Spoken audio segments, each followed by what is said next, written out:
Good morning and welcome to the MODUS Super Series here on Sporty Stuff TV. Thursday means the beginning of Group C here in the most unique darting competition in the world. Where else would you see champagne and a bit of the wolf at 9:30 on a Thursday morning? Matthew Edgar is alongside me up on the gantry to preview everything that is to come. But before we do that, let's see what happened yesterday, because Group A came to a conclusion and it was the artist that was picture perfect. Here's Chris Murphy with the highlights.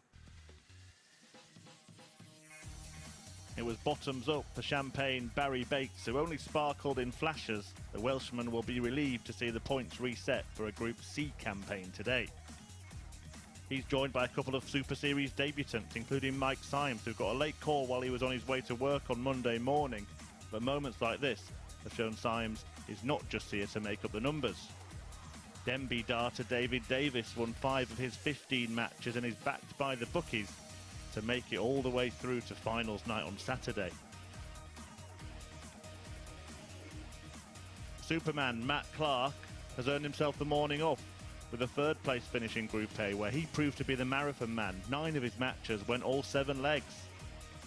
And he's joined in tonight's action by the Badger Dave Prinz, who finished second in Group A behind a dominant group winner in Kevin Painter. It turned out to be an artist's exhibition, with the former Players' Champion taking up residency at finals night as Group A's greatest throwman.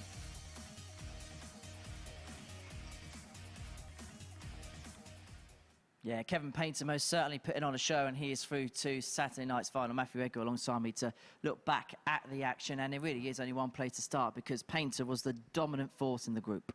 He ran away with it, didn't he? From start to finish, it was all about Kevin Painter. Now, it's not that he overperformed and just bashed everybody off the board. Certainly on the last day, that improved incredibly from Kevin Painter, but he won all those key moments. Everything that came down to, we need to take this finish, the 1-2-9 against Matt Clark really comes to mind straight away. Kevin Painter won every single one of those, and when we look at a tight group that we had, the amount of 4-3s, Matt Clark, I think, what was it, 8-9 times he went 4-3. Pretty much 4-3 every time, wasn't it? I think most of the games were 4-3 from what I remember of it, certainly from yesterday.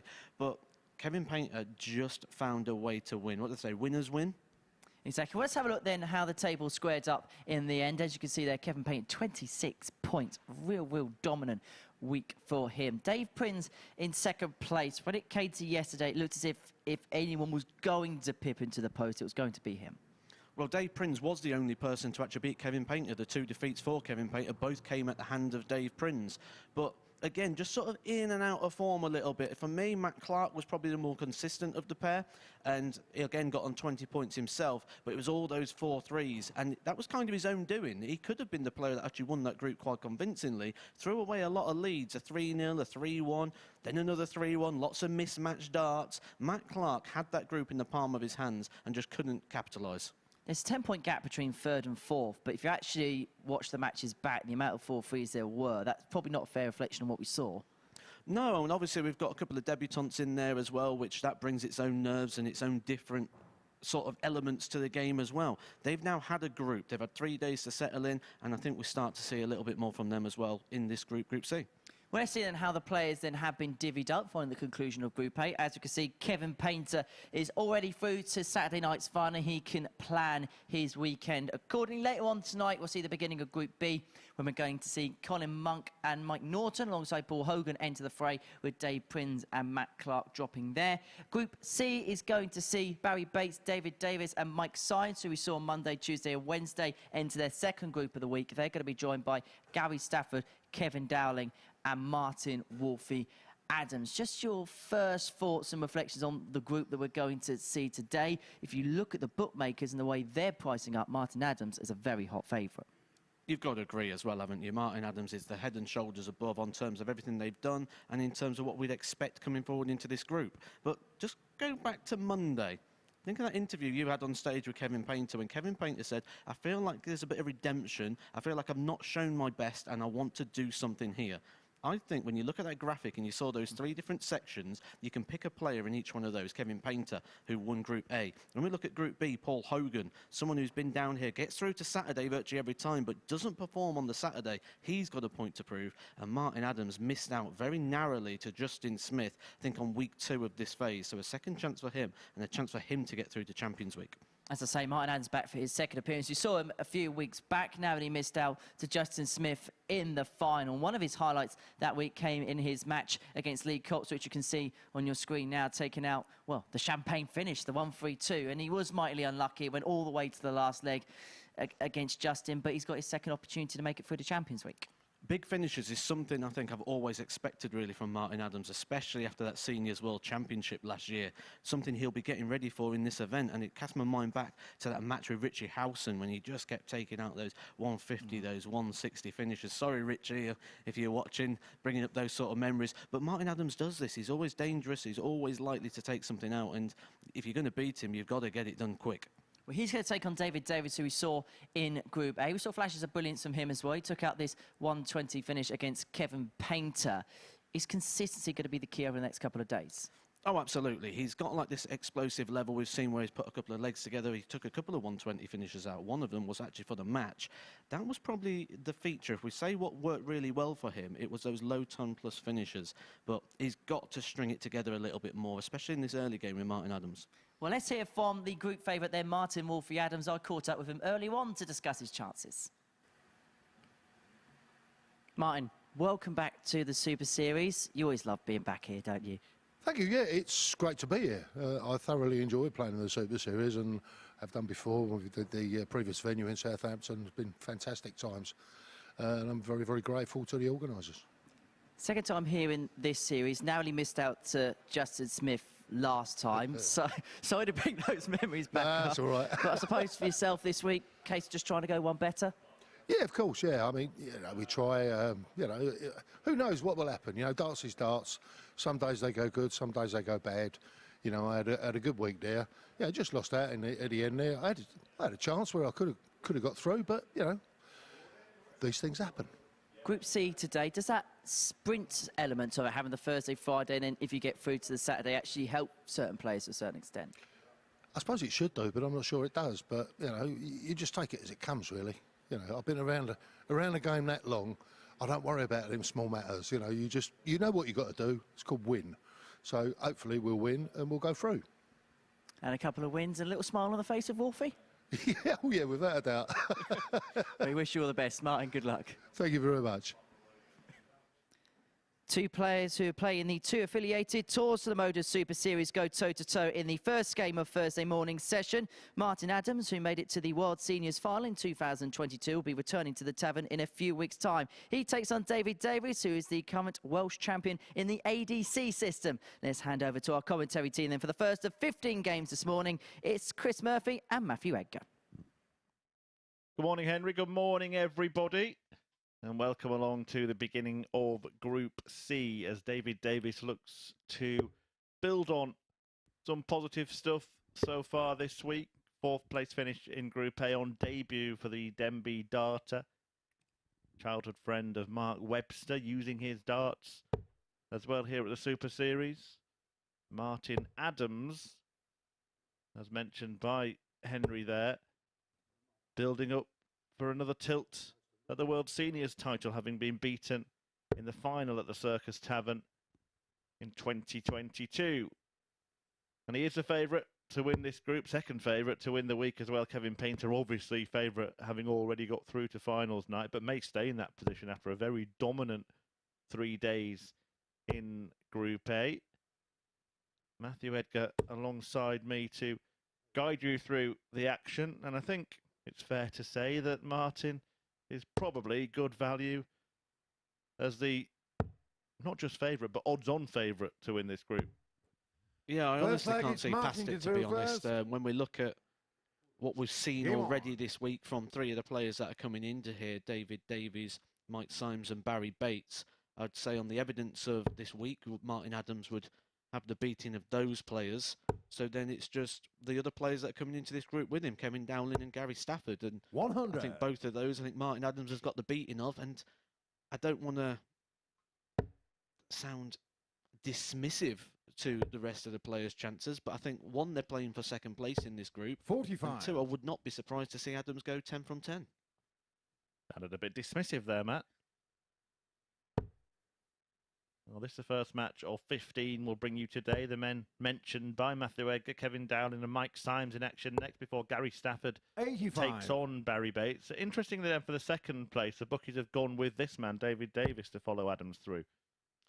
Yeah, I'm interested to see Kevin Dowling, actually. I mean, there's a thing there for me. He's very local to me. Lives in 43. Coventry, not too far away. I've travelled quite a bit with Kevin Dowling, know him very, very well. So I'm really interested to see how he gets on in this environment. And he'll be coming up next against Mike Symes. 55. Adams slowly working his way down, almost halfway through the legs. It's a even slower start for Davies, who's gone 45-43.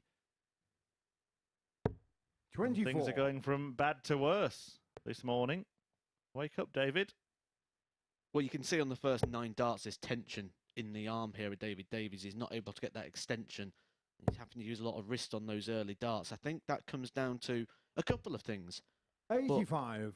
I'd say the main one is, here he is playing a legend of the sport in Martin Adams. Under the microscopes. And this is how you settle into a game. 180. It didn't cause his good pal Mark Webster any problems, did he, when they met for the first time in the semi-final of a World Championship? And Webster went on to get the win and went on to become world champion. That was now 15 years ago. 140. Time just seems to fly. Yeah, Davis may well have been there cheering on. In fact, it was 15 years ago tomorrow 99. that Webster Martin, beat you require Simon 36. Whitlock. 15 years ago today that he beat Martin Adams. And here's his pal You show the playing first Adams, leg. but Wolfie Martin wins the Adams. opening leg on double 18. But he's playing him with Mark Webster's darts. Can those darts repeat the feat? Second leg, Against the David man to who was fill in the first. interview, Game on. where Henry Deacon said that he's been around this game so long now that all he's got to do is win and he doesn't worry about certain things. Well, I've gone to the 100. well-known website full of knowledge, and it claims that Martin Adams has been playing darts, certainly in terms of the professional ranks and tournament play, since 1981. That is 5 years before I was even born. Yeah, usually we're able to reference players doing things before Henry Deacon was born, but actually Adams has been doing bits before either of us entered this mortal realm.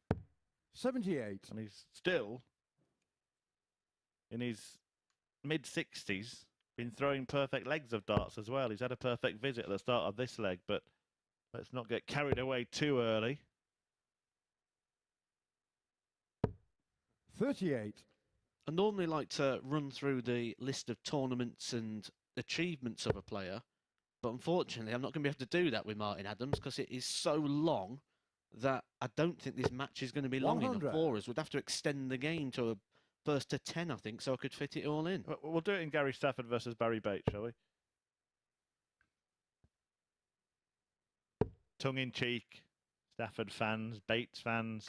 60. I actually did think that Barrie Bates showed a few flashes, despite only winning 3 of his 15 matches. We saw one of them in that little highlight reel at the start of the show.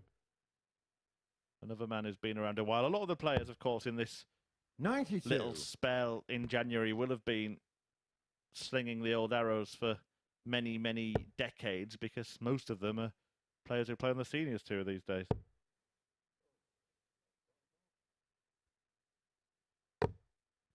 Yeah, Barrie 85. Bates kept David using the O'Connell, expression dangerous. You 131. could never really write him off in any situation.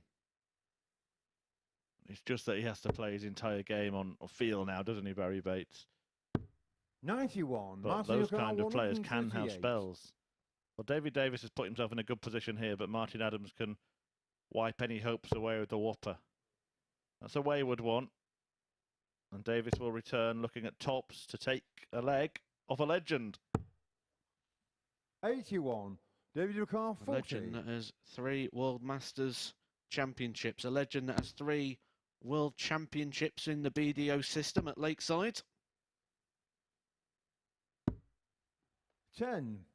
Martin Ducar, 57. Can't use those darts the same way Mark Webster did. In taking the spoils away from Martin Adams. 17 for tops. Maybe Davies couldn't hit it. 22. Nor can Martin David Ducar, Adams. 30. Game shot on the Davies second can leg. hit that. Davies. So he won't be whitewashed by Wolfie. A stuttering start to the match, but he's put things right in leg 2. As Martin limbers up, getting all the Third leg, Martin just muscles goes loose. first. Game on. Of course, has hit a couple of 9-dart finishers in the Super Series in its previous guise as the live league. The second oldest player ever to hit a 9-darter. 40. 66 years of age. When he hit his last one, the oldest remains John McGowan, just a year older than that. 60.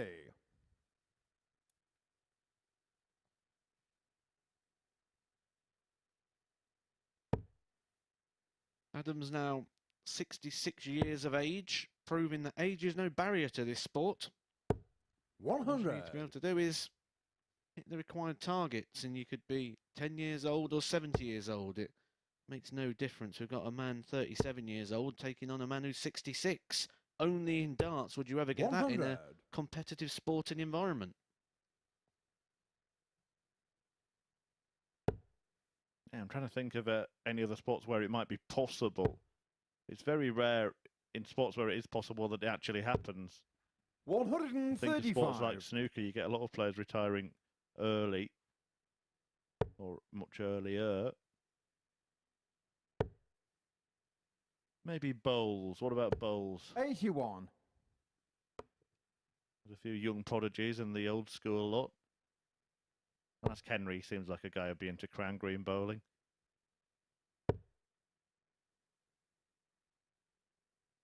I'd 45. if we was playing the assumption game, I'd think Henry'd be into a bit of polo. I've heard he's mint at it. What's the other one? Is it croquet? 85. Where they hit the ball with that bat thing and it goes through those Ah, tunnels? yes, yes.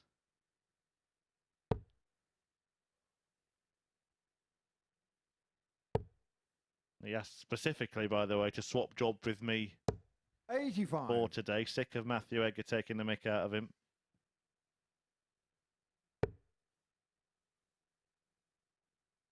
And does a cracking job. The face of the Super Series, Mr. Henry 43. Deacon. Martin Ducar, 96. Will he be reporting on a Wolfie win? 76 points away. Now, doesn't have to stay there, but the stubborn Martin Adams will. And when you can do that, why not? When you can do that, Game why shot on not? the third Martin leg. Adams Martin Adams takes out a difficult 96 checkout to lead 2-1 in the match. And we was just talking about this actually upstairs, wasn't we? The finishers, the combination shots of Martin Well, Adams. like David to throw first. Game on. Instantly my mind went back to that Seniors World Championship game with Richie Howson when it went 3-2. It was 91.5 in that with all those big finishers.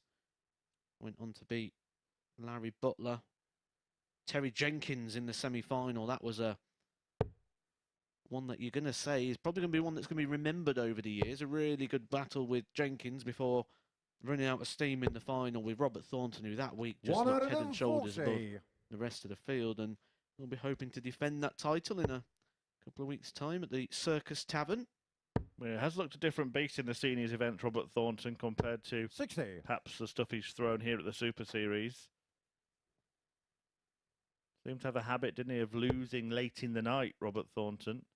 Was the belle of the ball in his early matches and then turned into a pumpkin after midnight.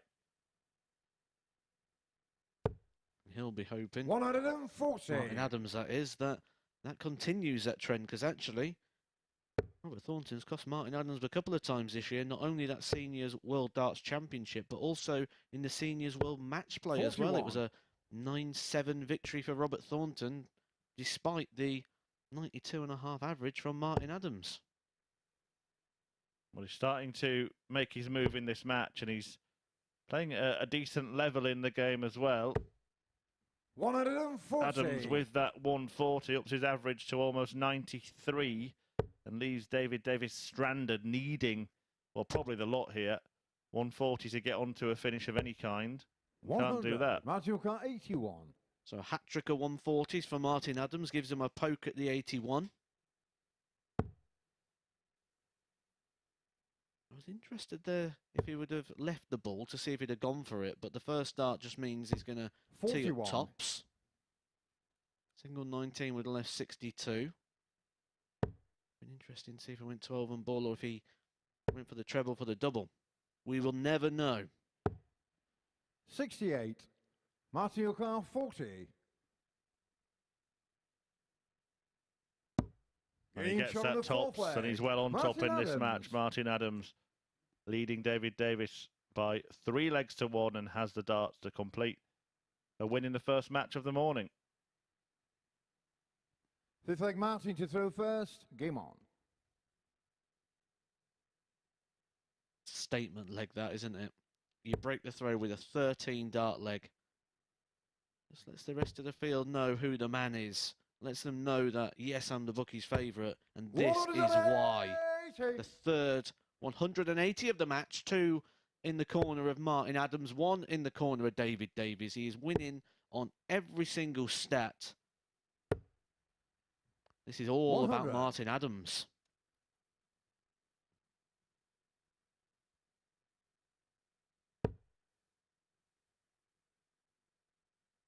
Looking really good, Adams. Looking to lay down a marker. I mean, we saw Kevin Painter produce 100. some dominant performances and a dominant overall outcome in Group A, but never really did we see him have averages in the mid to high 90s. 59. I think on one occasion he averaged 94. Adams looking to better that already. Yeah, I think he ended with 96 in that one. It was a 96. That was yesterday, though. That was when it was pretty much sealing the deal. Well, you've been advised of 60. a standard to beat, Martin. Currently 93.6.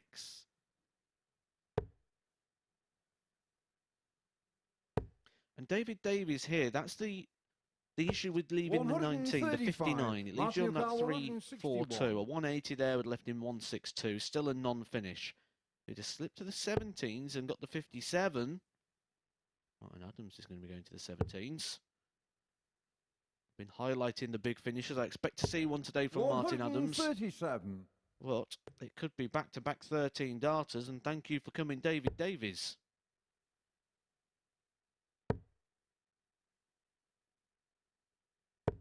$100. Martin car 24. This for the match then.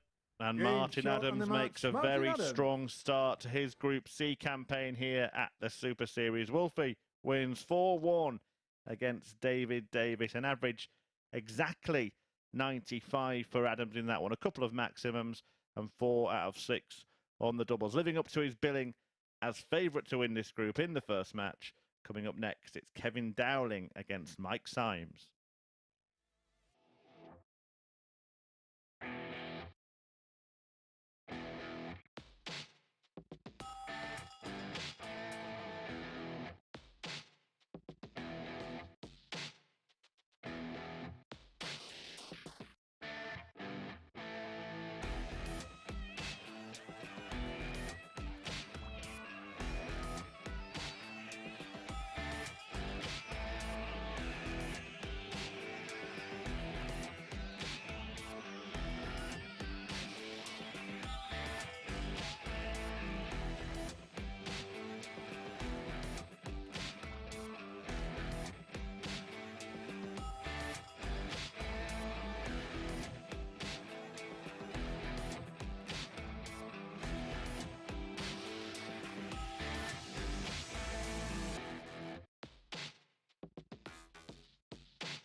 Well, it was a winning start for Wolfie, and what a performance it was for Martin Adams to seal a 4-1 success over David Davies. Let's have a look at the stats from that one. 95 average is the highest we've seen all week so far. 2 maximums to his name, both of them at the beginning of leg, trying to tease us to a 9-dart finish. But have a look at the doubles percentage there. 4 out of 6, 66% ratio, and of course that high out of 96. David Davies will be looking to bounce back in his next match. Well, let's move on to game 2 of our day now, shall we? It sees Kevin Dowling take on Mike Symes. We've seen Mike all week in Group A on Monday, Tuesday and Wednesday. We've seen him grab a few victories over that time as well, and some highlights as well during that particular moment, including this ton topper to get the better of Matt Clark. That was on Monday when he got the phone call early on in the morning to move on from work and to try and come here to the MODUS Super Series. It's been quite the whirlwind week for Mike Symes so far. He takes on Kevin Dowling. It's a debut for him here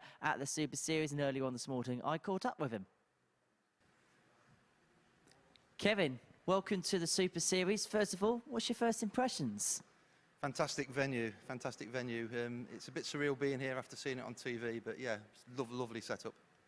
For those of people watching at home who may not see much of you before, just describe a little bit about yourself and about where you've been playing recently.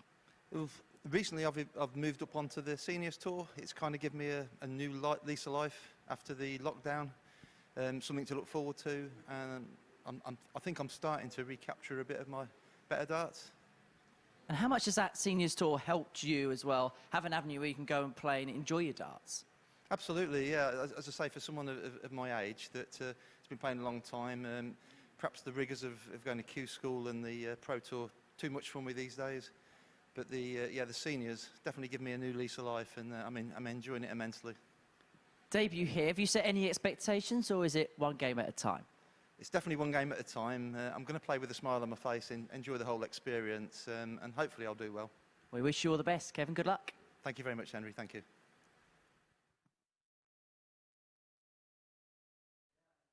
In this competition, they call him the bounty hunter. Can he take the loot here? He takes on Mike Symes in his first assignment. Let's hand back to Matt and Chris.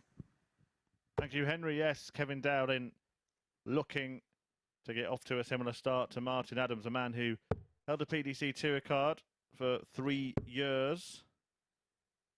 Only ever appeared in the UK Open in the PDC in terms of televised events, but did make it to the World Masters, as you just saw. As for Mike Symes, well, his career best at Hampshire Open win in 2017. And we've made the point during the week, Matt, that he was dragged in off the streets to play in the tournament after the late withdrawal of Gary Robson. But he's a very capable darts player. Nobody wins those types of Open events without being able to throw a dart, do they? No, exactly. 62. And he's also a regular on the county Hampshire scene as well. So to get in that, you've obviously got to get your average for your Super League, and there's a lot that goes into getting into that county position, so he's got plenty of pedigree 38. in the locker. Kevin Dowling, someone I say I'm looking forward to seeing today. Very good player, very consistent player. You mentioned that he had that tour card for 3 years and the UK 55. Open was the highlight, but he was always so close to getting into that World Championship. Missed out narrowly on multiple occasions, but some of those UK Opens for Kevin Dowling, he had some big games in those. He 100. played Phil Taylor in one of them when it used to be at the old Reebok Stadium in Bolton. Played John Part. But I think the biggest game was, or certainly for Kevin in his career, was when he played Stephen Bunting 41. in 2014. He drew him, and originally it was a stage 2 game, but they moved it over as a bonus game. That was when Stephen Bunting first came over to the PDC. And Stephen Bunting at 62. the time was picking up titles and was really at the very top of his game, and it was a real close match. Kev pushed him all the way, and that was sort of his big moment on the TV stages, but I'm sure he's going to be 42. hoping to have an even bigger moment by getting through this one and getting through to Saturday. They actually did him a slight disservice there, Dowling, because he did indeed have a tour card for 3 years when he first got it, but did get 55. another one and stayed on tour for 2 years between 2013 and 2015 in that spell that Matthew just mentioned.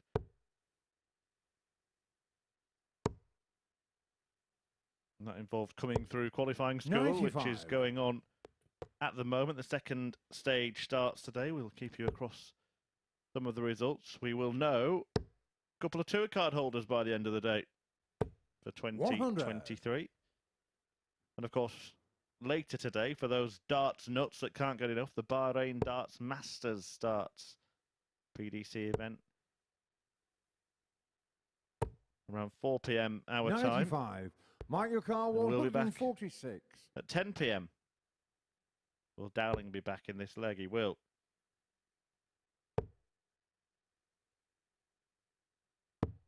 $95. Kevin, your car, 111. Three-legged race. 1-1-1. Treble 17 the target. Nowhere near, so Symes has an early opportunity to break. 41. Mike your car, 51.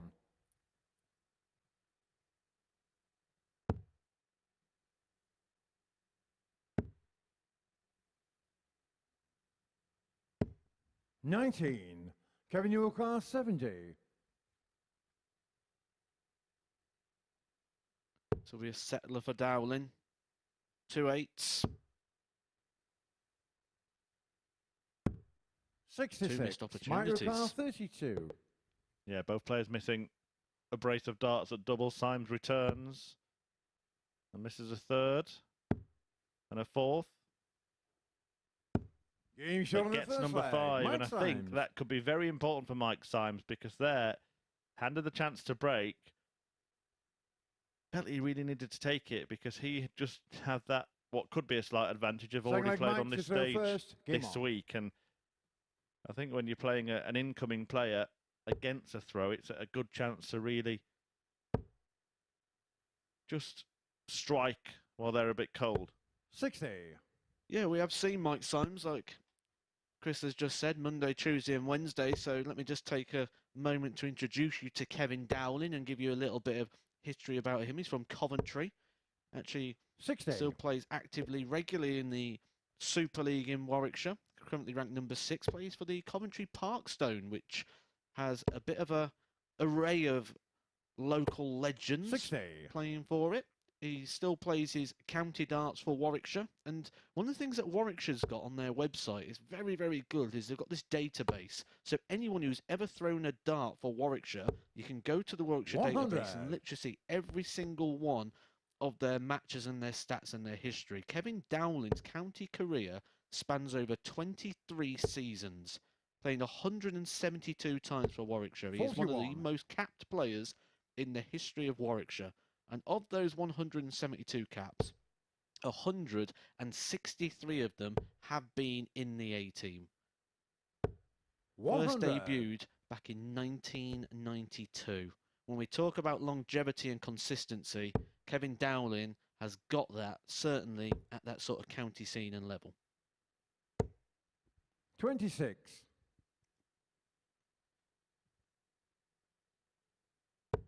We mentioned his flirtations with being a professional player in terms of holding that PDC Tour card, but he's also applied his 100. trade in WDF events and on the Challenge Tour in recent years. He mentioned, of course, in his interview with Henry, that the seniors has given him a new lease of life, as he put it. 140. Kevin Hearing that O'Connor, from a lot of players as well. 141. This would give him life in this match, a break straight back. He's going to return whatever he hits here, and he's going to return having left something quite handy. 105.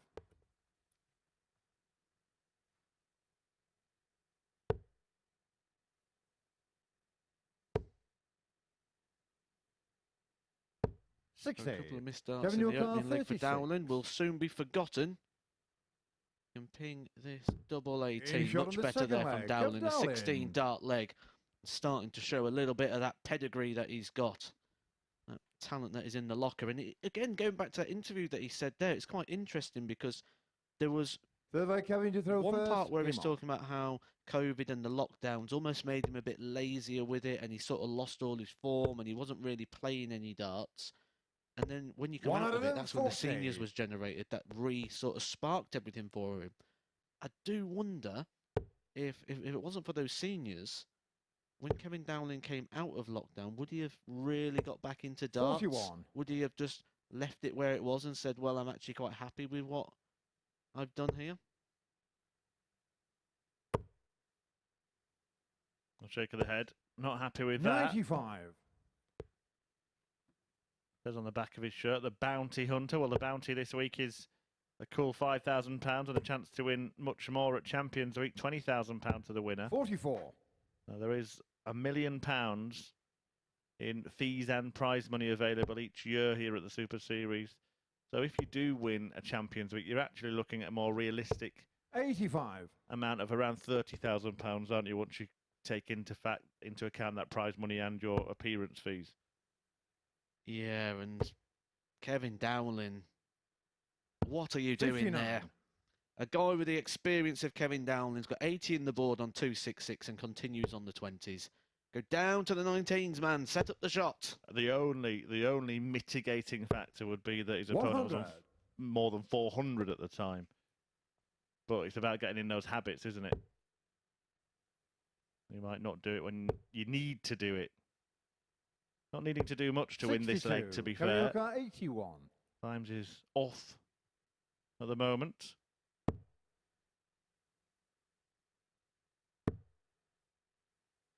It's in, Kevin. Game And shot that's of in the as third well, leg. and that's Kevin nice. Dowling. 15 darts for Kevin Dowling as he heads to the table where the little Tupperware box seems to be. Someone brought the sandwiches. Fourth leg, Mike to throw first. Game on. Kevin will be heading down to the qualifiers for the Seniors World Championship, weekend of the 27th of January at Reading.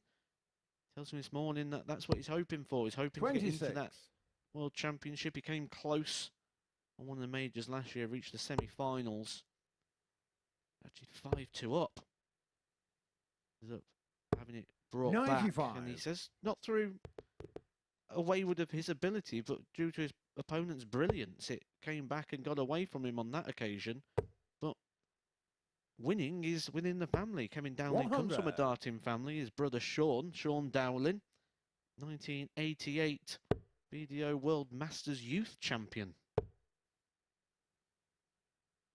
It's interesting to see how players are preparing 100. for that World Seniors Championship. Obviously, the likes of Kevin still trying to qualify, but we've had a plethora of players who will be there. Robert Thornton amongst them last week, as was Peter Manley, of course, who 59. played the full week. Struggled, I think it's fair to say.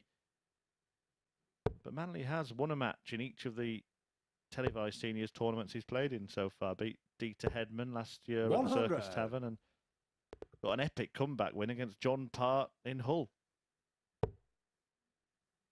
And don't forget, he's also talked 2 really good games against Phil Taylor in the Seniors World Championship as well, 95. and the Seniors match play. Yeah, Taylor, of course, will be there looking for his first seniors victory. Missed darts to beat Robert Thornton in that final of the match play. 140. Well, Symes had the first leg here, but since then it's been one-way traffic. 41. Kevin Newcastle, 66. Yeah, liking what I'm seeing from Dowling here. In a treble of throw. Giving himself opportunities. 46. We'll get more opportunities. Opportunities to break the throw. Opportunities to give himself a bit of breathing room and cushion in this match. 100. Kevin Newcastle, 20. Game Nicely shot on the done. fourth leg. Kevin Dowling. It's a pretty solid standard from Kevin Dowling, averaging around the 85 mark. He's had a 15 darter followed by a 16 darter. With Mike Symes not even in finishing range when he's Kevin gone to throw out. first. Game on. Last leg he had got himself down to a finish, but the one before that it was a long way off, and Dowling seems to be just 140. flexing his muscles a little bit, stamping his authority on this match, and it's despite the standard not being as high as Adams, it's a similar disparity between the players. Yeah, liking what I'm 59. seeing here from Dowling on debut.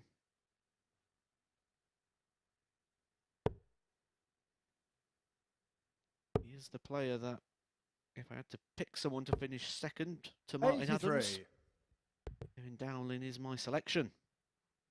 It's interesting because the odds compilers have gone for David Davies. So Edgar trying to give you a bit of value with that one. Dowling is 43. third on that list, 13-2 available at. Remember, it is gamble responsibly. 18 plus 100. begambleaware.org, the website you need.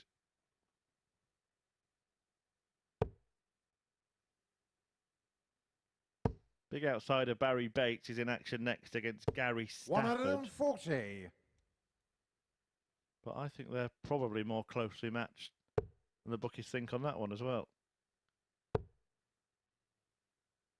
Yeah, I do enjoy when we 85. see a debutant, so I'm looking forward to seeing Gary Stafford in that one. Gary Stafford actually coming into that match as the favourite. Barrie Bates has certainly sent out some alarms, some signs to be careful. 99. When Kevin Newcomb, taking on 93. Barrie Bates.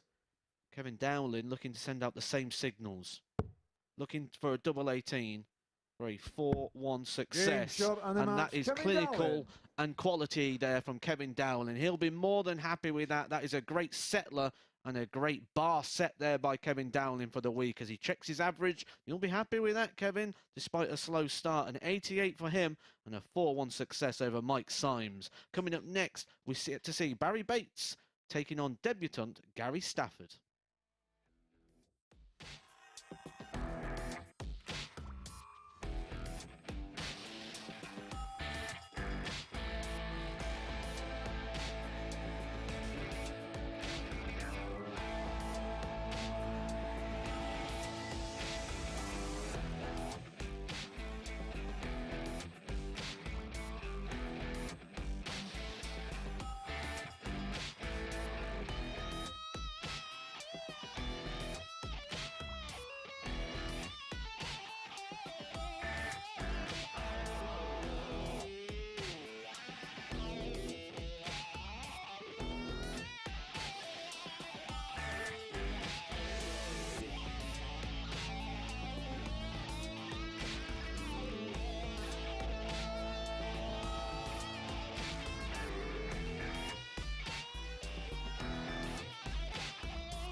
Welcome back to the MODUS Super Series, where it was debut delight for Kevin Dowling as the players who joined Group C are most certainly setting their stall out. Let's have a look then at the stats from that 4-1 success against Mike Symes, an 88.27 average and 4 out of 7 on the doubles. Really, really impressive stuff from Dowling, who's making his debut in this competition today. And while he most certainly has settled into proceedings, that is for sure. Well, game 3 rounds off the first set of fixtures for the Thursday morning session, and it sees Gary Stafford in action against Barrie Bates. Well, we've seen Barrie on Monday, Tuesday and Wednesday in this competition, and he's got better as the week's gone on. We can have a look at some of his highlights from the week, including this 116, which we're going to call the Howson these days, against Matt Clark. That was yesterday a superb check out there for Bates. He takes on Gary Stafford. It's a debut for him in this particular competition. To the Super Series. First of all, what's your first impressions? It's an amazing setup. Obviously, we're like a lot of players, we've watched it online and everything like that, and to be here in the flesh it's amazing. It's a great setup. For players, how much is this now an aspiration to get the call up here? Immensely. I think it used to be such a close shop. Used to just have WDF or the Challenge Tour to play. Now, with all the doors opening, with the MODUS Super Series, the ADC, the seniors, there's so much opportunity for the players nowadays. For some people who may not seen you before, just describe a little bit about your game, obviously your background, things like that. My background, I did the WDF BDO for a long period of time. Used to room with Scott Mitchell. Now playing the seniors more and play county for Hampshire. Looking forward to the couple of days ahead? Yes, I'm really looking forward to it. It's an exciting time. I want to get up there and play. We wish you all the best today, Gary. Good luck. Thank you. It's been a long-awaited debut for Gary Stafford, a man who's been around the tour for many years here at the Super Series. He takes on Barrie Bates in his first match in the competition. Let's hand over to Matthew Edgar and Chris Murphy to describe the action. Thank you, Henry. Yes, Gary Stafford, the man in your picture now, a Hampshire teammate of Mike Symes. Will be hoping for a better outcome than Symes got in his opening match in this group. The 55-year-old from Southampton takes on Barrie Bates, who we have seen here all week, the former UK Open finalist. Looking to just build on what was a better day yesterday, a couple of wins for Batesy, as he takes on a debutant here, as mentioned by Henry Deacon there. First leg is Gary to throw first. Game on. Paul Hinks calls game on, and I think this could, really early in this group, remember it is just a two-day group compared to the 3 days we had in Group A. I think this match for this pair could be pivotal already. 96. Because they're the outsiders in the group, and you feel that whoever wins it would start to feel like they've got a chance, where 100. if you lose to the other outsider in your first match, you might start to feel like you've got no chance. Yeah, and I've looked through the results and the history of Gary Stafford, and there's one result in there that's really standing out for me. PDC Challenge Tour 2022, Challenge Tour event number 5 in Milton Keynes. 42. Gary Stafford 5, Scott Williams 1. That was the weekend Scott Williams won back-to-back titles. And set himself up 123. firmly at the top of the Challenge Tour Order of Merit. He was on fire that week. He beat everybody. But he didn't beat Gary 100. Stafford. Signs that there's quite a player inside Gary Stafford. Despite the fact, 55 years old. He's aged quite well, hasn't he, for 55? Looks well, looks good. 62. Who are you comparing him to? Put him on the spot there. Don't answer. Don't get yourself in trouble. I'm just trying to be nice because he's 59. a big guy. Gary O'Carr 127. Right, 127 game on his first visit for a finish. That's not the way, Gary. 67. No harm done, really. Takes a 67 off. Some harm done here, perhaps, from Barrie Bates. Hello. 180. Gary O'Carr 60. That's what we've warned about with Barrie Bates all week. He has that explosive ability in short bursts. Those 15 darts go across a couple of legs. 20. Become a problem. Barrie O'Carr 20. Kevin Dowling, the debutant, lost the opening leg Game shot in the first in the last leg. game. Barrie The Bates. debutant Gary Stafford loses this one to Barrie Bates, but if there's any inspiration that you can take from that Dowling game, Kevin Dowling went on to win the next 4 legs and won 4-1. Second leg Barrie to throw first. They just seem to Game come on. from nowhere, don't they? Those brilliant Barrie Bates bursts. 81.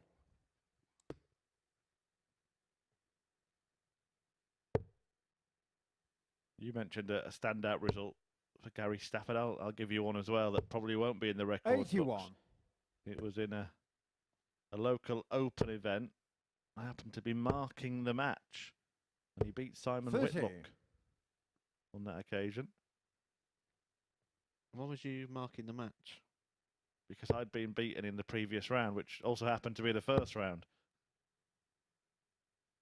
96. And I can't even say by Gary Stafford or Simon Whitlock.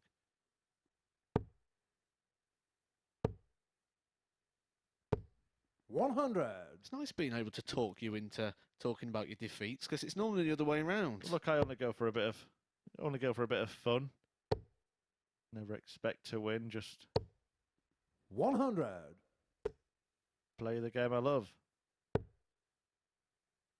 I spotted Charlie Corstefins in my ear boasting about his own 41. achievements. I'm not going to pass them on to the viewer, unfortunately, for Charlie.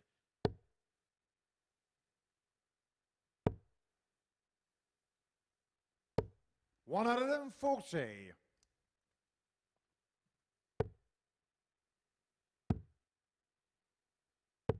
57. Gary, you can't 84.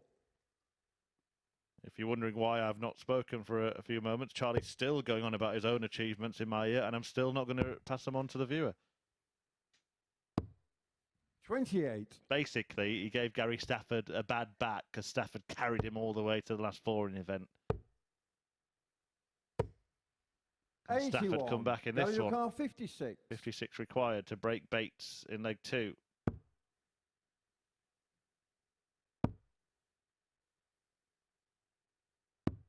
$46. Barrie Bates, 111. He's had opportunities. 2 darts in the opener, 2 darts in the second. Can Barrie Bates make him sting? 51. Gary, you And can't when you're on debut, you just want that opening leg. You want to get that chalk on the board nice and early. Start chasing things round, it can get a bit nervy. Gonna chase this 10 round. Got to do it in bits, double 2. 6. Barrie Bates, 60. This can really unsettle you, not just for this match, but in terms of the day, trying to settle into the whole tournament. Tricky. 21. Yeah, it was always going to be Gary difficult. That a lot of 4. metal in the way there. And Batesy found a flight. It flicked off it and gave Stafford another chance. Now that's become tricky. Might be better missing inside, Game but he shot on the finds a second double. leg. Gary Stafford. And Stafford levels up at 1 apiece.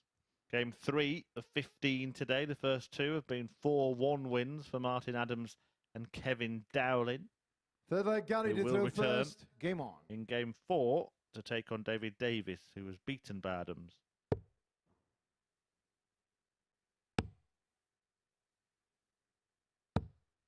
$80.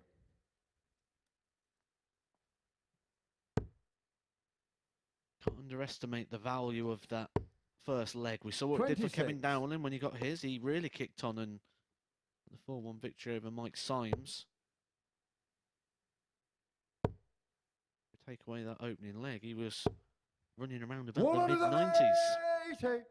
As the second maximum of the game lands, 1 apiece. Bates hit his in leg 1. Yeah, that was one of those perfect first darts, wasn't it? Where it was just begging to be joined by a couple of bedfellows. His darts do stand up rather tall and proud, Gary Stafford. 81. The kind of player who can block himself on 100 checkout if he hits a treble 20.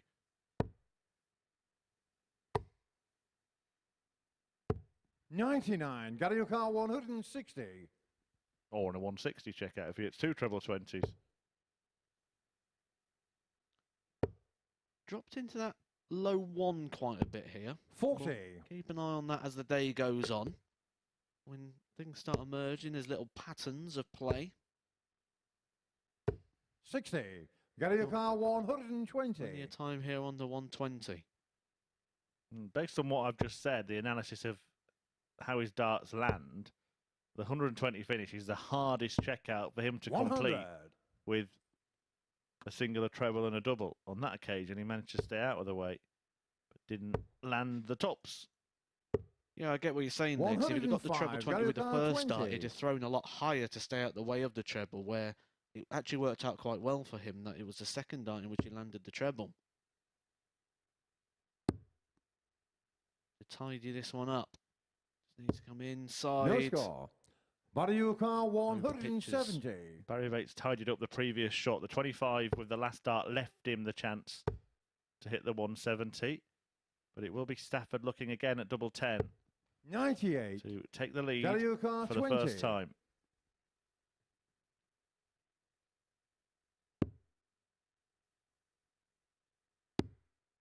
He sneaks it Game in. shot on the third And he leg. sneaks Gary in front. Stafford.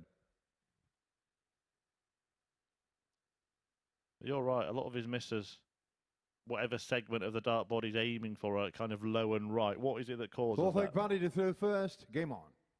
It could be a number of things, and that's why we're going to try and keep an eye on it a little bit, because I want to try and get an accurate answer 62. on this one. And the more we get to see, the more that we'll get to see when it's happening, and the patterns, again, low and right. 80. Put it right well.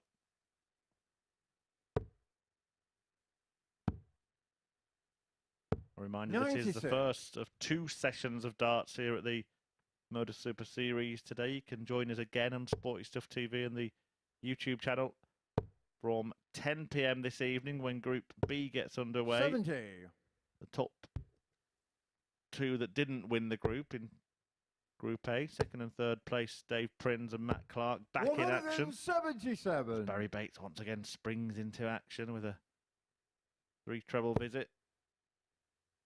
And they're joined by the likes of Paul Hogan this evening, Mike Norton 140. in that group as well.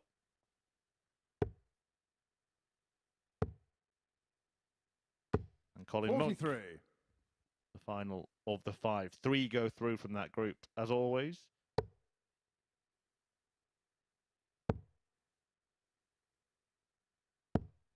$84. Barrie car 123. Well, it's typical Barrie Bates this week, isn't it? 177 followed by 43. And it won't be followed by 123.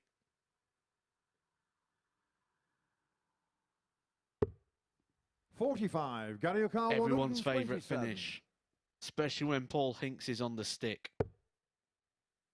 127 in game. 47. Barrie car 78. 78 would be Bates's favourite right now. Wrong bed, Barrie. Get back, man. He's got no idea what he needs. It's double 3. 72. Barrie car 80. Different locations have different expressions, don't they? And I remember around the Doncaster area in South Yorkshire, they used to call that treading water. What, walking when you haven't actually won the leg?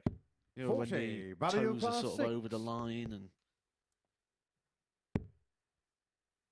Still going for double 3, can't find it, so Barrie No score. struggling Barrie at the car bottom of the 40. board and now looking to be punished if Stafford can find tops.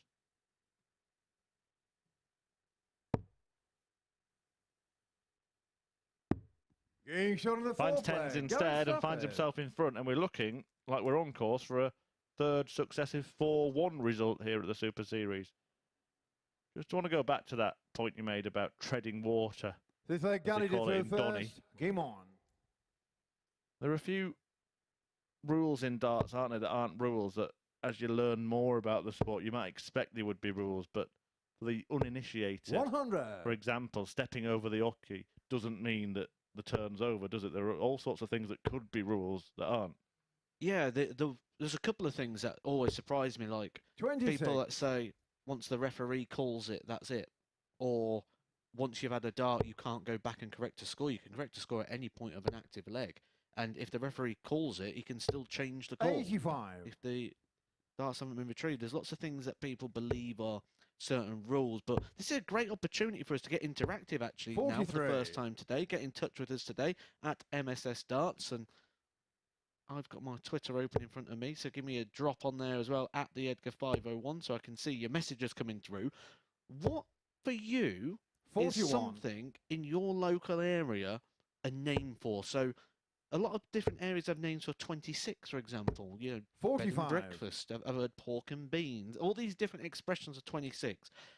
What is in your area that you have an expression for a certain situation that may appear in darts, such as the tread in water 59. when the toes are over the ocky. You'll hear someone in your local when they go to walk, they'll get reeling back, and they all sit there with their 78. fishing rods, reeling you back in when you think you've got it in, like Barrie Bates did in the last. So please do share with us your local expressions. Yeah, as you can see, at MSS Darts across 121. various social media platforms. Gary Stafford on a platform to 43. pick up some points Gary in this Yukon, match. 95 away from a debut victory.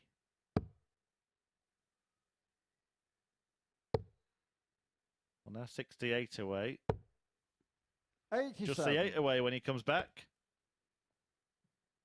To give us a little bit of a pattern of play. The pattern of play being 60. the debutant Gary loses Yukon, the opening 8. leg, then wins the next 4.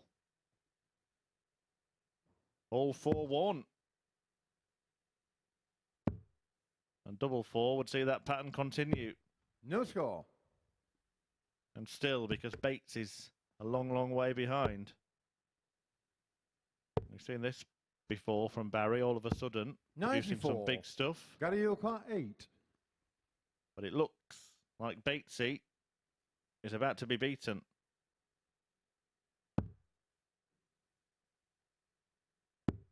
Game, shot, Stafford and the match. Gary Stafford. succeeds. A debut victory for the Hampshire player. Nothing to really get excited about in the averages, but a big part of that was all those darts missed at double by Gary Stafford. 17 of them in the match, but it's a worrying start for Barrie Bates, isn't it? The average not high, and only had 7 darts at double in the game himself. He is going to find himself as the outsider to make it through from this group as Gary Stafford kicks off his Super Series campaign with a win.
Well, there's a bit of a pattern emerging, isn't there? 3 debutants, 3 wins, all by 4 legs to 1. Gary Stafford continuing that trend against Barrie Bates. Let's have a look then at the stats from that one. A 71 average was enough for Gary to get the job done in the end. 4 out of 21 on the doubles for Barrie Bates. 1 out of 7 on the outer ring. Got a maximum in that match, but will be looking to improve in his next outing. So that is the end of the first round of fixtures for the Thursday morning session here at the Super Series. So it is seconds out, round 2 then here at the Live Lounge in Portsmouth. And we kick off with a battle between David Davies and Kevin Dowling. Kevin really did impress, didn't he, in his debut match here at the Super Series earlier on today. He takes on David Davies, who lost 4-1 to Martin Adams in his opening game, but we've seen him for 3 days this week. He's taken out some high checkouts, including this 112 against Matt Clark. This was to open up a 3-2 lead, another game that went 4-3 yesterday. He took on Dowling, who finished off the job against Mike Symes with a 93 checkout as he romped home to victory in his first game in Group C. So who is going to seal success in this second game? Will be a first win for Davies, or can Dowling double up? Let's find out with Matt and Chris. Thank you, Henry. Yes, and I'm going to hand straight over to Matt actually here, because this is where you've opposed the odds compilers in terms of not just qualifying from this group, but for winning this match as well. David Davies a favourite to get through the group, well, second favourite to get through the group, but by default chosen to get through the group as 2 go through. But I just wonder if part of their favouritism for the Welshman is due to the fact that the last 2 ADC qualifiers here at the Super Series have gone on and won the entire weeks. It could well be. Obviously, we've seen Adam Warner come through the ADC system just before Christmas and pick up the week. Adam Mould last week doing so. Both of those have moved on to Q School and have got through to the final phase, the 1-8 that starts today. Kevin Dowling, though, has gone through that system. He has achieved on that system. And I always think that game on. We should never always get too distracted by the new exciting prospect. You know, we saw when anyone new comes along, we always dismiss the achievements of the people that are already there. 100. We saw case in point of that at the World Championship a few times, didn't we? I think the one that really stood out for me was the Bow versus William O'Connor game, where people was forgetting and writing 95. off the 11-year professional career of William O'Connor. Yeah, and I was as guilty as charged with that one. In fact, felt that she might even go and beat Gabrielle Clemens in the second round as 81. well. And look what happened to him. Yeah, seen a lot of discussions involving Gabrielle at the moment. A lot of votes towards the Premier League now, 83. which beforehand you would never even put him in that discussion. We'll should have a little bit of fun between us and maybe involve the viewers as well. Never mind Premier League picks. What about what could happen today? What about a pick 60. to qualify from both Q schools today? I know my names. I've already tweeted them.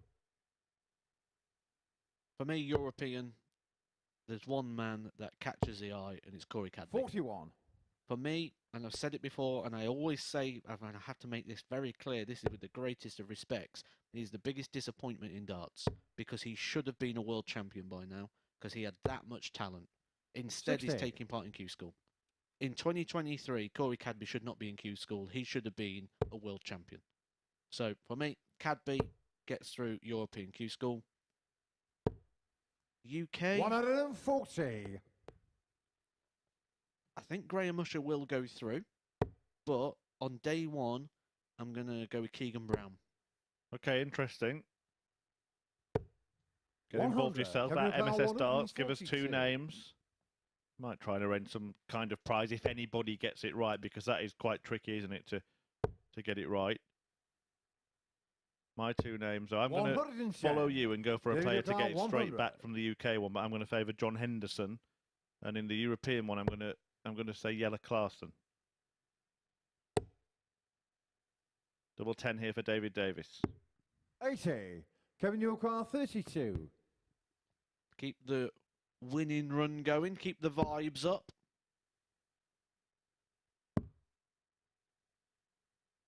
Double 8. 24. David Chance Yorkar, to 20. break. Early goes begging.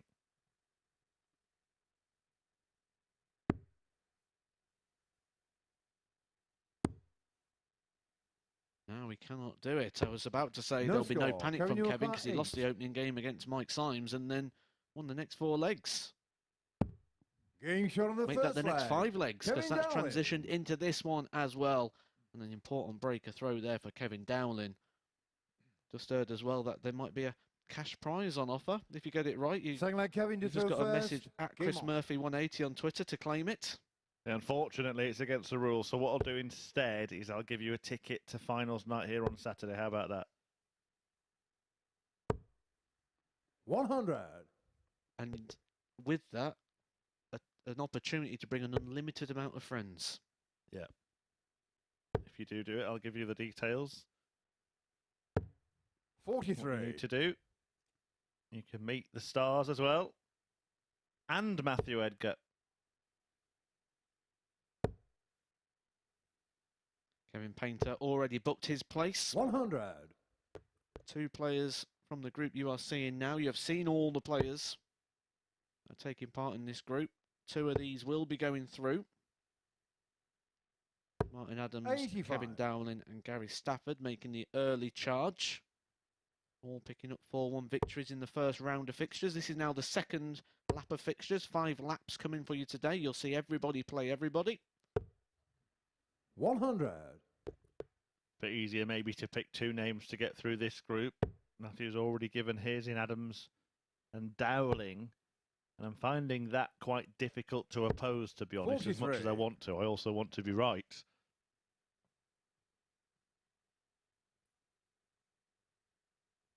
Yeah, I had that discussion actually when I was doing my World Championship predictions. I would put a prediction out and people would be like, but that's boring. And I was like, yeah, but it's right.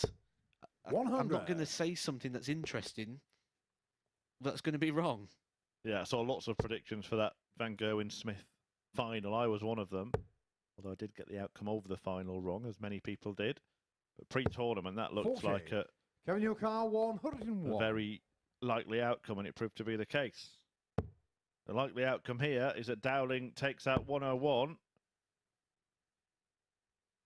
and doubles his lead. 85. And he couldn't do it in 3 darts, but he'll be back for double 8 to do just that. And what we're seeing so far is quite dominant displays from the superior slingers in this group. 60.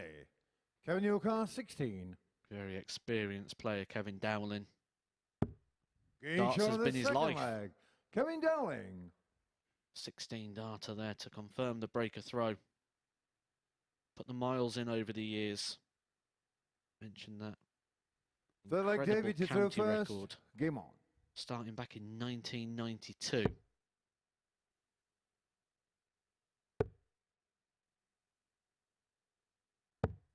$59.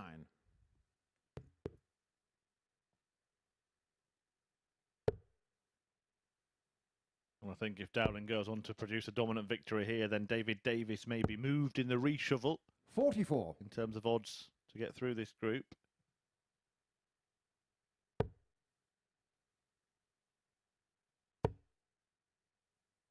I haven't seen enough from him personally this week to 135. justify that second favourite billing. I think I've seen enough from him to justify his place in the Super Series, no question. 60. I'd have to agree, and on the same aspect, I'd have to say it's disappointing because when we look at that action of David Davies, we talk about a textbook style. 99. He's very, very close to having the perfect throw. There's not much that will go wrong with that. It's now just a case of eking out that ability, taking that, and he's got the tools. He's got them all. 100. He just needs to put them into the same bowl.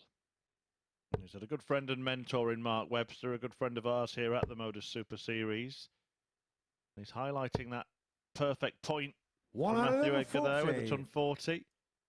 Leave himself 68 after a dozen. Yeah, they've known each other since they were 15 years of age and have played in the same team, in the same league. 140. David Ducar 68. I'll ask you a question about that in a moment, but we'll just see if Davies can indeed clean up this to halve the deficit in the match. 36. Couldn't do it. Kevin Newcar 157. It's a big ask, but one that Kevin Dowling's done many times over the years. And nearly did 137. one under the cameras here at the Super Series. One he would no doubt like to have clipped up Game for shot the on the record third books, leg. but David Davies. composure there for David Davies. It's not been going his way. He lost his opening game 4-1, averaging 79. His average is even lower in this one. He's 2-0 down. He's had his throw broken. And then those sort of shots, those 157s, when Kevin Dowling was throwing for a double breaker throw, when it comes down to the double, it just keeps you active within that leg for longer. What he would have preferred is if Kevin Dowling goes 100. up, misses the first start of the treble 20, and he can safely prepare for that double 16. Instead, he was on alert all the way to the last start, which he might have had to do a double take because 55. Kevin Dowling took the paint off the wire. Yeah, the question I was going to ask you was, often you see it where you get really good pub teams or county teams where they've got a professional player in them, and then 100. somebody else emerges and ends up getting a tour card themselves. How much of a benefit is it to have that kind of person in your team, and how much better can it make you as a 81. darts player to have a friend who's a top-class darts player themselves? It's invaluable. There's a lot that you're going to experience and feel that darts is a 45. solo sport. Most people do not employ coaches, or they only employ us for a day or a session, and then that's it. They don't sort of have mentorship. I think is a good way forward for the sport 60. in terms of people that not just have been there, but people who also have a level of qualification, because you need to understand how people learn and how to get the most out of in terms of the man management side of things as well, and to identify 55. things that aren't also being said. Because the other thing we'll do is we don't want to admit our weaknesses, especially in sport, especially in solo sport, especially when you're around those competitors all the time. 60. You might go into a tournament feeling bad. How are you feeling? Oh, I'm feeling great. Really going well. And it's being able to spot those, the signs of the things that aren't being said, that are being said with body 85. language and the perception of what is actually going on at that period of time. Yeah, I think often players will turn to coaches when things are going wrong, but crucially 100. important is to understand Kevin why Newcar things are going well, so 116. you can keep doing it.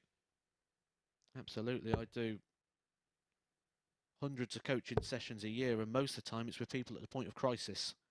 I'm doing this wrong. How do I fix this? How do I do 76. this better? David Newcar 145. And then they'll go off and it'll work fine, and then you'll see them again in a couple of years' time if something else goes wrong. But they don't look at making that progression.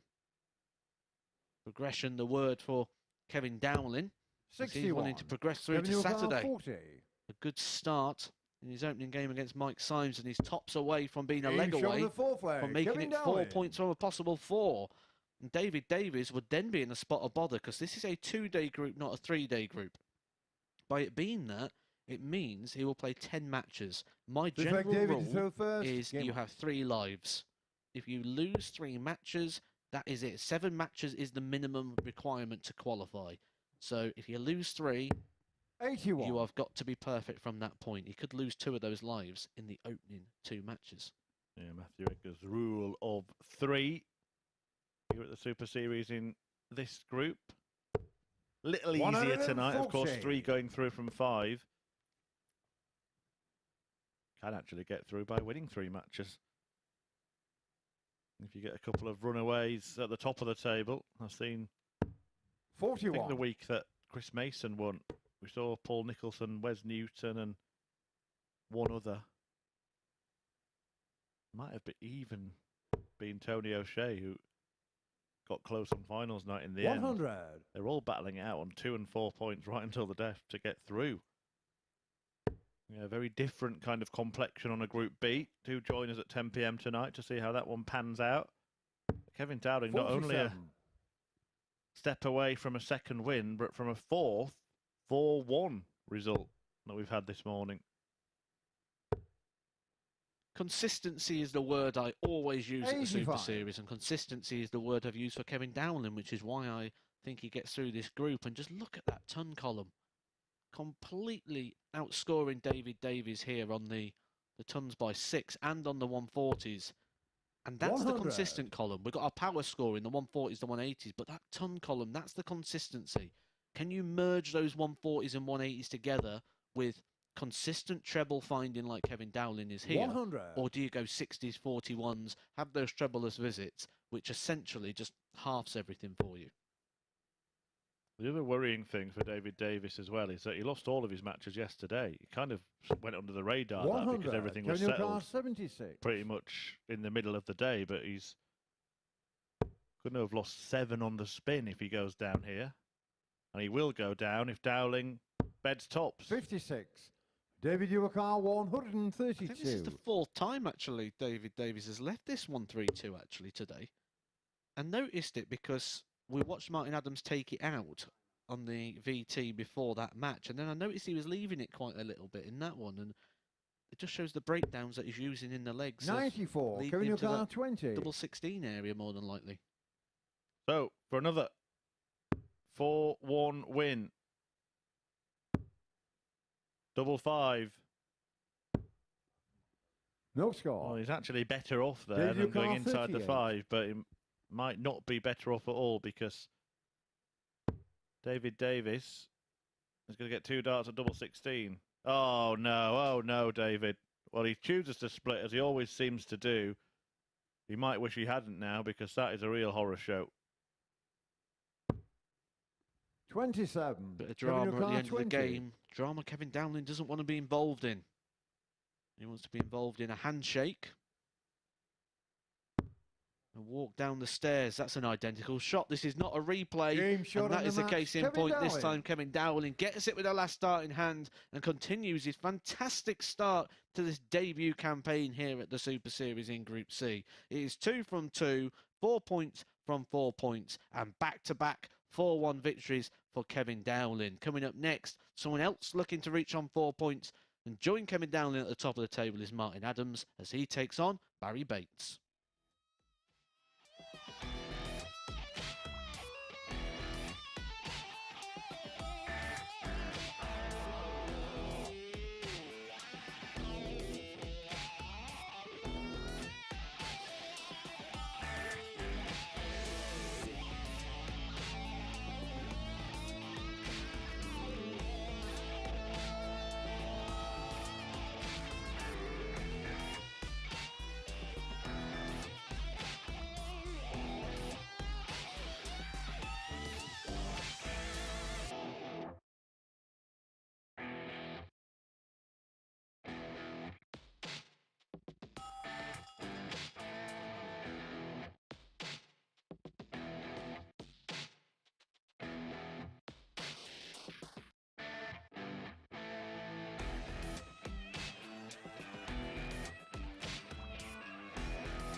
This is the MODUS Super Series.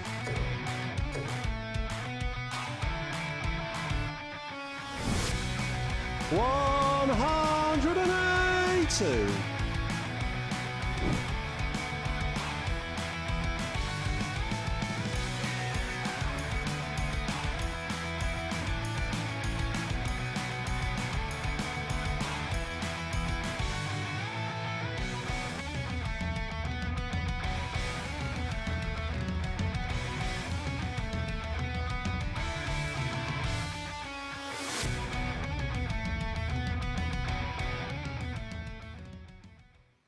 Six days a week, every week here, the MODUS Super Series. And we are into Series 2 and we are into week 9 of the process. And we have seen victory for Kevin Dowling once again. 4 games down, 4 4-1 victories. Dowling there with an 82.83 average. Now, the one stat you can't see on there is actually the ton plus statistics. Well, Dowling got 11 of them in that match, and that sort of scoring power was kind of what set him on his way towards victory. 4 out of 15 there on the doubles as Dowling seals victory there. So we move on then to Game 5 to reach the third waypoint of our morning session. It sees Barrie Bates in action, taking on Martin Adams, the 2 players making their way onto the stage. Behind us, well, we've seen some brilliance from Barrie Bates this week. This was yesterday against Matt Clark, a 1-3-3 checkout to take a 3-2 lead. Another game which went all the way to a decider yesterday in what was a mammoth session at the MODUS Super Series. A little bit of a step back and even a little bit of a chuckle there from Barrie as he nails the double 16, or the double 8, should I say. As for Martin Adams, this 96 checkout saw him take a 2-1 lead against Davies in his opening match of the day. He'd go on to seal his 4-1 success, every game being won by 4 legs to 1 so far today. Well, can the man who is a favourite to win the group, Wolfrey, seal his 2nd consecutive win, or can Bates get off the board? Let's find out. It's Matt and Chris in comms. Cheers, Henry. Yes, and I have found a previous meeting between this pair way back in 2007 at a tournament that used to be held over in Holland called the International Darts League. Adams won in a last leg decider on that occasion. Well, we haven't seen any last leg deciders so far today. In fact, all 4 matches have finished 4-1. Adams defeating Davies by that scoreline, a 3-time BDO World Champion, getting off to a strong start. Kev Dowling then beat Mike Symes before Bates went down to Gary Stafford by a 3-leg margin, and Dowling defeating Davies again in 5 legs. So is match 5 going to take us to a bunch of 5s? Let's find out. Matthew Edgar alongside me, and I think we are pretty quickly seeing the kind of hierarchy in this group, aren't we? First leg is Barrie to throw first. Game on. Yeah, we're starting to see a bit of a separation already in terms of the standards and the ability, but you mentioned there 2007, the year these two 57. actually met. 2007 was the year Barrie Bates had his best run at the World Match Play. Got to the 2nd round of that event. He played in the Grand Slam that year. It was also the year he debuted at the World Championship. Debuted as 66. the number 17 seed. That was after 2006 at the PDC Awards dinner when he won the Best Floor Player, which is now what we know as the PDC Pro Tour. Yeah, what a tournament that was, 07 as well. Everyone remembers that famous final between RVB and Phil Taylor, the last one at the Circus Tavern, where Martin Adams will return 47. for another go at the World Seniors Championship crown, where he lost out to Robert Thornton last year. 43. Have you got an early tip for that tournament? I think this is going to be a very exciting tournament, and I really hope it is supported the way it should be, because that event has got 45. so many people that you could make an argument for. We could really make a case for a few. Chris Mason, I mean, you're going to make a good case for him. Robert Thornton to defend the championship. 46. Kevin Painter, who we've seen already this week win Group A. Mark Dudbridge, who won a Group A just a couple of weeks ago here. Glenn Durrant who's just dropped off the PDC Pro Tour. Leonard Gates, who we saw at the Alexandra Palace, reach the second round. Martin Adams himself. There's so many people you 45. can make a case for, but I just feel that eventually we are going to see a dominant display from the 16-time world champion Phil Taylor. And could it be this 38. time? Yeah, I thought you might be going there when you mentioned all them other players without saying him. But Phil Taylor, yeah, will be back in action. By the way, you can get tickets for that World Seniors Championship at dartshop.tv. It's the same place to go to book tickets 48. for a Saturday night here at the Super Series. And look, if you come here this Saturday night, you could be looking at a couple of the players that are going to be main contenders for that 44. tournament. Why not go to both? Buy one, get one free, basically. Just to specify, it's by the seniors and this one's free.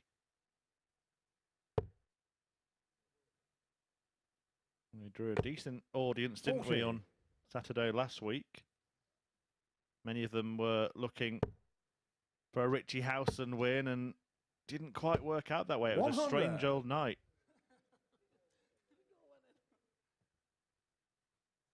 The two big favourites of the night didn't really get very far in that one. Ian Moss getting through to the final. If you remember last week, I said that was criminal of the bookies to having such an outsider, but I didn't think he'd get all the way through to the final. 74. But they wrote him off from the group phase. Well, Adam Bates rather here looking for double 16. 42. Fails to find it. Martin Yukar, And Adams 110. can, speaking of criminal, pick his pocket. 18. 32. 78. Barrie Yukar, 32. Same target for Bates. Hold his throw. In style that he probably wouldn't have expected. 24. Martin It was nearly Yukar, a double-double. 32. And you wouldn't be expecting to get 27 darts to hold your throw against Martin Adams. Martin Adams, who averaged 95 on the first in a leg. clinical Martin 4-1 Adams. victory against Davies. He was 4 from 6 in that one, and he ended that with a couple of 13 dart legs.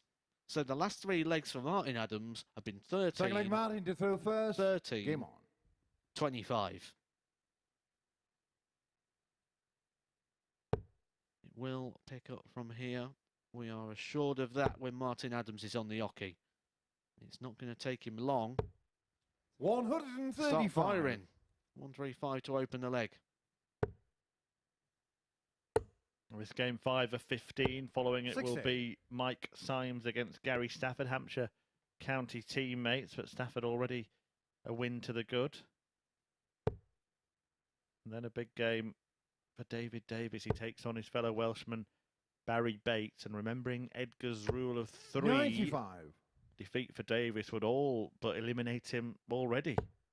Well, they'd have to win all 7 from there, and that would include having to beat 83. Kevin Dowling and Martin Adams when the two play again tomorrow. Yeah, Dowling twice and Adams once, wouldn't it? So, very difficult task. 96.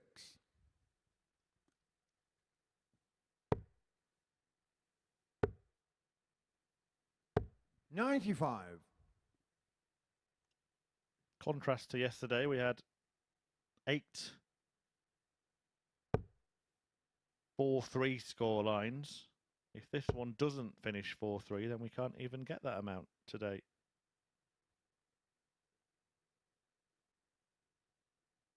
All 4, 4-1. 101.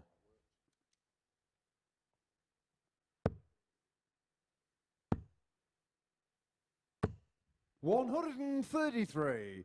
Martin Yukar, 74.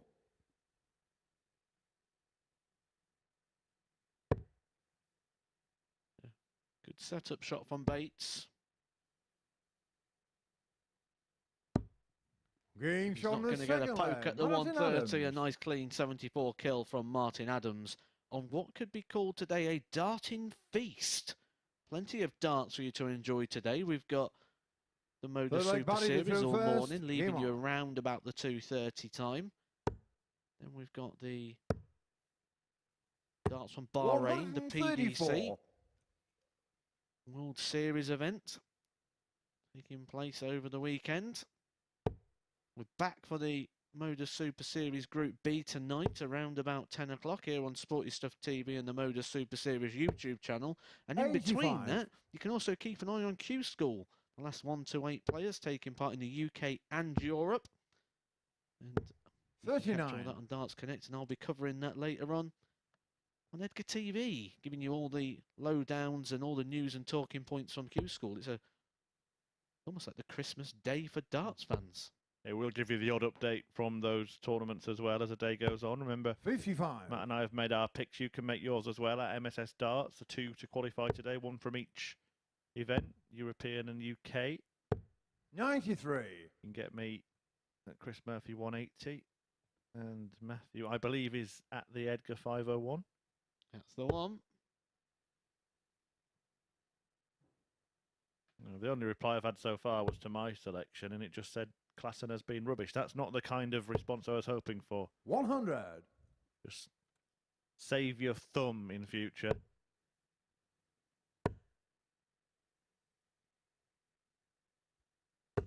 $95. They are underway over in Europe. Like I say, I'm keeping a close eye on Corey Cadby. Do expect to see him get through. Currently 3-1 up in his opening game, averaging around about the 98 mark. Yeah, you just want your runner to still 85. be in when we go off Barrie air, don't you? 140. 140 for Barrie Bates. Not going to go, but still in a very good position to win this leg. 40.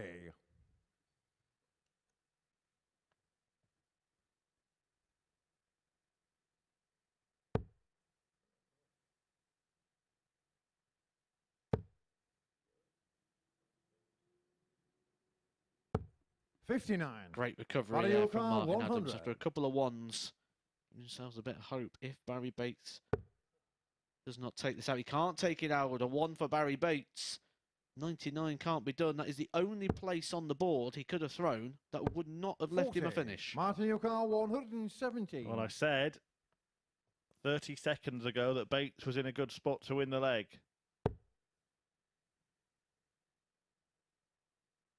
Roll forward the tape, and Martin Adams is throwing at tops, 97. but not hitting it. Barrie O'Carr 60.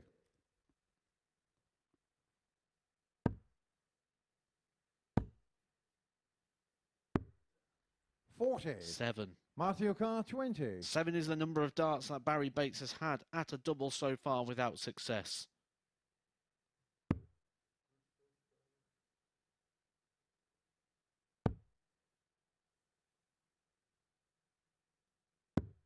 $18. 3. Barrie O'Carr 20. The number of darts he's got to put that right. Got away with it. He was 1 out of 7 in his first match, Barrie Bates. He's now 0 from 9. No score. Martin O'Carr 2. As Adams looks to land double 1. Might just float one over the top as a guide here. No well, score. maybe Barrie he O'Carr will wish 20. that's what he'd done because he only had 1 dart.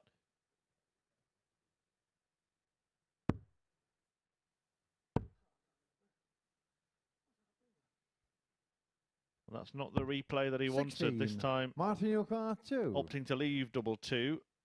And surely this time Adams has to try and lay down a marker. Game shot on the third leg. Martin I said Adams. 3 was the amount of darts that Barrie Bates had to put it right. It actually turned out to be 6. 3 was actually the number of legs he is now behind. Martin Adams, Fourth leg 3-0 Martin up. to throw first. A double breaker Game on. throw. And got to say, this one hasn't been without opportunity for Barrie Bates. He's carved out 11 darts at a double in this one. Not been able to convert, and Martin Adams punishing. 99. Matthew Edgar looking good. Corey Cadby, 5-1 in that match. 60. At Q School against Denny Alderkelter, a leg away from victory and averaging in 3 figures. 5-0 to Chris Landman, who played here at the Super Series recently. Just feel Cadbury's 100. head and shoulders above what the standard of Q School is. Be interesting to see how things develop this 100. time round for Corey. Hopefully he can fulfil the talent that he has.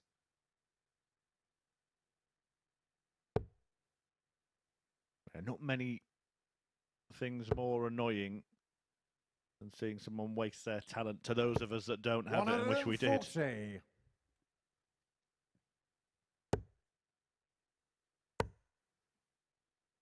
We're not just talking talent to win a tour card, we're talking talent to contend for major titles.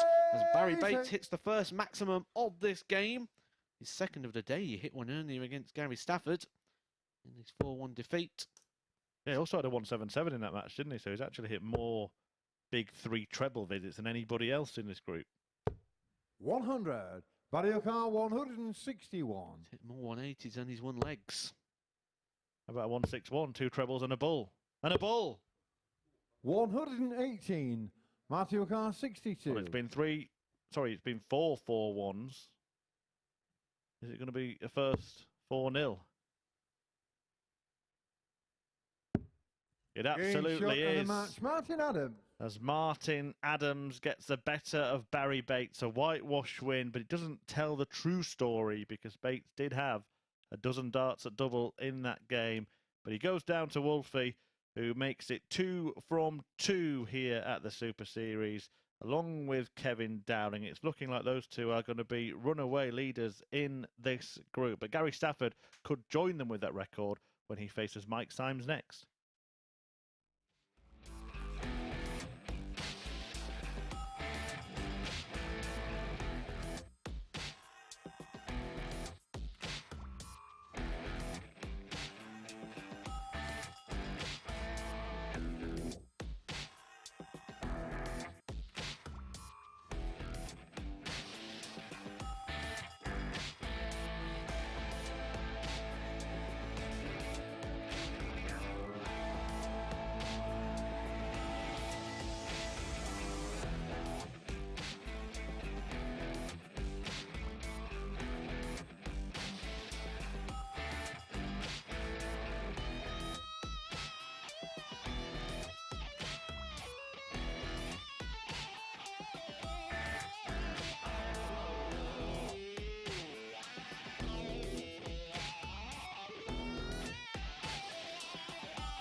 Well, Martin Adams really is making himself out to be the man who could be the dominant force in Group C over the next couple of days. A second consecutive win. He's only dropped 1 leg in his 2 matches so far as he gets the better of Barrie Bates by 4 legs to nil. 4 out of 9 on the doubles there. Barrie Bates having 12 darts at the outer ring. Couldn't take advantage of them. Work to do for him over the coming matches. Well, 5 matches gone, which means it's our regular slot to have a chat with Matthew Edgar up here on the balcony about things so far. And we can only start in one place, and that's Martin Adams. The bookies installed him as the favourite to win the group, and based on the first couple of performances, especially the first, they were right.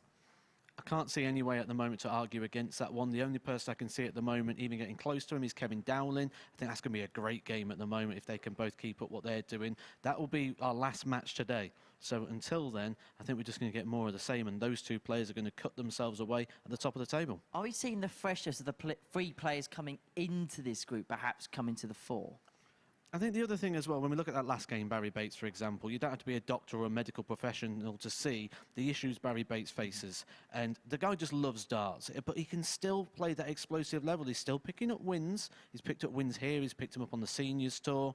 But being able to do it as long as he's have to do. He's played 15 matches already this week. This is day number 4. It's starting to take its toll. He's still having these explosive moments, a good leg or a big finish, but they're starting to become less consistent now. And I do fear that we could see more of the same for Barrie Bates. And with the Davies chance, sometimes it can be quite difficult for the players who come into Group C on the Thursday and Friday just to settle in. In fact, it's kind of been the exact opposite. Yes, they lost the opening leg, didn't they? Both Kevin Dowling and Gary Stafford then went on to 4-1 victories. Kevin Dowling looking the more convincing of the two. I've spoke a lot in commentary about the history and the longevity of Kevin Dowling and the things he's done across his career. He has outperformed most of the players in this group across a long time span. And that experience is really coming through. A ropey one in the first, and then ever since he's looked very good. He's looked brilliant. Well, let's round off the second round of fixtures then. We're going to see Gary Stafford, who won his opening match, of course, another one of those players on day. He takes on Mike Symes, who was called up at around about 7:30 on Monday to play in this competition. We see some highlights. Let's have a look at this 164, which he got against Matt Clark yesterday. And he showed, as I say, glimpses over those first 3 days. And we mentioned on commentary yesterday, if you piece it together, there is a player there. Yeah, definitely. That 164 is probably the highlight so far of his week. And it's these early games that we tend to find the best of Gary Stafford. Gary Stafford? It's because he's on the screen now. We did see the best of Gary Stafford, to be fair. Mike Symes. He kicked off, didn't he? The first game when we not really know what to expect. He was going to work, he turned around, he came in and he threw an 88 average and played really, really well. Inconsistency. That is the key in terms of all of these games. If anyone can just find sort of that mid sort of 85 average, you're going to be really competitive in this group and get yourself through to Saturday. Well, that is what Matt Edgar thinks about the first 5 games. Game 6 is Mike Symes against Gary Stafford. Chris Murphy will also be giving his thoughts down in the commentary box. Thank you very much, gentlemen. Yes, we are into the 6th game, the final of the second round of fixtures. And Mike Symes, who did indeed get his Monday morning call, turned around his car and came to the darts instead of going to work. But he's got his work cut out if he's going to reach the top 2 in this group. But he's playing a familiar face in Gary Stafford, a Hampshire County teammate, 55 years of age from Southampton, looking to double up on victories, having beaten Barrie Bates by a margin of 4-1 in his opener. All of the first 4 matches were won by that same scoreline before Wolfie whitewashed Bates in the game we saw before the break. First legs, Mike to through first. Matthew Edgar rejoins me in the comms box after giving his thoughts upstairs. I thought that you might be coming down to a bit of a shock there. Denny Alder-Coulter in that match against Corey Cabby at the European Q School got it back to 5-4 before Cabby had to take out 101 with his opponent on a 2-darter in what proved to be the last leg of the match. But it's never over. Got to get over the line. You can't just play for time. We'll keep you updated with what's happening in the 2 qualifying school competitions. By the way, we've been mentioning Q School this week. I'm well aware that some people who watch us might not be completely au fait with the intricacies of World Professional Darts, so I'll leave it to a Q School master to explain exactly what it is. It's just a stream of 4 tournaments, points awarded for 60 victories. You get a league table.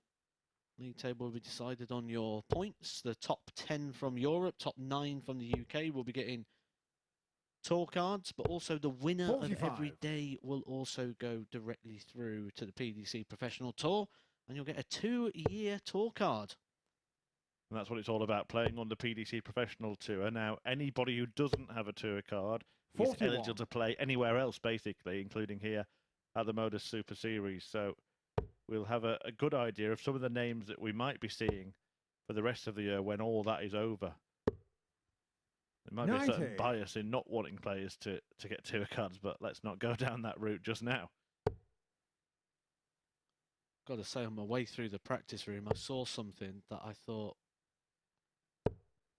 absolutely 81. loved. Mark your car 145. Sandwich on the side.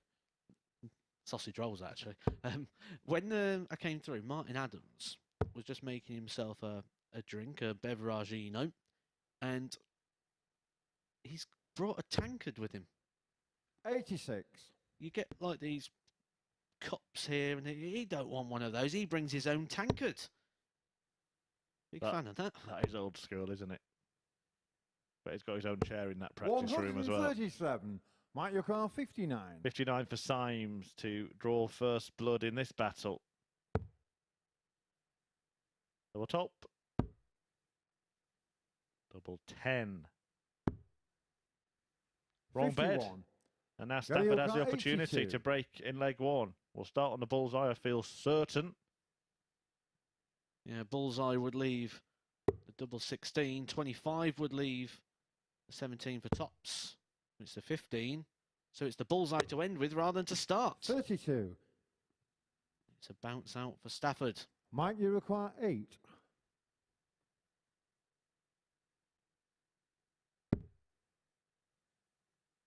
Looking to just move and adjust from that. Now he's got to go down for double 2.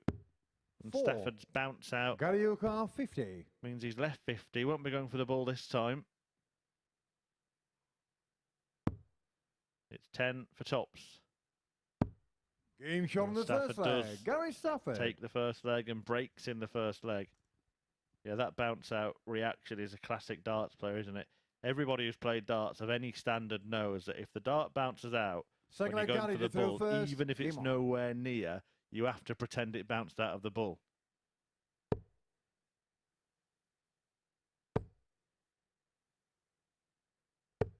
We 41. mentioned trying to pick apart the possibilities for Mike Symes earlier on in the week, and I actually said that I think it was a benefit that he got called up so late and didn't expect to play, and how he'd came into that group with no expectations, no messages of good luck, 140. no goodwill, just probably most of his friends and family didn't even realise he was playing here on Monday and in Group A because of how quick that turnaround was. This is a different story. 134. He would have probably woke up this morning to some good luck messages. All the best in Group C. He'd have left the door. The family would have been wishing him well. He'd have come here with hope. Coming back in on 140. 0 points. And that just brings its own different pressures. All that extra in the preparation.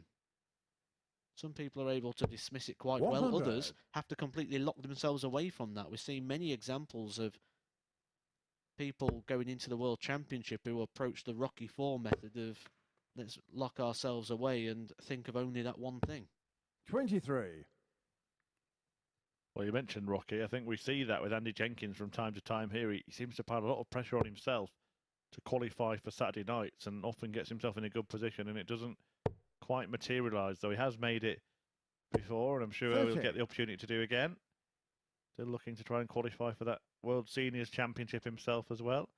Speaking of seniors, just seen an interesting name in action at that Q school over in Germany. Larry Butler giving it a go. 60.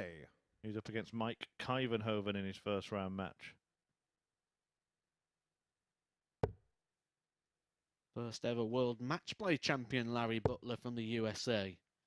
The Americans are coming. We've seen good darts from Alex Spellman over in the European Q school. We saw Danny 88. Baggish win a tour Mario card Kart 138. a couple of years back from the UK. And Leonard Gates here at the Super Series doing some good stuff, and indeed that converted into him becoming 40. a fans' favourite at the World Championship, winning a match there as well. Now Stafford wants 108 to double his lead. Goes the 17s route, and it looks like a good guide. Fails to use it though. 54. Mario Kart 98.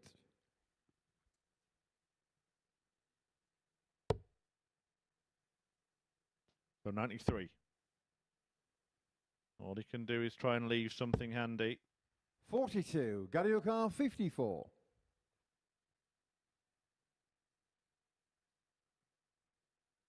Tops in the last leg. He tops in this. Gives himself Game a shot on the talking second to. leg. Going Stafford. Paul Hinks gives him a talking to as well with game shot. Gary Stafford. Mike Symes getting himself into a bit of bother Third here. leg, Mike, to throw first. This opening Game game on. 4-1 to Dowling. Not only is he on course for another defeat, but he's on course for another heavy defeat. We've been talking about Dowling and Adams as the potential runaway leaders, but don't 81. forget that Gary Stafford would also have a 2 from 2 record here. And then it's when they start meeting each other, isn't it? Kevin Dowling against Gary Stafford in a couple of games' time. 100. He would take on Martin Adams in his penultimate match, and in the penultimate match of the day, Adams would play Dowling. So the picture will become clearer as the day progresses. The next game's really interesting for me, though. 100. Davies versus Barrie Bates. You mentioned that thing that went under the radar yesterday of losing 5 from 5. He's lost 2 in here, so that's 7 games in a row already that he has lost. Taking on Barrie 100. Bates, a guy he won 4-0 against. Then he went 2-0 up, won 10 legs in a row, but then lost the next 4. And Davies turned things 26. around. Barrie Bates hasn't started great today, so a good opportunity there for Davies to dig deep and get a vital win. He can't afford to lose all 3 lives at the first hurdle. 43. It's going to happen to one of them, isn't it? Bates with only 1 leg to his name so far. Although he's had plenty of darts at 70. double.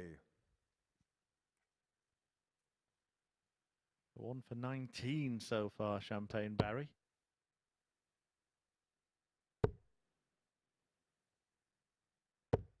$100. Some players play themselves into form as the week goes on. Others kind of tail off, don't they? We saw it last week, I felt, with Peter Manley. Had his moments, but I felt tired as the week went on. Well, he felt tired as the week went on. Let's have it right. That was from the horse's mouth.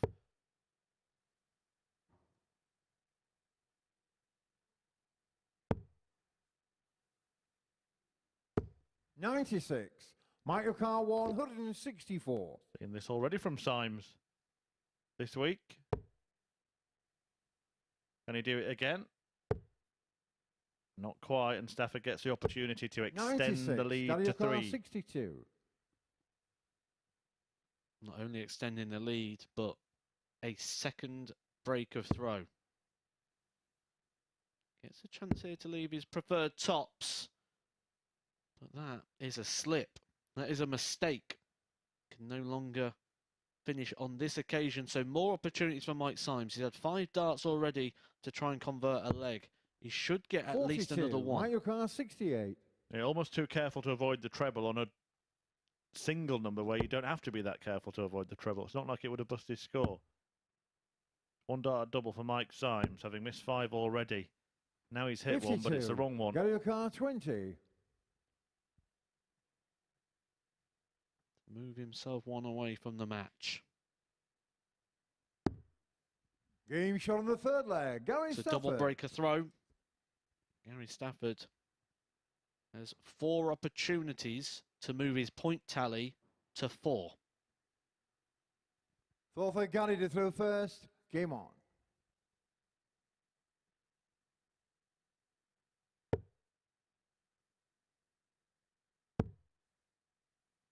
Symes has had more darts at double in this game than Stafford has. And it's Gary who leads 3-0. Interesting runner and rider 100. about to get started over at Q School. French Thibaut Tricol taking on Grant Sampson, who recently played in the PDC World Championship. Caused that sizable upset, one of the biggest upsets, I think, in recent years in terms of the odds, when he beat Keen Barrie in the opening game. Tricol, you've got to feel if he can go through and get a tour card, we could start to see big things happen in French darts. Maybe even a World Cup place could be on the offing. Yeah, it was at that WDF World Championship where he reached a final against Neil Duff. Big moment for French darts there. 44. I've always enjoyed his company here at the Super Series as well. Wins in the first round, by the way, at that European Q School for former world champion Christian Kiss, Corey Cadby, as we mentioned. Chris Landman did get the job done 6-0. Other notable names through their first match: Stefan Seatman, Ronnie Hybrex, Berry Van Peer, Lucas Veinig, Ryan de Vrede, 68. and Tony Alcinas.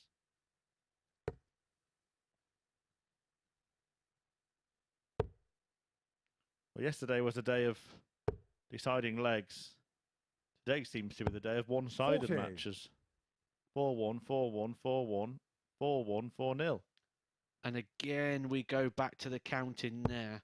A 19 from Mike Symes with the last start has left him on a 1-6-2. He has moved himself to a non-finish with that switch. The thing is there as well, as you see it so often a player do that. His shot before was a single one, so he missed what he was intending to go for, and that's when you need to take a step back and make sure you work it out right.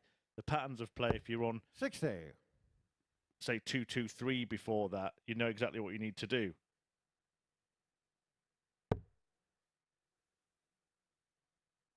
He's only managed to muster up 100 points in his last couple of visits. Can he muster up 102 in one visit 102. to keep his faint hopes in this match alive? Can still be done, but not now.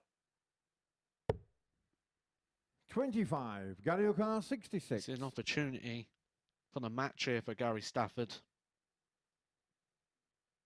Just takes a moment. There's a bit of a pause. 20 to leave his favourite tops. He's been trying to leave this at every possible occasion. Game shot Because and it the match, is Gary his Stafford. favourite double on the board, and he's going to love it right now. He's got a right to smile. It's a 4-0 victory over Mike Symes, and that victory for Gary Stafford moves him in line with Martin Adams and Kevin Dowling, who have both won both of their matches so far. We've now got 3 players tied on 4 points. Coming up next, we've got 2 players that are tied on 0 points. Davies and Barrie Bates, both looking to kick off their Group C campaigns with victories in the next match.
Welcome back to the MODUS Super Series. So it's beginning to become a day of dominance, isn't it, here in Group C? Gary Stafford with another 4-0 victory against Mike Symes. Those are the stats then from that one. Impressive doubling from Stafford. 4 out of 6 on the outer ring, including that 66 height checkout. Mike Symes had 6 chances of his own, none of them converted. And what it does to the league table after 2 rounds of fixtures is exactly this. We can see now a split between the players who've come into the group today. Martin Adams, Gary Stafford, Kevin Dowling, all on 4 points. David Davies, Barrie Bates, Mike Symes are players who played on Monday, Tuesday and Wednesday yet to get off the board. However, that is going to change in our 7th game of the morning session because David Davies is in action up against Barrie Bates. Both of these players, as I mentioned a second ago, took part in Group A on Monday, Tuesday and Wednesday respectively. This is what happened in yesterday's battle between the pair. Barrie Bates nailing this 96 to go 3-2 up before then, sealing victory with this 102 checkout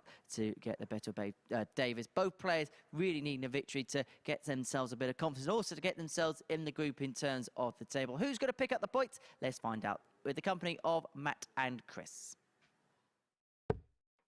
Yes, indeed, to get themselves into the group, but maybe even to keep themselves in the group. Only early stages, but Matthew Edgar has told us about that rule of 3. He thinks 3 defeats is the maximum, and somebody will suffer that already here. Both Barrie Bates and David Davies, the Welsh duo, losing their first 2 matches. Davies beaten by Martin Adams and Kevin Dowling. Bates lost out to Gary Stafford and then was whitewashed by Wolfie himself.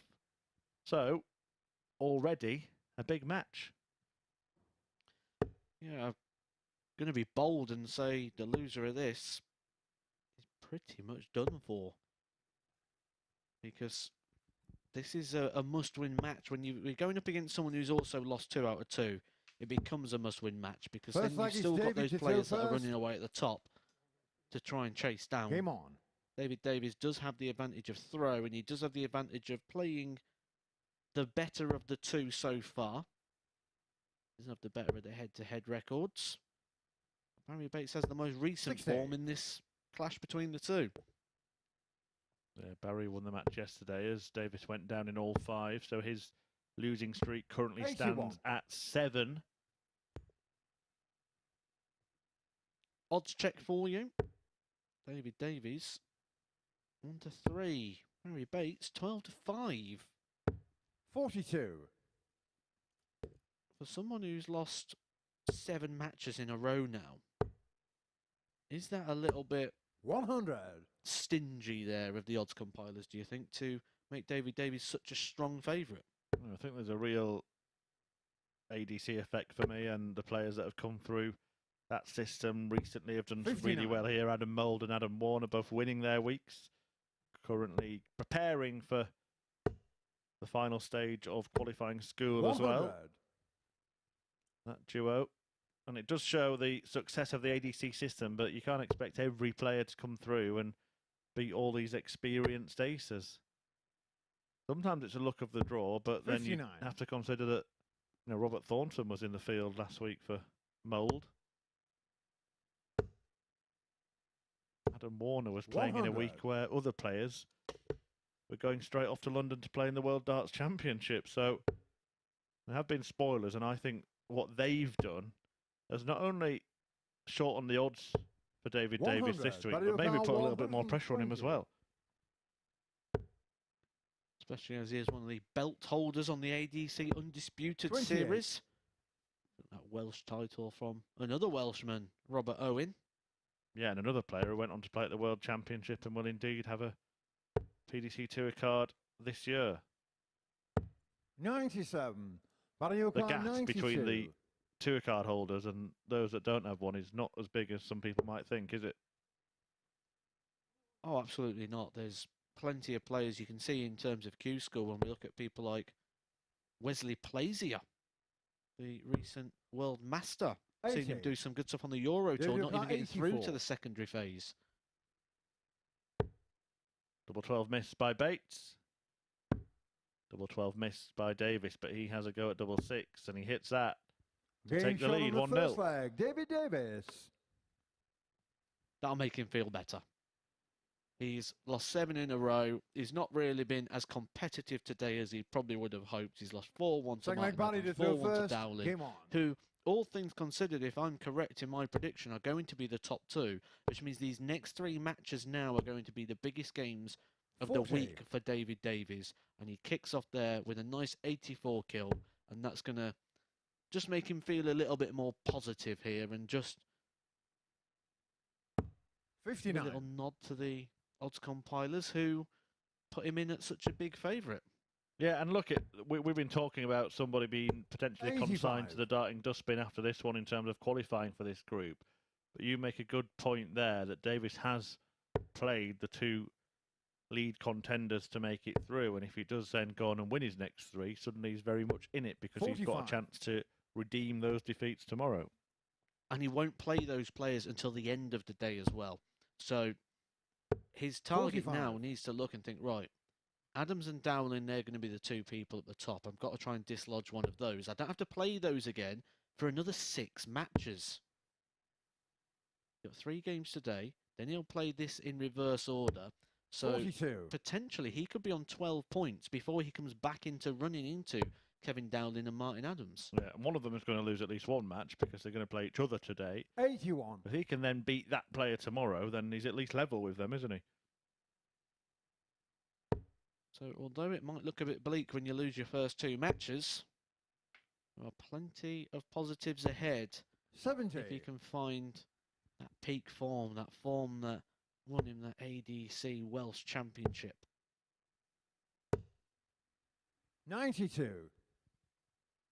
Barrie Bates has been on losing streaks himself this week, lost all 5 of his matches on Tuesday. Davies looking to end one here, 145. and that's Barrie decent. He Bates does tend to use that 158. 25 rather than other numbers when he could go to 18s, for example. Leaves himself 140. 98. David McCall 140. He's got to get this down and get it somewhere reasonable. Reason being, there are no gimmies with Barrie Bates. Barrie Bates lost his last match 4-0 to 82. Martin Adams, Barrie but had O'Connor 12 60. darts at the double.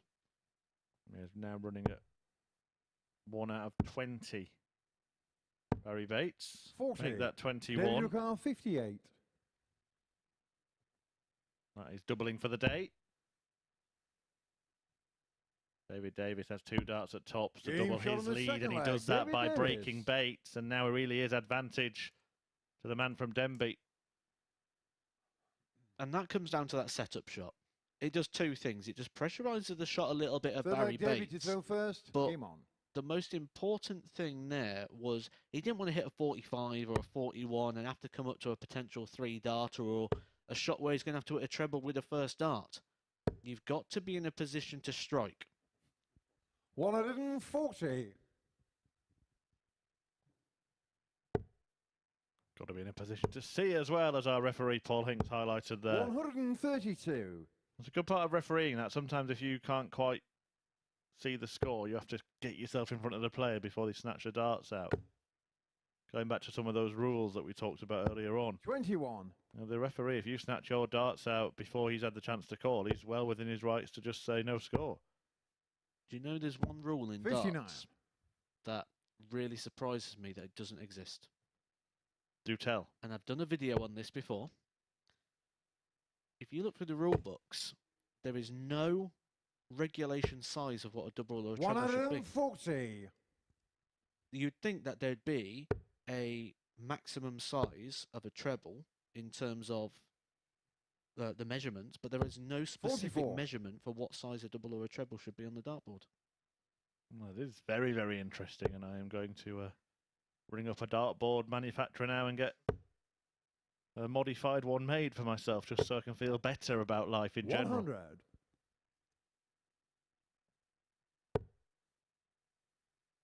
Have you ever practiced on one of those Champions Choice boards with the really small trebles and doubles? 60. Yes. David You O'Connor, barely get a 100. bullseye, do you? It's just where the wires meet in the middle.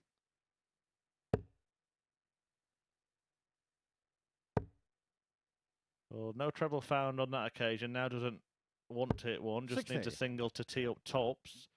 And the dominant victories seem to be keeping coming here because David Davies is on top for 3-0. 85. And it could David be O'Connell, 40. our third successive whitewash after 4 straight 4-1 results.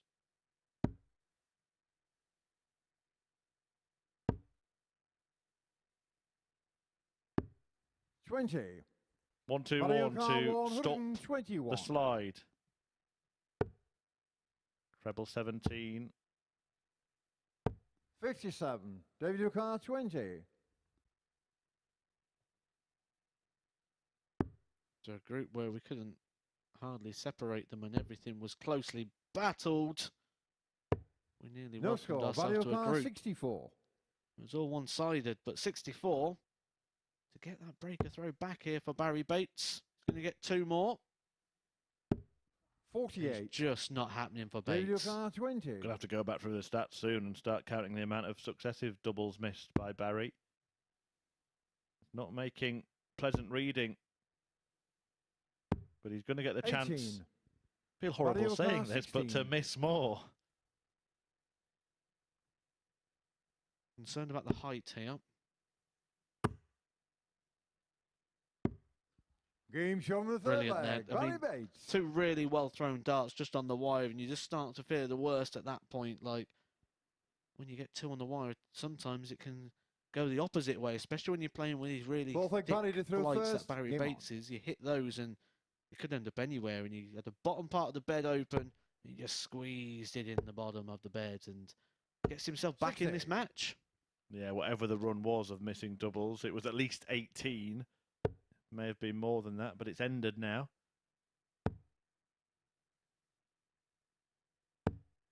42. But only after Davis missed the opportunity himself, chasing the doubles around the board and coming inside twice on the double 60. 5. That's why players prefer to leave even-numbered doubles, because going inside them means they can still throw at a double. And you come inside an odd, then either it's use a 39. dart to get another one, or if it's with your second dart in a visit, it's visit over, really. 180. And we keep bringing up these warnings about Barrie Bates. David Davies will be getting nightmares, flashbacks to yesterday. He was 2-0 up 94. against Barrie Bates, and Barrie Bates came back and beat him.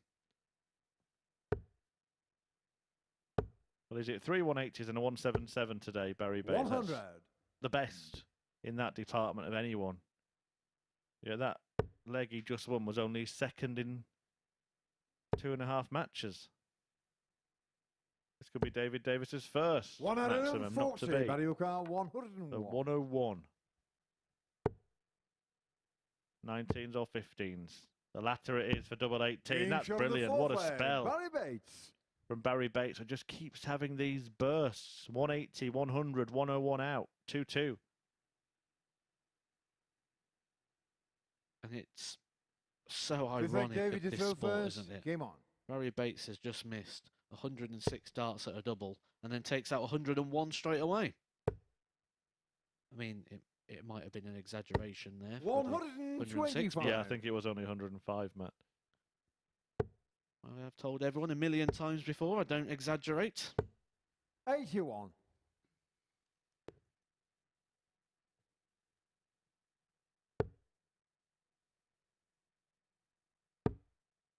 Big moments these for David Davies. 81. And you'd love just to stop the game now and put the microphone in front of him and say, how are you feeling?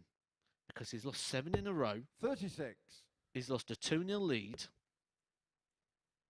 He missed a couple of handfuls of darts to make it a 3-0 lead. Barrie Bates punishing him and putting him through the ringer. 100.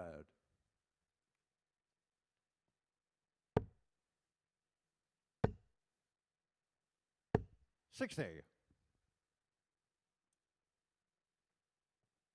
Just to recap what's happened so far, Martin Adams with a 4-1 win over David Davis and a 4-0 win over his opponent in this one, Barrie Bates. Kev Dowling, 4-1 wins against Davis 137. and Mike Symes, and Stafford has beaten Barrie Bates 4-1 while whitewashing Mike Symes. 43. Following this, it will be David Dowling O'Connor, versus 58. Stafford in the first battle of unbeaten players in this group. We'll try and just brush that off the barrel. 38. Well, that's going to be a bit of a frustration for Davies. Even though Barrie Bates is back on 281, he's found himself on double 10 again, and it's gone wrong from there the last couple of times he's thrown at it. 99. He needs to David start O'Connor, getting 20. something going quick.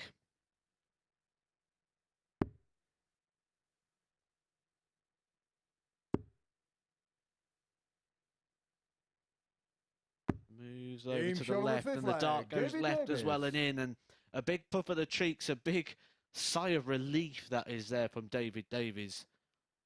A sign of a player that, like I mentioned at the start of that leg, you'd really Six-leg like to Barrie stick to a throw microphone first. there right Game now on. and see what they've got to say. Because you feel at the moment this is a game he feels that he should be taking. 60. A game that is still in the balance.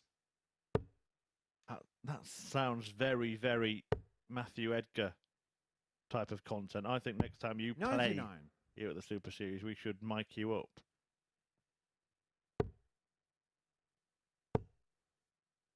It might end 85. up costing me more money than I'd make.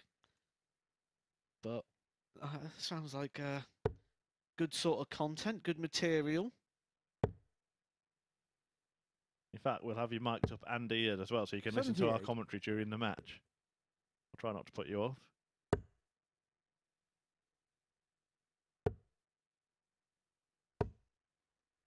$55.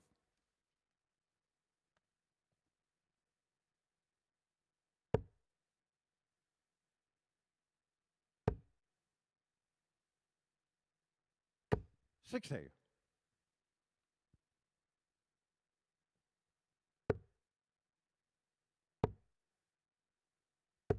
45. Opportunity for Davies to end the drama. Is it exit stage left? 140.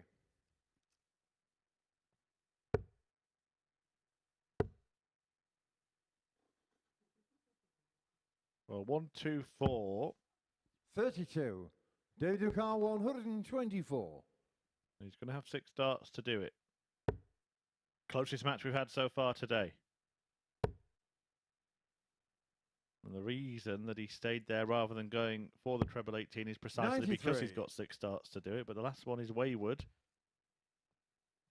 I think that's a happy accident. It's going to pull him away from that tops and tens combination that's been a problem 85. for him. David O'Connor, We saw 31. him successful on the 84 when it was the 12s and 6s. I think this could work out better for him. I think we could see a better result. No score. Barrie O'Connor, Well, 139. 31 scored, but you need to finish on a double. Not going to see one of those champagne moments.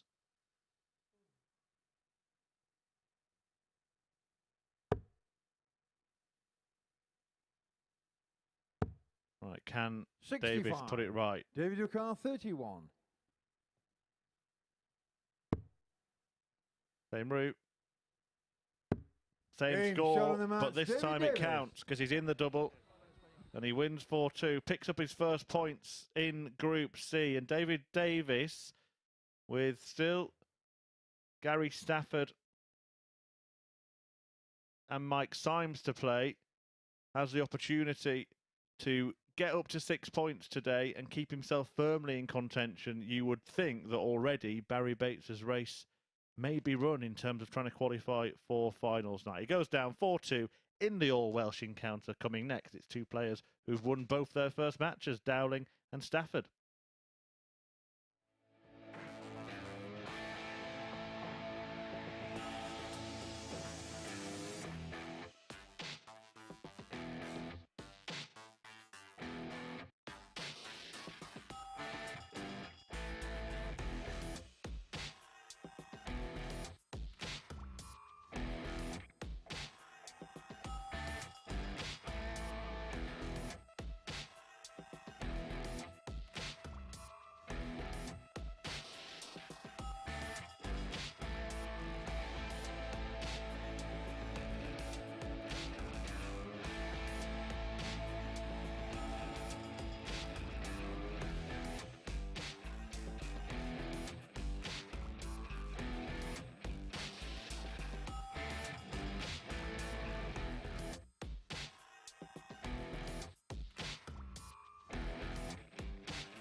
Welcome back to the MODUS Super Series, where it was victory for David Davies against Barrie Bates in the all-Welsh battle. Let's have a look at the stats from that. 4-2 win for Davies, 4 out of 17 on the doubles, 2 out of 8 for Bates, and a 101 checkout as well, the only ton topper we saw in that game. Let's see then what it does to the table in Group C, because for David Davies, it gets him off the mark in his third game. 2 points now. 2 points behind those those 3 players, of course, who won their first 2 matches respectively. So keep himself very much in the race for those top 2 positions, which will be jostled and changed as the day progresses. Well, let's move on then to our next meeting. It's between 2 players who are undefeated so far. Someone's always got to go as Kevin Dowling takes on Gary Stafford. Let's have a look at how both players' days have progressed so far. Dowling getting the better of Davies, 4-1 in his previous encounter, sealing it up here with this double 5, last dart in hand to get the better of the Welsh. And meanwhile, for Stafford, last time out, a 4-0 success against Mike Symes. He's only dropped 1 leg so far in today's proceedings. Will that record continue, or will Dowling get a 3rd win on the spin? Let's find out in the company of Matthew Edgar and Chris Murphy. Thank you, Henry. Yes, it is a meeting between 2 undefeated arrow slingers here at the Super Series on debuts. In Group C, Coventry's Kevin Dowling getting victories against Mike Symes and David Davies. Now he runs into Stafford before a meeting later on with Martin Adams. That's his last match of the day. Plays Barrie Bates in between. Stafford himself has seen off Bates and Symes, the 2 players who perhaps he would be earmarking for victory. So I think we're going to learn much more about Gary Stafford in this match. Yeah, I think we're probably going to learn a lot about both of them here. I know a lot about Kevin Dowling. We've explained First, throughout the Kevin day to throw first. the longevity that Kevin Dowling's got. Got a few stories I can share throughout the day about Kevin Dowling as well. But you feel like he's coming into this game the favourite. 45. On the basis of what we've seen today and previous. But he's going to be aware of Gary Stafford. They've both been around that sort of county scene for a long period of time. And how much does Kevin Dowling think he is the big favourite in this one, the way that we do? Yeah, interesting to understand his expectations here at the MODUS Super Series. By the way, I have to say, both players have got rather unorthodox 85 darts case setups there on that table. Kevin Dowling seems to have brought his sandwiches onto the stage. And I don't know what's underneath Gary Stafford's handkerchief. Maybe a piece of cake or something. 100. Well, if the last couple of days have been anything to go by, they're going to need some refreshments. A lot of 4-3s have been going on. Yeah, instruction to our camera 100. operators to try and see what's under the handkerchief. Next time Stafford goes there and has a little look, could be anything. I think it's probably darts equipment. 45. Yeah, I don't think it's going to be as exciting as we're hoping for it to be. I mean, if it is cake, I'll be out there. Has been a piece of cake for the pair of them so far today. But you get the feeling things are about to get a little bit more difficult for this darting duo. Stafford making it look easy. 180.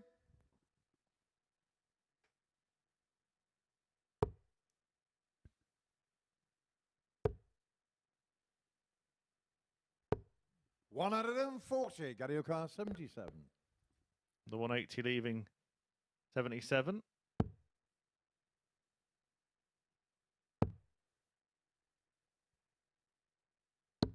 Game shot on the first And he leg. takes out Gary 77. Stafford. Well, well, well.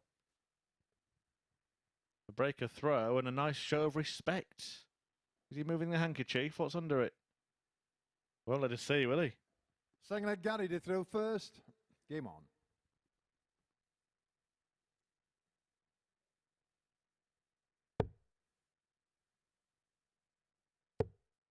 Gary Stafford is getting better 137. as this goes. He is a debutant, so That's kind of the theme and the pattern we tend to see from the debutants, that they start a little bit nervy. He did in his win over Barrie Bates. It was the doubles really that pulled down the average in that one. He had that 4-0 victory over Mike Symes, where he was 4 from 6 on the doubles. So he fixed that problem. And in this one, he's excelling.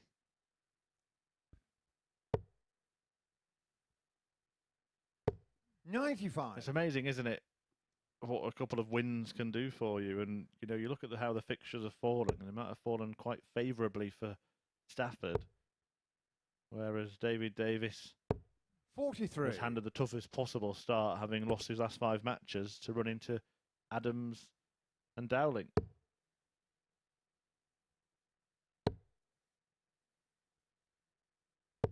$99. So we are getting to see for the first time today Kevin Dowling under duress, under stress. 100. Carry your car, 170. How about a showstopper? Not going to happen, but still favourite to double his lead in this match. 58. Although, 2 treble turn here would apply pressure, massive pressure.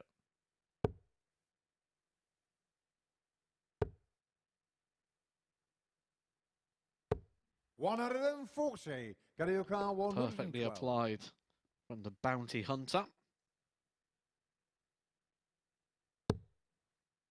Will get an opportunity. Gary Stafford 27. making a mess of Carry it. your car, 97. Needs a treble.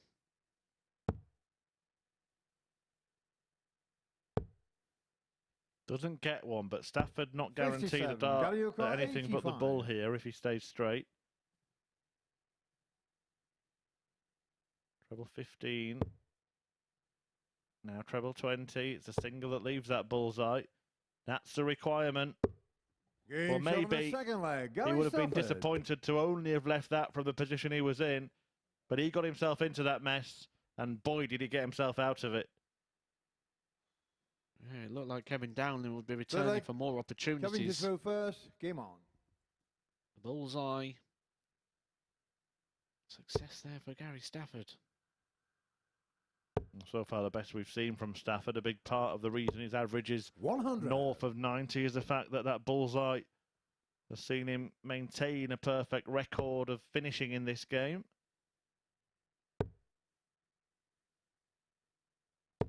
$85. Denying Dowling a dart at double.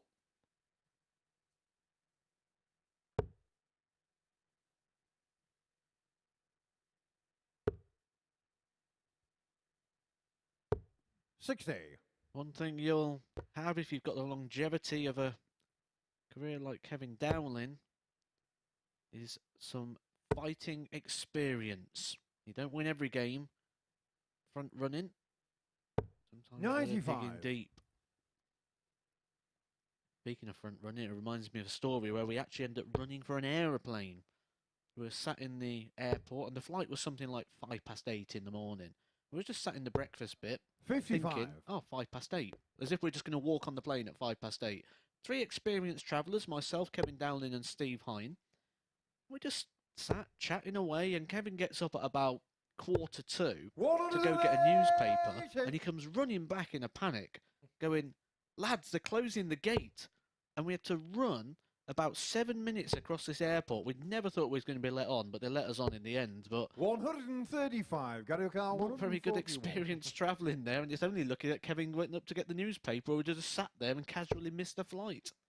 Well, the dart's in full flight here for Gary Stafford. A 180, followed by a fabulous Game from the third 141 leg. Gary checkout Stafford. for a dozen dart leg. He's 3 out of 3 on the doubles. He's averaging 100. A handshake now from Kevin Dowling, who can only watch and admire the excellence of his opponent.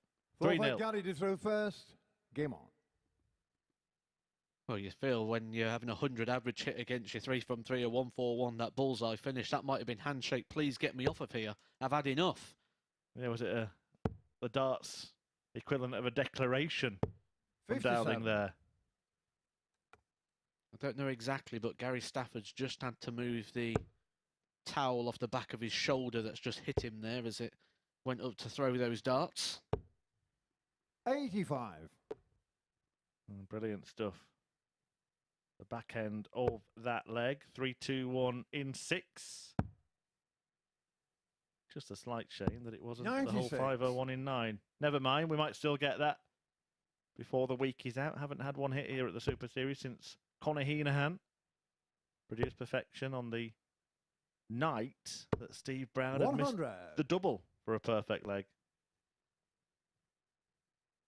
Does make you wonder when you see like the frustration and the emotions that go through with players. If you was able to throw the towel in a match, how many times would you see that? I can probably think of a good few examples over the years of players that would have been more than happy to throw it in. Well, it has happened on occasion, hasn't it? Glenn Durrant did leave a match on the Pro Tour. Said it was his only regret 95. of last year, does he?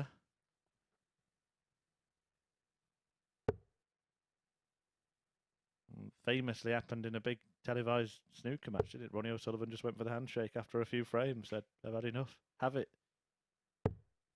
52.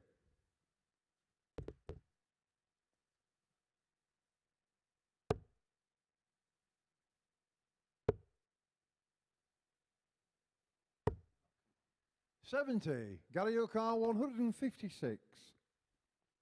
We've already seen a double treble combination finish, the 1-4-1 in the last leg. That would have been painful there for Kevin Dowling, who will take hope from that bounce out. 40. Kevin O'Carr, An opportunity may have presented itself in the most unlikeliest forms. The 1-4-1 was the shot for Stafford. What about a 1-5-1 to hit back? Double top. Oh, look at this. This is sensational stuff all of a sudden. 141 superseded by 151. And it's two decent darters having a lovely old time. Fifth leg, Kevin to throw first. That was the first dart double Kevin Dowling's been given in this game. Good fighting qualities there. And that asks some questions, doesn't it? It asks questions of Gary Stafford, who's had this is all his own way so far. He's had everything his own way all 45. day today. We're watching two undefeated players here in Group C.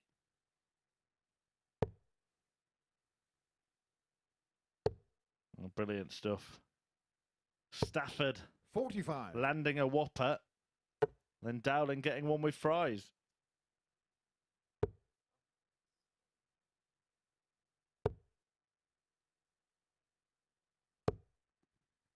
$85. I'm quite pleased, and he'll be quite pleased that he didn't throw the towel in now, won't he? At what point do you throw the towel in mentally in a darts match? I assume in this format, never. 180.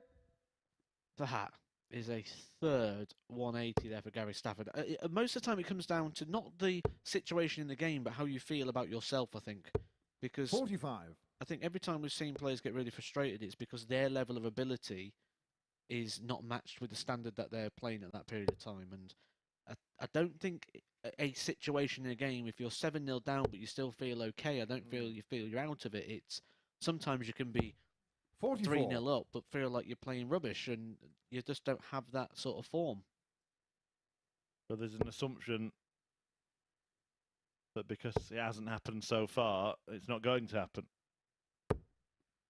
It's not always the case. We've seen some remarkable turnarounds in terms of both level and outcome of a darts match.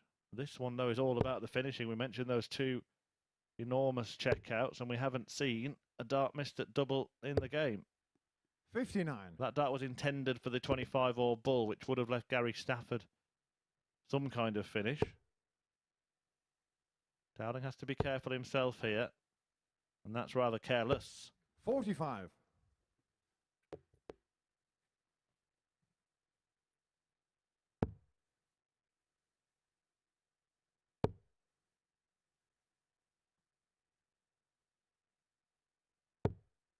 $82. Dowling could have been a lot closer here. Be hoping to leave himself on a 2-darter at the end of this. Might utilise the bull or the 19s. 137. Big fan of that shot. Gary O'Connor, You see people 91. use the ball, but it's a bit like burning a dart at times, where when you can use the 19, you still leave that better breakdown of a finish, but you also leave this nice, simpler 2-dart combination. It allows you to be more aggressive. Well, that was pretty aggressive from Gary Stafford. Did you see him in the background, by the way, as Dowling was setting up that shot? He went 59. full on Dimitri Gary Vandenberg O'Connor, with the 44. spot of meditation. Well, still no darts missed at double. Being shot on the 5th leg. Kevin Dowling. And that run continues. 3 from 3 Stafford, 2 from 2 Dowling, who we thought might throw the towel in at 3-zip behind, but suddenly he's within a leg. 6th leg Gary to throw first. Game on. This is the leg, really, isn't it? If you're Gary Stafford, you've had a 3-0 lead and you've played the way he has, the 1-4-1 60. finish, no darts missed at a double, the 3 180s, and you see that 3-0 lead get turned around. You don't fancy a chance of getting a break in the last. Just seen that Kevin Painter has 81. taken to Twitter to talk about his week so far here at the Super Series. Not spectacular stuff, he said, but grinding a few bits out when needed. Thinks he'll have to up his game for Saturday 40. night's finals. Do you agree with that sentiment from the artist? Yes and no. I do in the sense that we've not seen the best of Kevin Painter yet, and there's a lot more to come. But knowing the 85. fact that I've not seen anything to oppose him as of yet, that he's going to need to raise it beyond the levels, certainly that we saw on the last day. The performance that he produced yesterday was the best of the week so far from him, and the best of the week so far from an individual 60. player. Yes, we've got Martin Adams in this group, but we've seen 2 varied performances from him so far, a 95 and a 76. It comes down to the timing. This group is all about timing. And so far, Kevin 60. has been the master of that. And he's made a career of being the master of timing. Look at it in terms of the rankings. Any time it looked like he was going to slip out the rankings, he'd go make a final or pick up a big run somewhere. When he won that Players' Championship finals, he was 60. just coming down the rankings slightly at that point, won that title, was in the Premier League, and all of a sudden there's another 3 years at the very, very top of the game onto his career. Yeah, I think that he's really had a presence 100. here. One of those players who always has a presence on the stage, but it's just dominated from the beginning. Got himself in front early in Group A and just proved to be an immovable object. He did say in his interview on Monday he needs to give 58. himself a pat on the back a little bit more, and I think that's something that maybe he does need to do this week. From one Kevin to another, Dowling here is looking 60. to level the match, having been 3 behind in it. And for me, that was a key match for Painter when he was 3-0 behind to Matt Clark on Monday and came back to win that game with a 1-2-9 in the penultimate leg and then an 11-darter to win it. 45. Dowling Kevin is O'Connor, looking 115. pretty good to follow in those footsteps.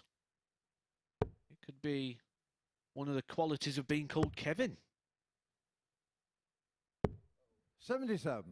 That's a bit of loopy. Yeah, should get a prize. Finding the hole in the 9 of the 19. Can't pick many holes in the performance of Gary Stafford here. 138. He leaves himself Kevin O'Connor, tops. 38. If Dowling cannot make the necessary adjustment, he's splitting this time. Didn't fancy trying that adjustment. He wants double 16 instead. But he 22. can't find it, and Gary O'Connor, Stafford now has 40. the opportunity to complete a perfect display of finishing and win to maintain his perfect record on debut. It didn't look like he was going to get a chance. It looked like it was going to be a clear win there for Gary Stafford. Dowling fought hard, Being shot and fought the back, match. a 1-5-1 Stafford. finish, but he had 4 opportunities to take us all the way. He wasn't able to convert, and Gary Stafford gets over the line and keeps his perfect start to the Super Series going. It is 3 from 3 from him, looking to make it 3 from 3. In our next game, we've got Martin Adams. He's coming up. He'll be taking on Mike Sykes.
Welcome back to the Super Series, where it's success for Stafford once again. He gets the better of Kevin Dowling by 4 legs to 2. Let's have a look at the stats from that one. 3 maximums to Stafford's name, and for a large swathe of that game was actually averaging above the ton mark. Dowling himself 83.5. Both players with a 1 ton plus checkout, the 151 for Dowling, which actually made it 3-1, and a 141 there for Stafford. Let's see what that result then does to the league table, because it means Gary Stafford's now out on top. 6 points to his name, 3 games played, 3 games won. For Dowling, still puts him in a good position, 4 points, 2 wins from his 3 so far. 3rd position for him, joint level on points with Martin Adams, although that could change in our next game, because Wolfie is on the hockey behind us. He takes on Mike Symes in his 3rd assignment of the day. Martin Adams winning both of his matches so far today. He kicked off with a 4-1 success against Davies, which kicked off our session here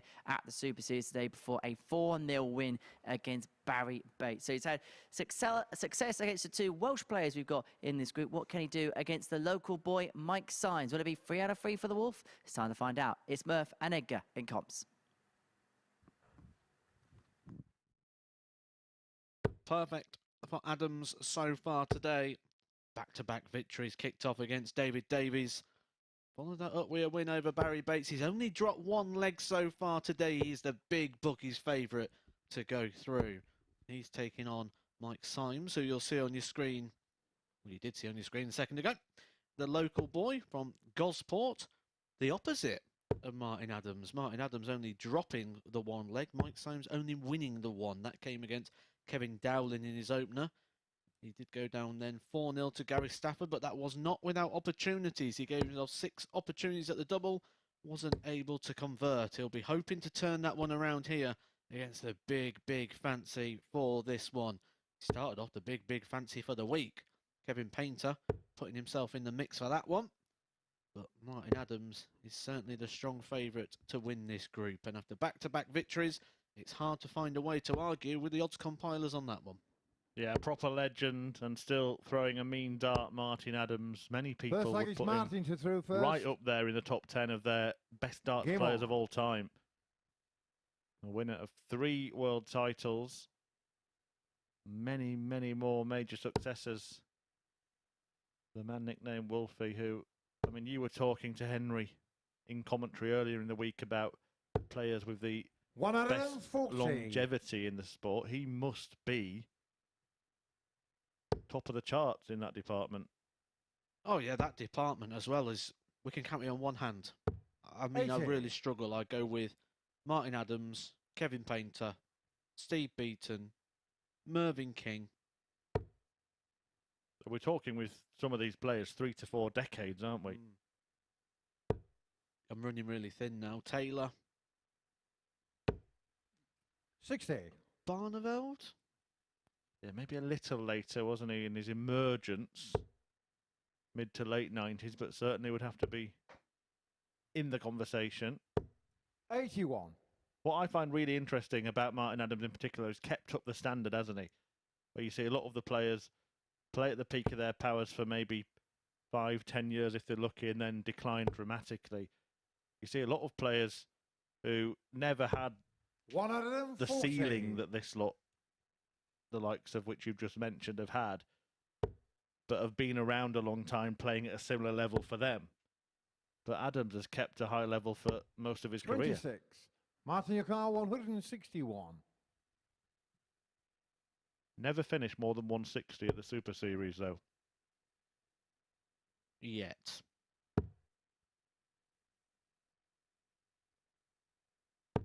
$97.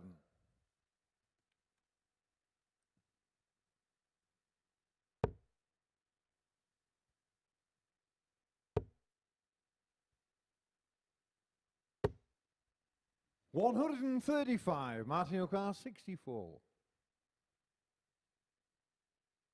For the opening leg. He will have time if he can't do it on this occasion. 32. Symes back on 179. So Adams will return next time for a double 16. Will that be under any sort of pressure here from Mike Symes? Can he leave himself handy? 60. He Matthew leaves a Carr, finish. 32. I've never heard any professional dart player say they enjoy the 119. Game shot on the But first they won't get the leg. chance Martin to Adams. enjoy it or dislike it because Adams has gone out and carries on this run and carries on the pairs run. Adams only losing one leg, Symes only winning one Second leg, leg. Mike to throw first. Game on. Right, let's have a little look at the qualifying scores, shall we? Darryl Pilgrim, a man who's played at this Super Series, a 6-0 winner in his first match in the UK Q School. Also a win for Graham Usher, one to watch. Dylan Slevin as well, played some good stuff here, a 6-1 winner in his opener. Josh Richardson also an early victor. Scott 83. Walters. All these names have played at the Super Series. Mike Warburton, Steve Burton, Chris Gilliland. You'd think, Matthew, that this event was giving them confidence and experience to take to Q School with you, wouldn't you? I would be surprised if the winners of the tour cards wasn't littered with Super Series regulars. 60. Both our picks, by the way, in the European Q School are through their first matches in Jelle Klaassen and Corey Cadby. John Henderson, my pick for the UK Q School today, plays Liam Meek, another player we've seen here at the Super Series in his first round. And Keegan Brown in action right now against Stu Wilson. So Matthew Edgar, your pick is on the line right now, and he's losing, but only 1-0. He was here, of course, on Saturday night, Keegan Brown, watching the 180s go in.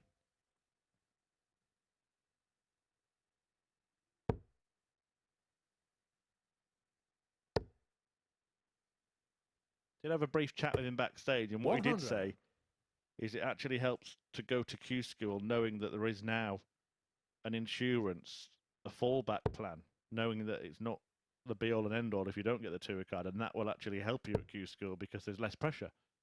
Absolutely. Darts has never been in a better place than it was, 95. or it is now. Michael Carr, 143. Certainly when that sort of COVID times was on, keeping your tour card during that period of time was absolutely essential. There wasn't these sort of tournaments and things going on in that period of time. 59.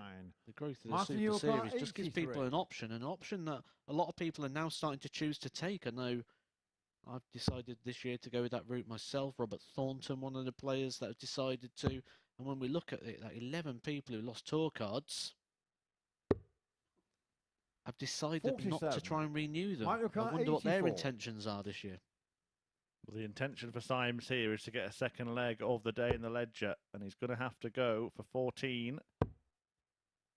Well, he went aggressive, went for the treble, got nowhere near it, in 44. fact, and doesn't Martin even get a O'Connor, dart at the 36. bullseye. Sign of the times for Symes. Game shot on the Heavy second weather leg. Martin Adams. and hard work, and Martin Adams making the most of Mike's misfortune. 2-0 to the big bad wolf. Third leg, Martin to throw first. Game on. Friendliest wolf I've ever met, to be fair. And I have met more than one.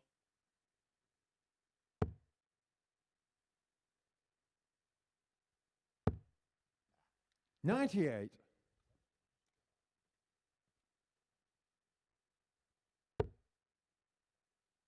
He averaged around about 95. Well, it was bang on 95, should I say, in his first game against David 45. Davies. He lost that form against Barrie Bates, went down to 76. He's back up again by the 95. I've seen him sort of fluctuate before when he's played these sort of events, but I'm still sticking my neck out here and saying that Adams, regardless of the performance 100. wavering and going up and down, I think he does the full sweep. I think he goes 10 from 10. Do you think in a week, obviously, when a lot of players are at qualifying school, we've got a lot of 60. seniors stars in action as well. So you're getting a situation where you've got players who would classify themselves effectively as amateurs, semi-professional at best, playing people that they've watched on their tellies for years and years. And we saw it with Kevin Painter in Group A. Are we going to see the same thing with Martin Adams here in 78. Group C, that he's just got this air of authority And it's as much that they're in awe of him as his own ability itself. Too much respect, essentially, is the issue. And 43. we see that certainly in that game with Davies. I'd say that was definitely something that was going on in that one. We could be seeing it also unfold here, but the other thing we're probably seeing here is Mike Symes, who hasn't had the most successful day so far. He's only won one of his legs in his 2 matches, Dowling and Stafford, taking a 4-1 and a 4-0 victory against him. Just start to chase. 135. And even Martin with a couple Carr, of big trebles, 125. he can't get to finishing range, so Martin Adams doesn't have to go for the ball, but probably will. Go on then, Martin. Treat us! Too good. And the old Wolfie chuckle. You can afford to see the funny side when you're so far ahead. 109. And look, he's probably, in all likelihood, left himself in a better position he would have if he'd hit the 25, because the likelihood is he'd hit again and he'd leave himself on a 2-darter rather than a 1-darter.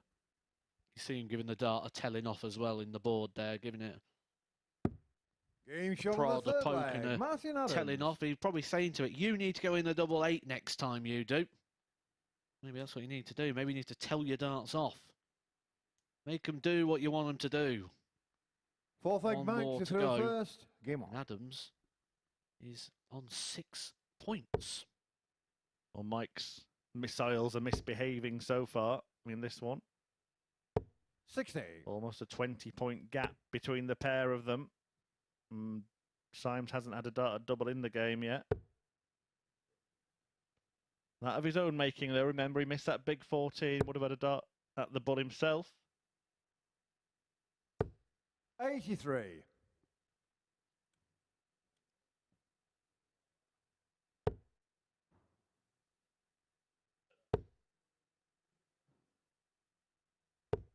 $100.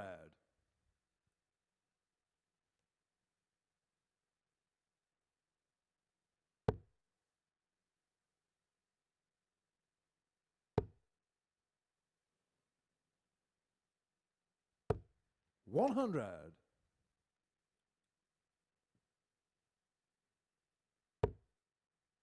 You could be in trouble here, Mr. Edgar. Stu Wilson 3, Keegan Brown 1. 140. Yeah, some interesting games going on. Fallon Sherrick 3-2 up on Josh Payne at the moment. 4-2 make that. 140. Qualified yesterday on the last day, winning away through. 4-2 up on the maximum. Josh Payne, a lot of people's fancy to get it this year. 140. Well, Symes has an opportunity here. This time he will definitely get darts at double.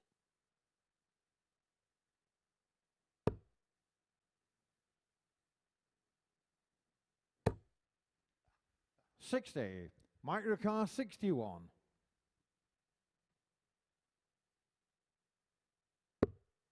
And it's double 18.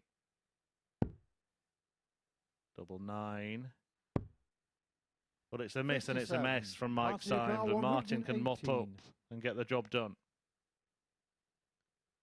We mentioned at the start of the show, he loves a big finish. Loves a tumblers combination. Check out. 98. Microcar 4.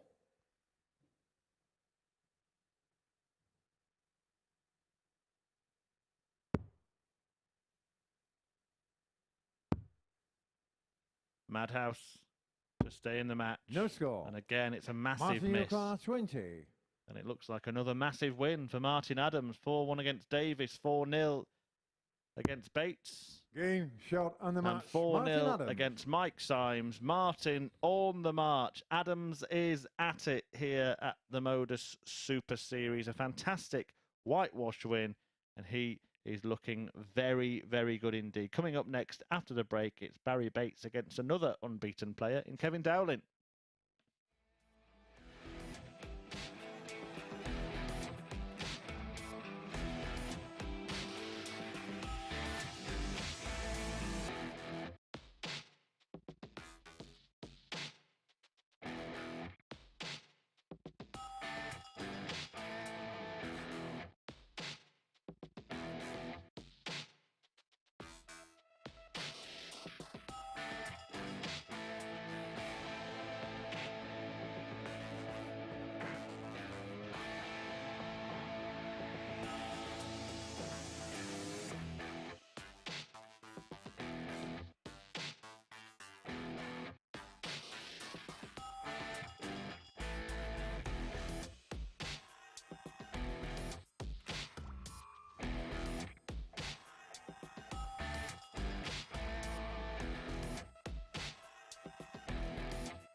This is the MODUS Super Series.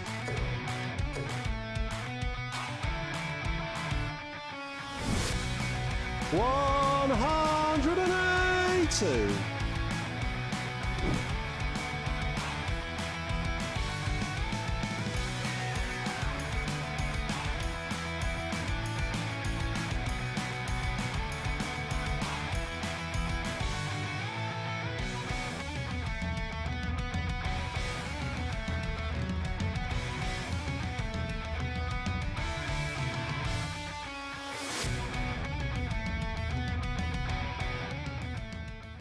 Well, it is lunchtime here at the MODUS Super Series, and Martin Adams is hungry like the wolf. Yet another convincing victory for the three-time world champion. Let's have a look at the stats. 4-0 success against Mike Symes. He's dropped the solitary leg all day. It's another impressive performance, 93.94. He's putting in the best figures that we've seen all week long on a consistent basis. 4 out of 7 on the doubles, 57% that equates to. And he even treated us the fact he was so good on the 1-2-5. He went bullseye, bullseye, and he had a good little chuckle about it as well, didn't he? But it didn't matter. He got the 4-0 success in the end. And let's see what that does to our league table, because as you can see, 2 players now out at the front on 6 points in Martin Adams and Gary Stafford, respectively. Kevin Dowling on 4 points. David Davies with a victory to his name. Bates and Symes yet to get off the mark, although for Barrie Bates, that could all change here because he is in action in our 10th game of the afternoon session. He takes on Kevin Dowling. Let's chart the progress then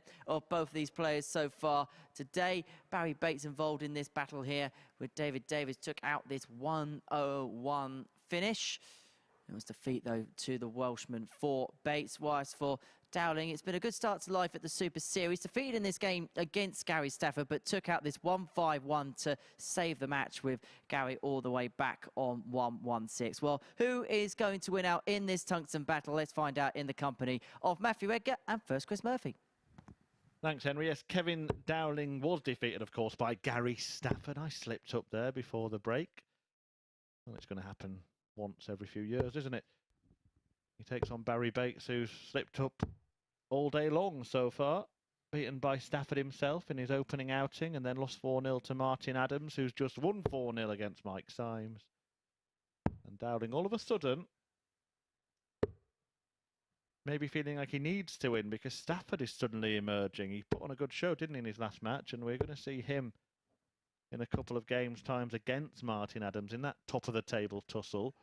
But before we get into this one, a bit of big breaking news from the UK qualifying school that Fallon Sherrick, who qualified for the First leg is Barrie to throw first. final stage Game of on. qualifying school, has just beaten Josh Payne in her first match. A 6-3 win for Sherrick, and she will face the Welshman Mike Warburton next. 40. Also, Keegan Brown's played some pretty impressive darts to raise his average from down in the 80s up to the 94 mark to take the lead against Stu Wilson. That was my pick of the day. 85. The UKQ school. It's just levelled up now, actually, at 4 apiece. 43. Notice as well a man we had as a debutant here a few weeks ago, Adam Lipscomb. He's 5-4 up against another player who's played here, Jack Vincent. In fact, most players that seem to be doing well have appeared here at the MODUS Super Series. We wish them all well in their bids to become professionals or return to that status by picking up a tour card. Play for the next 2 years in the 100. PDC. Kevin Dowling and Barrie Bates know all about that.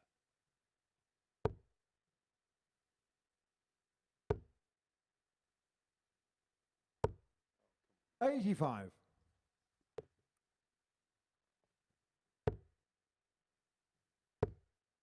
The switch of equipment here for Barrie 44. Bates. He's unsure what to go with on the back end of his darts, changing the stems and flights combination. A bit of a theme of his week. 140. Good solid debut this really though from Dowling. Yes, he got beat in the last game against Gary Stafford, 84. but Kevin O'Connor, was 96. 3-0 down in that and then hit that 1-5-1 finish. Yeah, it's a comfortable start here against a throw. bidding to break 56. Barrie Bates in leg one.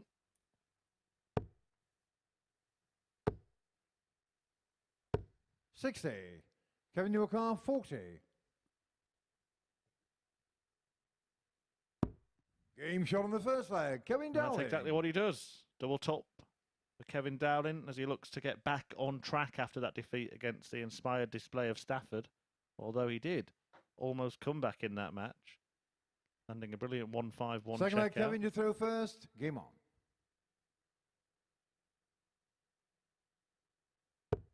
It just makes you realise how competitive that event's going to be in just a couple of weeks' time on the 27th of January to the 29th of January at Reading, when 96. the World Seniors Tour rocks up for 2 Open Series events along with 2 qualifying positions for the Seniors World Championship. When you see 28. players like Kevin Dowling and Gary Stafford who are going to be in that lineup of those players looking for those positions in that Seniors World Championship, it just goes to show sort of the quality that's going to be on show that day and how difficult it's 95. going to be to earn one of those spots at the tavern. I think in 5 to 10 years' time, we'll see a real changing of the guard in the way that the World Seniors events have gone. 41. Of course, we have these marquee names, these big name players at the start of it. Already we've seen John Lowe, for example, bow out of competitive darts at the Seniors. Will take up an ambassadorial role instead. 85. But I think you'll start to see, as we've already seen in flashes, and none more so than David Cameron winning 81. the Masters at Lakeside, I think we'll start to see that those qualifiers, those players on the order of merit, having a big say in the TV tournaments. Absolutely. You can't ignore good darts and 41. keep producing the goods. That'll be the future of the product for sure. 59. Must be such fun as well for those players who maybe haven't been on tour for many years to just get back together and have some nostalgic nights. 76.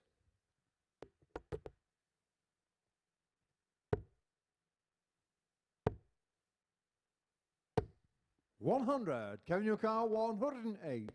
Well, nostalgia for Barrie Bates here at the Super Series. Will be thinking back to the last time he won a match. I'll have to go back to yesterday. It's felt like a week 45. different spelling for Barrie Bates there, because he's only won 3 matches, including a winless day on Tuesday, and he's heading in that direction again today. 32. Kevin Yeah, you do Newcar, fear as the 63. week goes on and on that Barrie Bates is just going to find it harder and harder. Tops. So double the lead.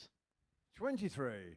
Barrie Newcar, 160. But we do see flashes of brilliance from Barrie. Not on this occasion. In fact, it's anything but. And now Dowling 44. Kevin Newcar, 40. looking at double 20. In Game it shot goes, on the top second corner. leg. Kevin Dowling. And he doubles his lead to 2-0. Still to come in today's play are final 5 matches. Third leg, Barrie to throw first. Game on. Symes meets Davies. Stafford faces Adams in a top of the table tussle. Symes then plays Bates in a basement battle 22. before Adams takes on Dowling and Davies Stafford to end the day. So it looks like we're going to have at least 3 players in contention for the top 2 spots, 100. maybe even 4 come the end of the day's play. That's what we want to see, isn't it? We want the competitiveness. We want to see it go 100. right down to the last leg. We want to see the players under pressure. We want to see them sweat. I also like penalty shootouts. I do like the idea 100. of the old darts penalty shootout. I know it's happened in tournaments in yesteryear, but I really like that. Sometimes I think going for the bullseye or 44. a 9-dart shootout to win a match is, you know, it's fun. We like that here at the Super Series, but I might start getting onto the organiser and say, what about a penalty shootout instead? 5 each at the bull. 45. 2 points for the bull, 1 point for the 25.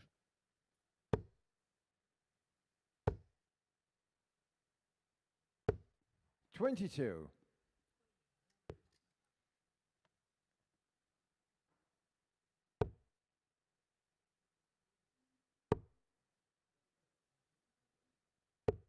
85. Last start from Dowling means he won't leave a finish, but Barrie Bates a long way back to cause any trouble here too. 98. Kevin's attack on the leg, attack on the breaker throw. Attack that will see him just one away from his third victory of the day and 6 points from a possible 8. 97. He's shown some real tenacity as well, hasn't he, Kevin Dowling? Not just in this match, but in defeat to Stafford as well. We were speaking about him waving the white flag, but he didn't do that. Won a couple 47. of legs. Kevin Newcastle, 74. In fact, despite that defeat to Stafford, he really fought in that game towards the end, and then he's come out of the blocks flying in this one. Double 16 for 3-0. Game shot on the third leg. Kevin Dowling. He carved himself the opportunity, didn't he, at the back end of the game? Missed those 4 darts when he put himself down on double 19. Fourth leg, Kevin to throw first. Game on. Good response, though, from Dowling. Looking good for a 4-0 victory. And you do fear the worst for Barrie Bates moving forward. You're looking ahead 55. and thinking, where could the wins come from at the moment? And just can't see at the moment where he's going to be able to get that run of 60. 4 legs.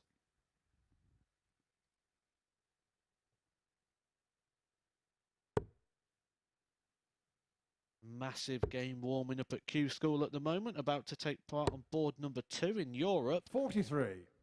The King, Corey Cadby, returning to PDC darts, hoping to get his tour card at the first time of asking, taking on Max Hopp, 85. who is looking to regain his tour card after dropping out the world's top 64. Big game, that one, over on the European Q School. Let you know how that one goes. 85.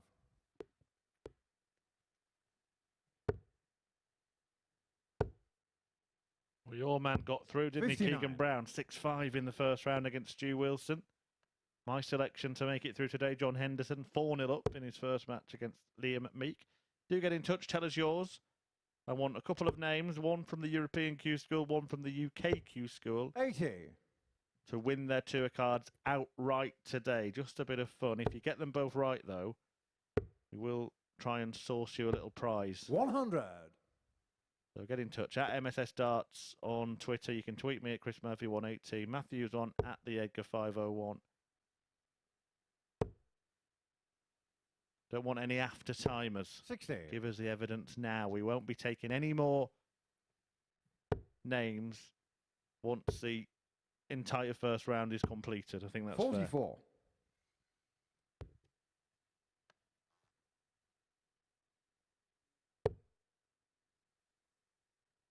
I'll tell you what, Mr. Edgar, if you get it right, I'll get you a prize. How about that?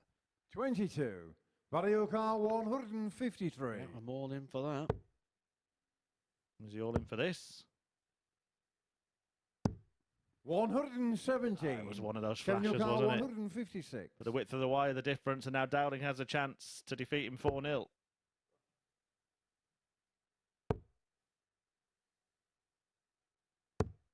$46. Varioka 36.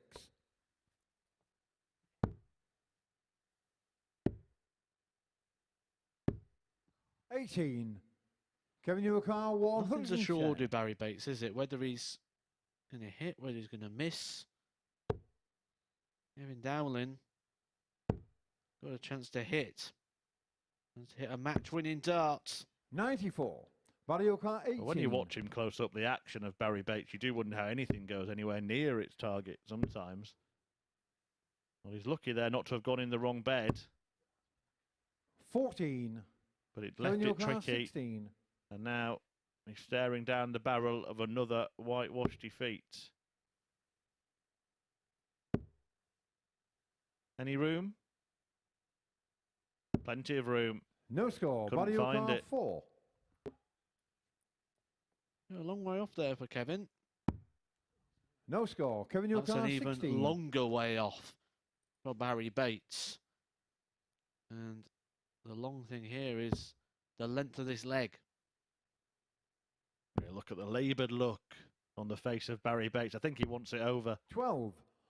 Varioka 4. It's his poorest performance of the week. statistically now, this. Game He shot does on the get a fourth leg on the leg. board. Barrie Bates. And who knows? The first small step on the 1,000-mile journey, perhaps.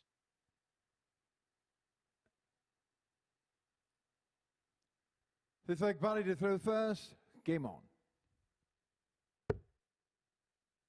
Goes back to that really good old 60. diagram that goes around where you can see your goals and what you want to achieve, and it's so far in the distance, and you go, how do I achieve that? And you say, I don't know how to achieve that, it's so far away. 41. And you say, well, do you know how to take the next step? Okay, well, we'll take that step and then we'll look again, and then the next step, and you just do it that one step at a time, 60. and eventually that goal becomes a little bit more clear until that actually becomes the next step. Barrie Bates is on that journey here. How does he turn this game around with the performance he's got? He doesn't know. It might not even be possible. But he's done the first step and he's making that progress. Yeah, the problem in professional sport, of course, is that you've got another fella trying to stop you. And Dowling's done a good job of that so far. Although has missed match-winning opportunities presented to him by Bates in fairness. But the doubling 100. today has been disastrous from Barrie Bates, hasn't it? That's been the big department of his game that's been lacking. 1 out of 9 81. in this match, Barrie Bates. He was 2 out of 8 against Davies. That was his best return. 1 out of 7 85. against Gary Stafford. And none from 12 against Adams. 40. Kevin O'Carr, 154. We've seen him take out a 151. 154, a bit out of reach on this occasion. Man from Coventry. 54. Big Barrie Coventry O'Carr, City fan. 160. Won't be a big Barrie Bates fan if he took that 160 out. Deep down and shaking his head. 100. He wants Kevin this O'Carr, over with. 100. He can feel the panic and the stress and the unpredictability of Barrie Bates. Tops is an option. It was a safe attempt at tops, and I think 45. partly Barrie because he O'Carr, knows that 60. Barrie Bates on 60 is probably more likely to miss than hit based on what we've seen before. He's missed the big number, but he's left the bed open. 25. Kevin O'Carr, 55. He misfires again.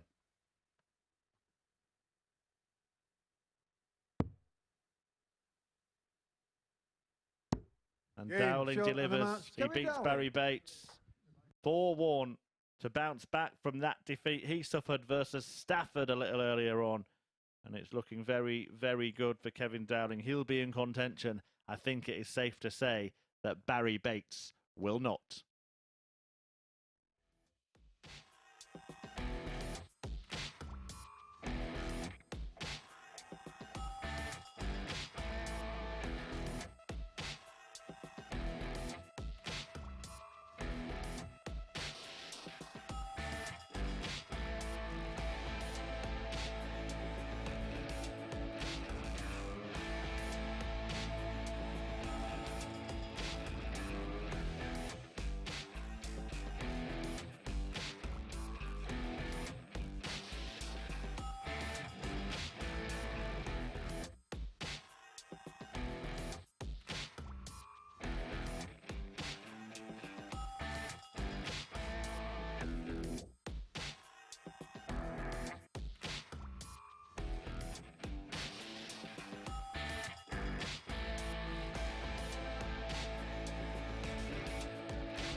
Welcome back to the MODUS Super Series. As you can see, Matthew Edgar has joined me up here on the balcony to reflect on what we have seen so far today. And in our previous match, we saw victory for Kevin Dowling against Barrie Bates. 4 legs to 1.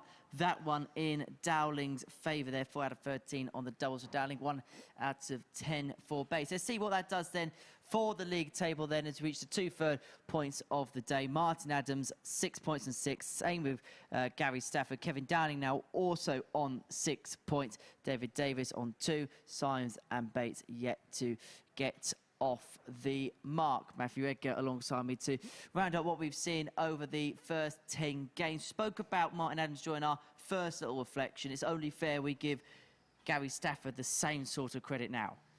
Yeah, he started really well, hasn't he? We didn't really know what to expect from Gary Stafford. The form coming into this was a little bit wayward. No one really knew how he's going to handle this sort of stage or this sort of environment. 3 from 3, and the way that he went 3-0 up against Kevin Dowling as well, very impressive. He was 3 from 3 on the doubles in that, the 1-4-1, the 3 180s. Every single stat about Gary Stafford is looking good, and he's looking in danger. Are we seeing the best starts of the week from them two so far? Stafford and Adams, that is.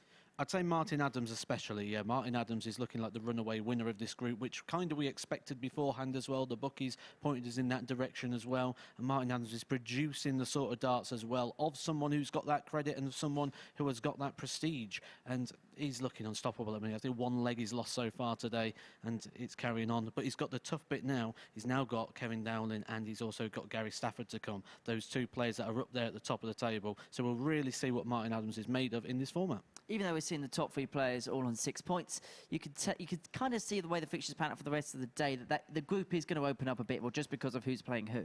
Yeah, well, David Davies comes up in this next game. I think this is a vital game for him. We said he's had the 2 sort of the hardest games, getting them out of the way in the earliest phase, and now he's got to go through the players that are at the bottom end of the table. If he's going to be competitive, he's got to win these 3 games. He's also got to look at tomorrow getting those 3 wins on the board before he comes back to those table toppers. These next 3 games and the first 3 are huge if he's going to mount a charge. If not, it's going to be 2 from 3.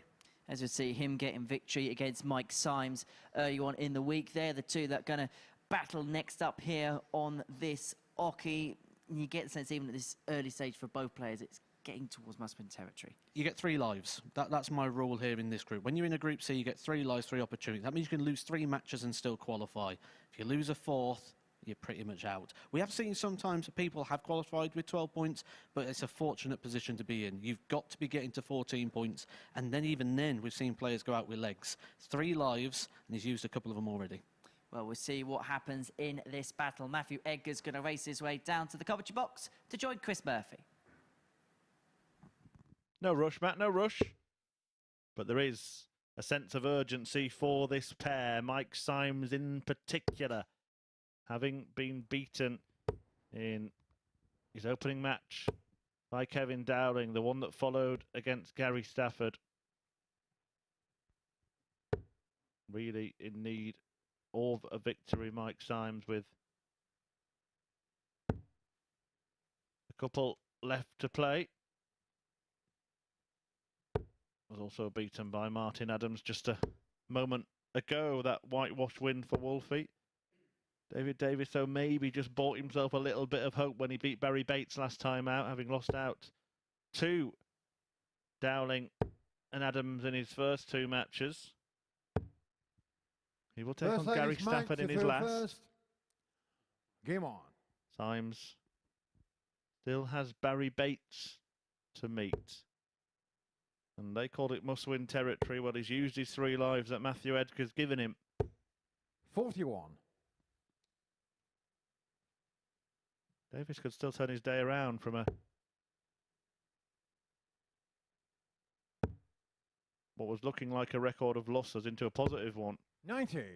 3 wins from 5, if he can go unbeaten between now and the rest of the day.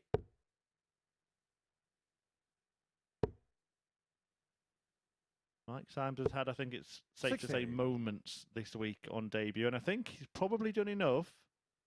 The man who was called up by a quirk of geography, really, the fact that he lives close to the Super Series in Portsmouth and they needed a 85. A replacement last minute. I think he's probably done enough to be invited back again. You get the opportunity You've got to make the most of it. And Mike Symes has been nowhere near the tourist performer this week. So, yeah, I think that he's certainly on at least the long list for Series 3. 58.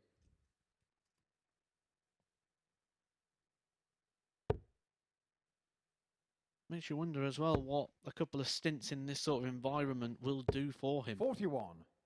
It'll certainly make him feel a lot better when he goes back to his county games when he represents Hampshire. Did win his county game this past weekend in the match versus Essex. Just feel like 140. he's going to be going back there with a lot more confidence. I probably feel that there's a few eyes on him now for the more positive reason. The reason being that he's been here and he's doing some successful darts. But certainly on the opposite team when they're looking through the draw will be aware of the name. I mean, how he'd love to get through to finals night, living just over the water in Gosport. Just a stone's throw from here, although if you drive, it is a long way around, as 76. our director found out yesterday. Microcar 132.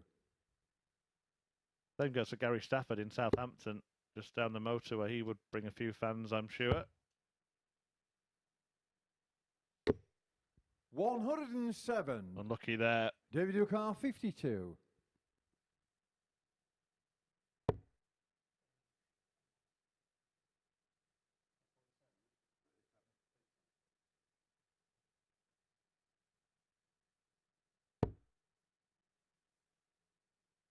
Puts it right. Game shot on the And first gets it leg. right in the David end. Davis. David Davis breaks throw in leg one. Impressed with that. He's had a lot go against him recently. It's easy to get caught in that habit Second leg, and that David to throw first. consistent pattern Game of on. believing it's always going to go the same. He had a bad first start and he stopped. Didn't rush it, didn't just plough on. Had a reset moment. Came back and delivered the outcome. Absolutely brilliant there from David Davies. And 136. a sign of composure, experience and confidence.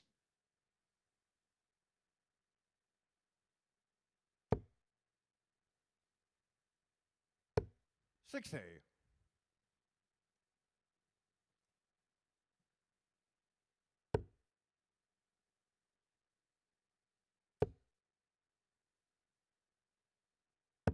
$97.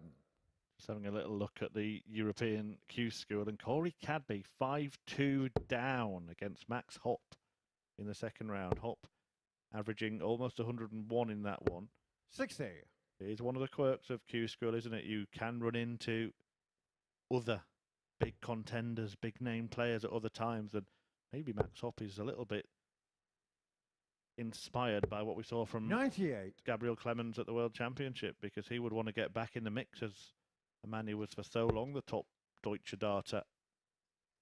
I think with the Max Hopp situation, I think we've got a very similar situation to what we've seen in the past from players such as Nathan Aspinall, David Ducar 170. Roby John Rodriguez, Andrew Gilding. Players that was tour card holders who had a good level of success but then lost their tour cards. It sort of gives them a bit of a 80. kick up the bootay.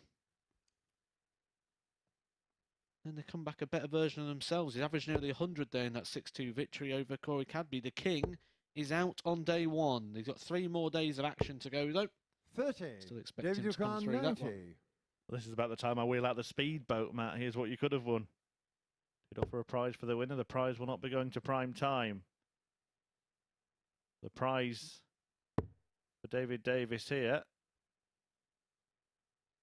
is tops. Game shot on the second leg. And he takes David it Davis. for 2-0. It's like he's aware of this situation. He's aware that if he's going to be in contention for this group, if he's going to be batting out at the end of this for a Third leg, place Mike to in throw finals first. night, it Game has on. to be now. Lives have been played.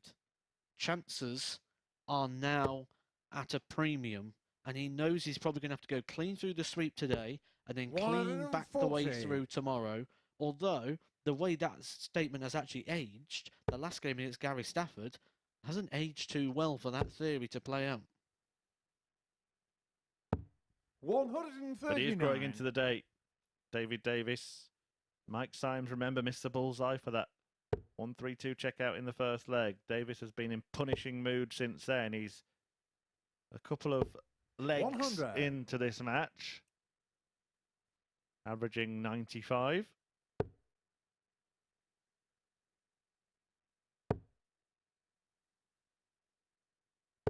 $60.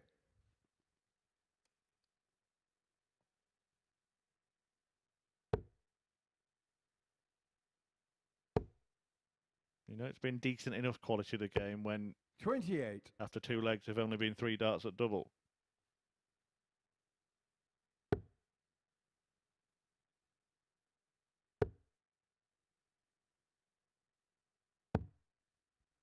$40.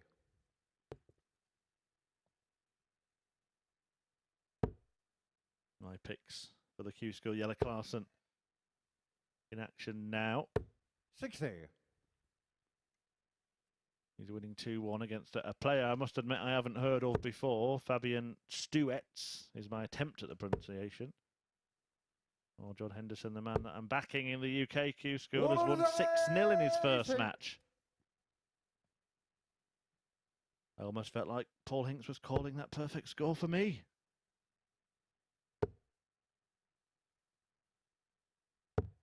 $97. David O'Connor, 82.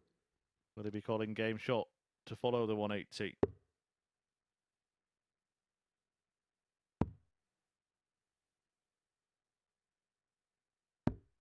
$42. Mike O'Connor, 76.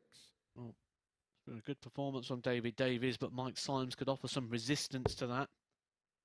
Resistance to the throw that David Davies was trying to break. Game shot on the third And leg. that is a Mike quality Symes. outshot there from Mike Symes. He was under it. David Davies having the opportunity there to go 3-0 up. Double up on breaks a throw. Fourth leg, David to throw Plenty first. of time to get Game it on. wrapped up. Mike Symes digs in deep. Good game, this one. Yeah, really good stuff. Officiated by our 55. iconic caller, Paul Hinks. Have you ever called a darts match before? Have we heard your dulcet tones on the mic? I haven't called anything properly. I mean, I've 45. called a couple of like local games and things like that, but I don't like doing it because what I tend to do is I know shots as a player, so I know the breakdowns. I'm like, right, he wants this treble, he wants that, and then when it comes to it, and it's like, right, what has he actually 100. scored?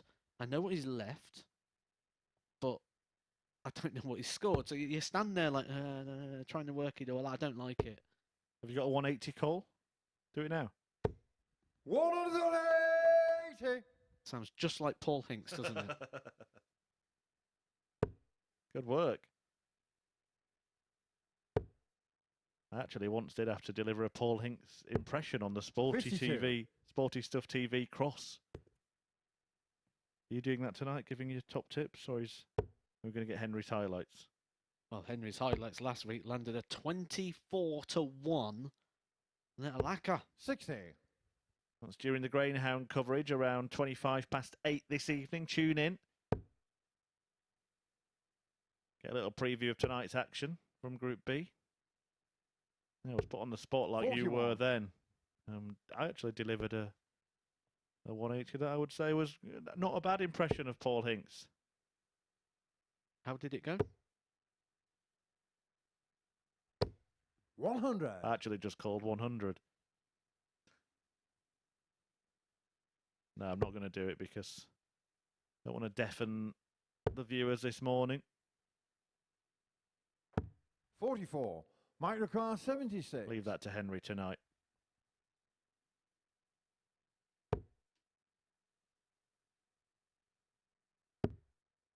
He took this 76 out this way in the Game last shot on leg. the fourth leg. Mike That's Symes. up again with a 76 in this. Just leave yourself 76, Mike.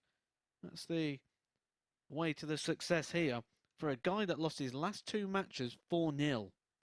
He lost 4-0 leg, to Mike to throw Martin first. Adams, where he Game missed on. 5 darts at the double. He lost 4-0 to Gary Stafford, where he missed 6 darts at the double. And he only got 1 leg in his opening game against Kevin Dowling. So this is a sizable 99. turnaround here from Mike Symes. It almost has an air of a kind of message to David Davies, if I'm going down, you're going down with me. Well, that's what would basically happen, wouldn't it? If Mike Symes wins this game, 81. I think they're both pretty much out the running. We're going down to a 3-horse race for 2 places. Well, actually, I think we're going down to a 2-horse race for 1, because I stand by my earlier statement that I think Martin Adams 60. runs away with this group, and I think he's got the likelihood of going 10 from 10. To be fair, you have stood on that hill in terms of predictions. 100. We did say it before a dart was thrown, by the way, so I'm not going to take any credit away from him if it does happen. Wolfie to go through the bingo card. 85.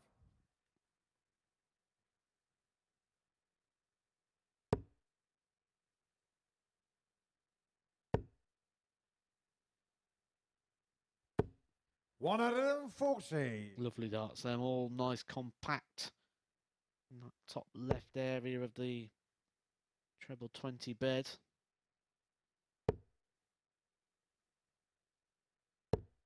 $85.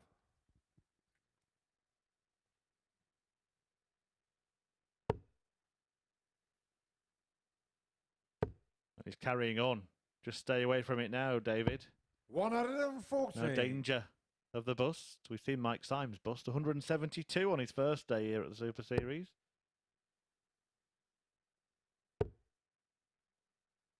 Impressed with both here. Mike Symes for his 45. bounce back David ability in 40. terms of after the 2 4-0 defeats and the 11 missed doubles across those matches.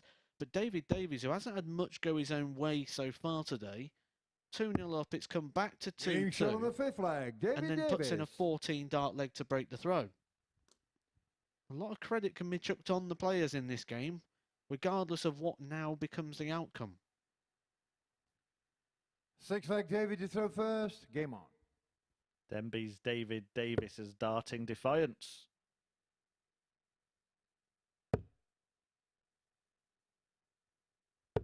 $41. And as we've been saying, look, if he does manage to close out the day with a positive record, 3 wins from 5 after losing his first 2, he's in the mix. And that Stafford win over Dowling is 24. probably one of the big reasons why, because we felt it was possible that 2 players ran away with it. It's likely that only 1 will. So you'll get a 2 or 3 horse race for second place, really, unless Gary Stafford 59. surprises us again in the very next match and manages to get the better of Martin Adams. He will have the slight advantage, or that advantage as of him throwing first. 100. When the 2 meet tomorrow, that'll be game number 4. And Martin Adams will throw first, so it's the same fixtures again tomorrow, just in reverse order, with the alternate player throwing first. 96. In that game for Davies against Stafford, the last match of the day just becomes massive, doesn't it, if he does get over the line here. He goes from having 81. half a chance to having a chance if he wins that match. Especially if Adams does beat Stafford as well, because they'll join up on 6 points there. Kevin Dowling still got to play 96. Martin Adams as well. Martin Adams, who could go through the card today. If he does, that's potentially going to leave, if David Davies can get his 60. wins, 3 players on 6. But he's getting closer. May shift off the 19 at some point here. Well, now he has to. 26.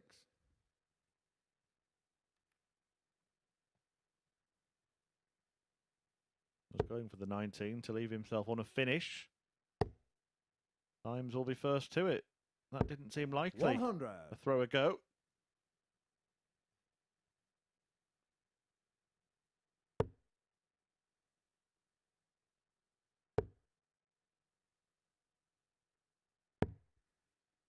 $44.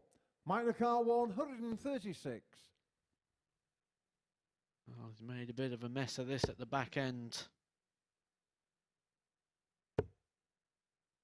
Symes will leave 96. himself a David nice easy Lacar equation. 139. Straight shot at the tops.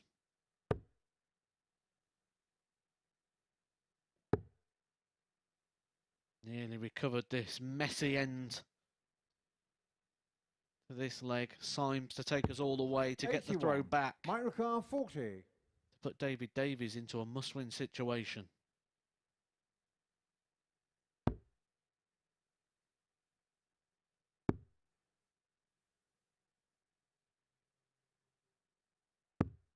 Can't do it.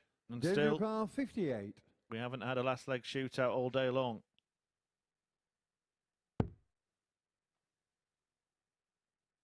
Is that about to change here? Or does Davies Game slam the shot door on the shut? match, Yes, David that's Davies. exactly what he does do. A 4-2 success for the Welshman, beating Mike Symes, and in doing so, remaining in contention for a top 2 finish and a place at finals night. We'll know much more after the next few games, and the first of them, an important one, as Gary Stafford and Martin Adams go head-to-head at the top of the table.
Welcome back to the MODUS Super Series, where David Davies has doubled up his win tally for the day, getting the better of Mike Symes by 4 legs to 2. And what was an impressive encounter. Davies averaging around 91 for the most part of it, dipped down to 82 in the end.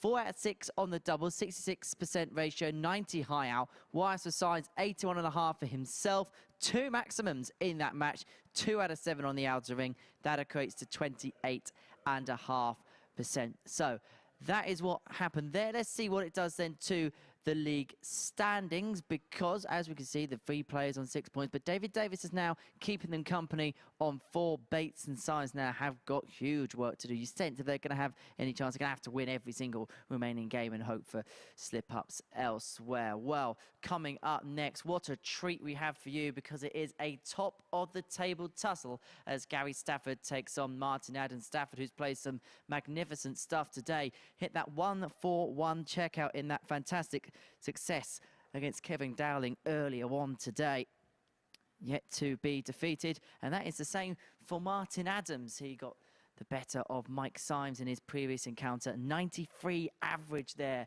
And so it is a top of the table encounter to end the fourth round of fixtures here on Group C Thursday at the MODUS Super Series. To describe all the action, here's Matthew Edgar and Chris Murphy.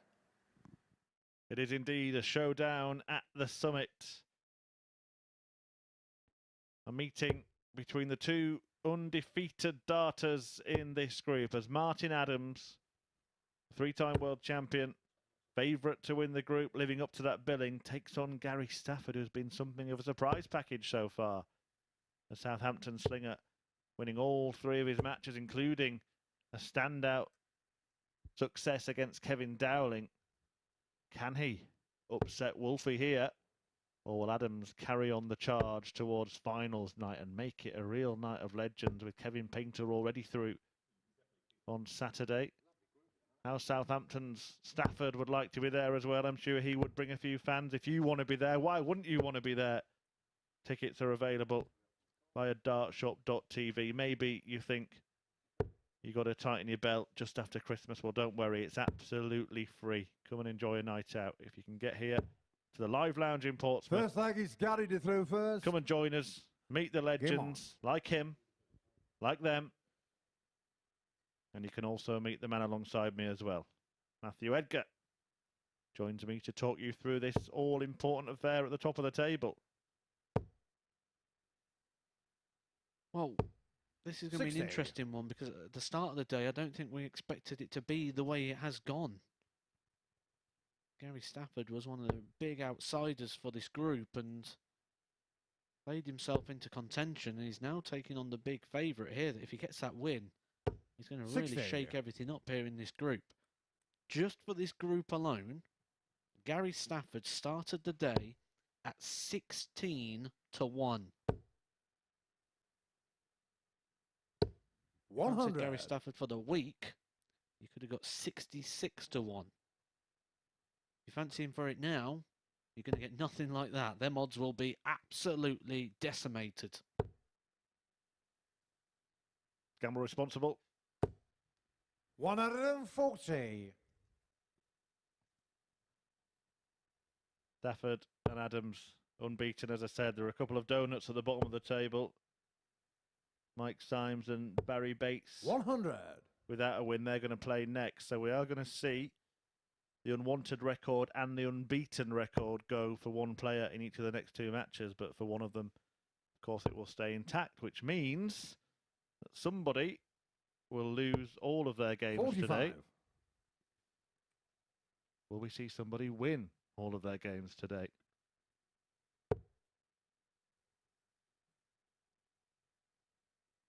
Do you already get the sense that this is a massive match for Stafford? Throwing first against Adams today, bigger 46. for him than it is for Martin, because you expect him to win most matches anyway. Yeah, and for Stafford, this is a day that's going well for him. He's got to make sure that you capitalise on every single opportunity you get when things are going the way that you want them to. 135.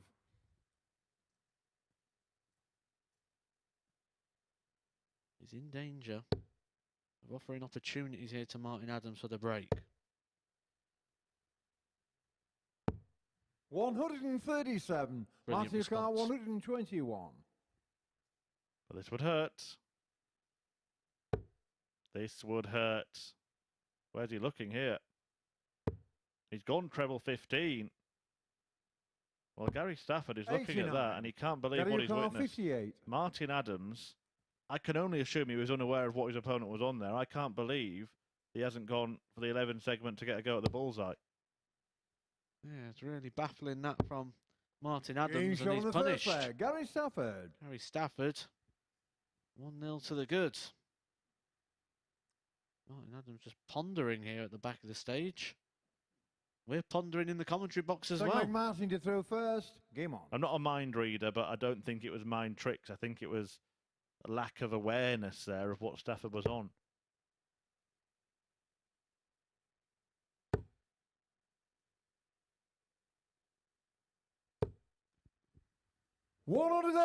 That's an easy one to work out.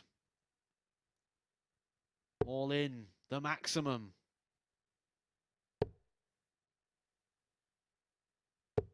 140.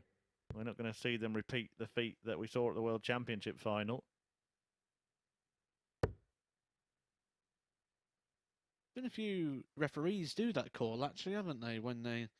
Before they call the 180, they'll give it the all-in and then call it, or 45. I believe it was Paul Hinks who actually originally used to go the maximum and then call the 180. I've got a rather unorthodox idea for calling darts matches. I 60. think that if I was a referee, which will never happen, that I'd get rid of the 100. I don't think there's any need to say the 100, particularly in fast players. So it'd just be 180 for me. Obviously, I would elongate the 1 60. and give it the full beans on the call. But I think, it's particularly in speedy games. Why can't we just be saying 1-2-1? Gary, you require 1-1-2. 15.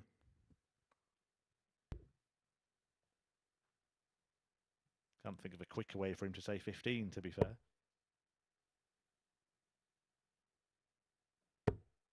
Maybe in that situation we drag it out a bit so it feels a little bit better. 1 and 60. 5, 15. Yeah, full bingo call style. Yeah, let's make it funnier. Never mind faster, let's make it funnier.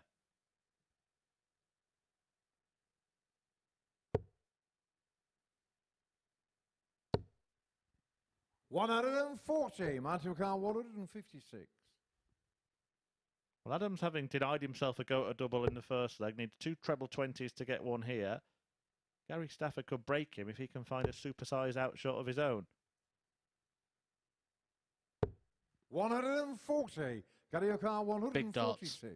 Gary Stafford in the last had some big darts to leave himself a finish. Adams with a massive 140 there. But we've seen Stafford take a biggie already today. It was the 141 against Kevin Dowling. Double 13 to double up on the biggies. 133. Did the sort of half Matthew step O'Carr, back there. 16. Didn't give it the full Kevin Painter and step completely away from the hockey. Just trying to reset himself before the chance. But the chance has been missed. Will it be punished? Game shot Of on the course it second will. leg. Martin Adams levels the match at 1 apiece. And they hurt. When you've just missed a shot at a big combo and then you see your opponent go Little Gary to throw with the first. last Game on. dart in hand, just when you start to think you're gaining a bit of hope, a little bit of an opportunity, you see it stamped out. 97.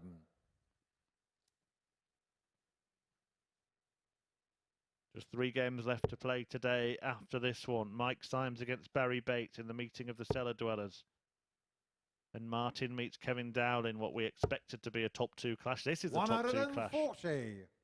Before Gary Stafford finishes his day against Davies in a match that would have serious repercussions for the Welshman if Stafford were to win it. But Gary could still 58. be on course for a clean sweep. He's more than in this match against Martin.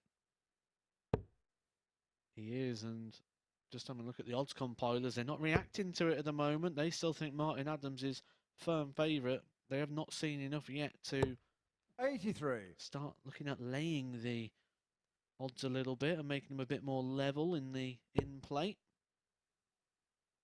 Expecting Adams to get that breaker throw that he needs somewhere along the way. 59. Could be here, because he's broke the throw in the scoring phase. These 3 are bonus in terms of the amount of darts that they've thrown in the leg. Stafford throwing 9, Adams throwing 6. 100. After 9, got more than 100 points on the scoreboard. 2 trebles needed for Stafford. 55.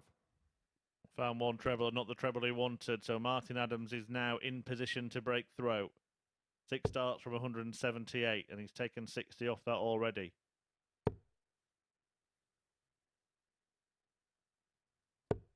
140. He's a double after 12. Looks like the odds compilers were right not to lose the faith too early in Martin Adams. They was confident he'd get the break. Give himself the opportunity. Should be the bull here. Well, 49. it's given Adams a Matthew luxury as Carr, well 38. here. May split this. Looks like he's going straight for it though. Double 19. Oh, he's trying to split it on double 3. Has to leave himself 22. on double 8 in the end. But he'll be more than comfortable coming back for that, whatever kind of pressure Stafford produces here. Yeah, I think Martin Adams is past the point of pressure. He mentioned in his interview earlier, didn't he, that he doesn't worry about it no more. He just does what he Matthew Carr, does. 16. In that situation, he's more than experienced to know that it doesn't matter what Stafford does. You've got another 3 darts. That's 6. 12. Clearly Carr, crumbled 50. under the pressure, as did I then.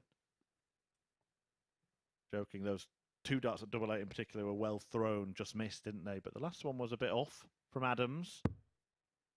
And Stafford gets a chance. Look, sometimes you get the rub of the green, but you've got to make the most of the luck that comes your way, and he hasn't done it. Martin Uruguay, 4. Sometimes those unexpected shots become heavily pressured shots because they can be game turners. Gonna come to the left here. There's a little mini step to the left. 2. 9 Gary O'Connor, darts 10. Martin Adams has had to get this leg won. Yeah, he was on a double after a dozen darts. Gary Stafford is looking to go out here in 22.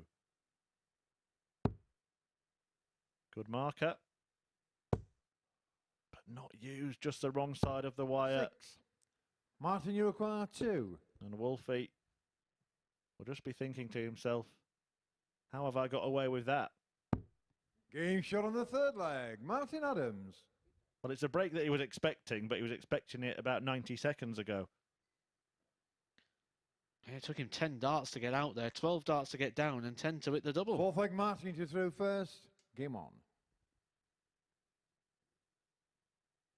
But what we tend to see with players with experience and quality of Martin Adams is they just come straight back, and it just disappears completely, and they'll come off and hit a 180.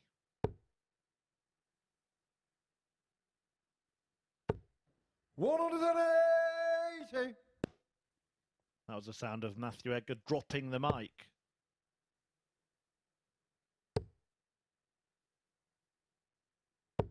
$140.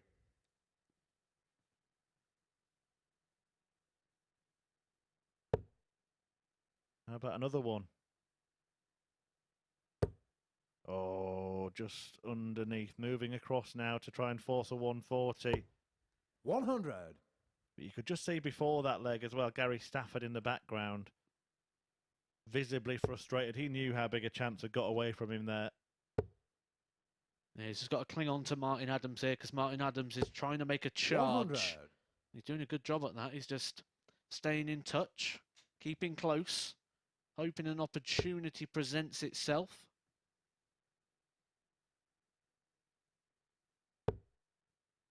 Adams trying to drive the advantage home. 95. He's a finish after just 9 darts. We've been here before, though. We left a double after 12 last leg, and he went out after 22. Well, we've also seen him leave 120 something and not bother going the route that would have left in the bullseye. On that occasion, Stafford was on 58. With Stafford on 161, Martin Adams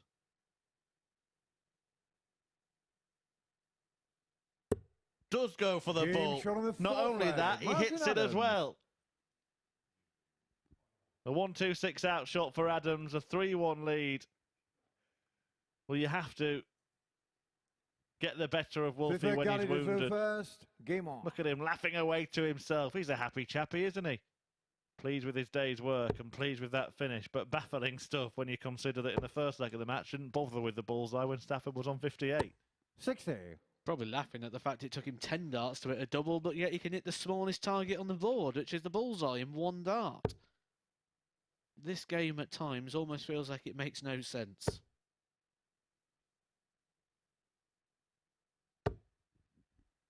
He's looking good, isn't he? He wants to get through this. We did see him get through a group earlier on in this phase. That was week number 2. He got 68. all the way through to the final. And was beaten by Justin Smith. Remember that week well. I was down here on commentary for that. And he looked like he was just going to eke it out. However, this week, already so much better.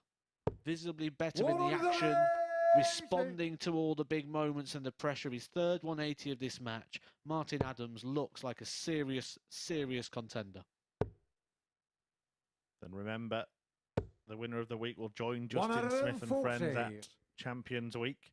Is this the first player then to worry Kevin Painter, do you think, this week? I don't know if Kevin will be watching. You know him better than I do. I doubt it. He might watch in and out. He might click it on every now and then. 140. He certainly won't be watching blow for blow. And he won't be surprised anyway, will he, at what Martin Adams is doing? Martin Adams has done this since 1992. There's nothing original about this. You're not 134. Matthew Carr, seeing a bursting through new player. This is something that has happened for the last 40-odd years. Yeah, it's boring, Martin. Stop it, man.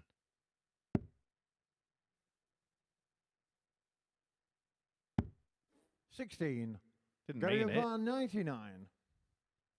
Then Gary Stafford give him 99 problems.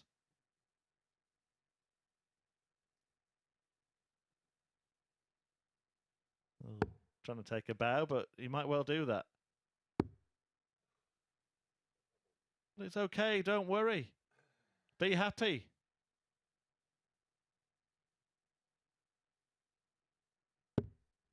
$77. Well, I think the reaction Matthew almost Carr, caused that 25. miss there from Gary Stafford. He decided at that point that it wasn't going his way.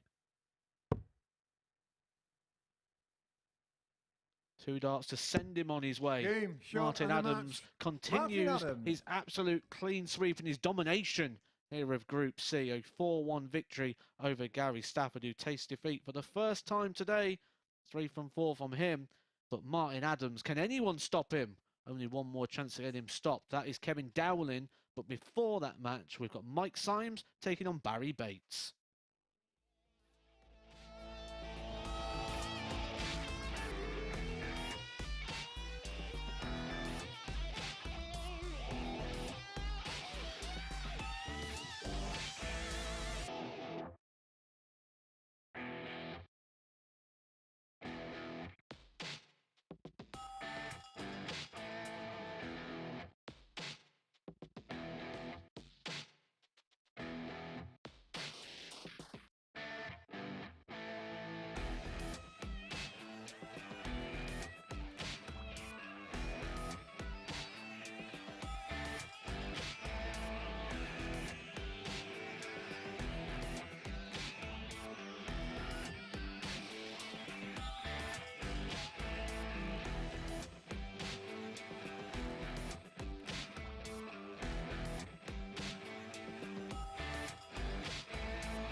Martin Adams is the wolf that can't be tamed here at the Super Series. That's 4 wins from 4 for the 3 times world champion, getting the better of the in-form Gary Stafford there.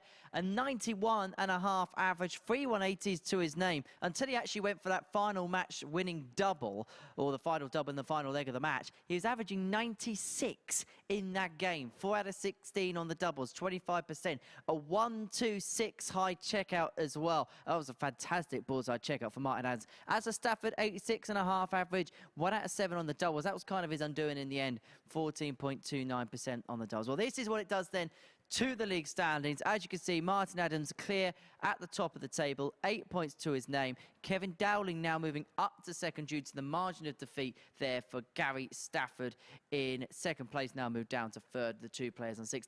Davies now a very, very interested spectator in 4th of 4 points. Remember, every single one of the players has one final game to play today. So, without any further ado, let's begin the final round of fixtures we have for Group C on Thursday. Just a reminder, we are back tonight from 10 p.m. here at the MODUS Super Series on Sporty Stuff TV for the beginning of Group B. And among those entering the fray, we've got the former World Master Colin Monk, and also in action, Crocodile Dundee himself, Paul Hogan, 10 p.m. Sporty Stuff TV. But here, we're about to begin the final round in Group C. It's going to see Barrie Bates in action up against Mike Symes, someone they will claim their first victory of the day. Let's have a look at the meetings then they've participated in so far this week. Barrie Bates getting this 66 to open up a 3-0 lead, for then getting the better of Symes by 4 legs to 1 in their meeting on Monday. But who is going to get the points on Thursday? We're about to find out in the company of Matthew Edgar and Chris Murphy. Yeah, let's do that. It will be a disappointing day for both, but a devastating day for one. Will it be Gosport's Mike Symes, a 42-year-old bonus player this week, who will have to try and not be too defeatist if he does lose all 5 games? Well, it would be the first time at the Super Series. Barrie Bates did it on Tuesday. Is Champagne going to fall flat once again today?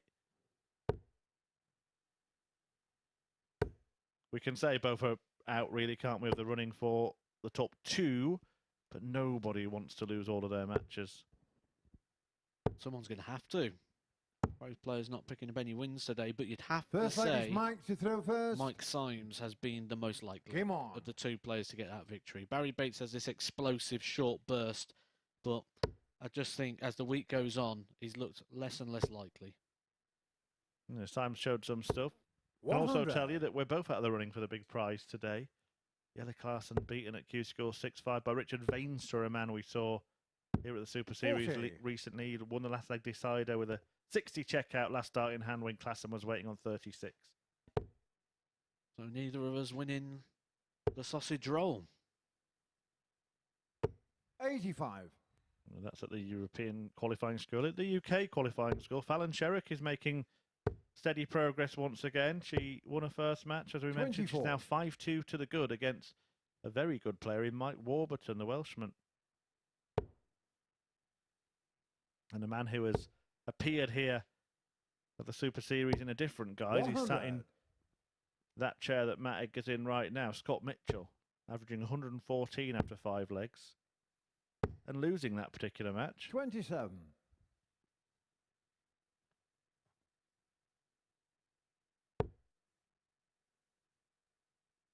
I would agree with Edgar's analysis that Symes should have too much for Bates based on what we witnessed today.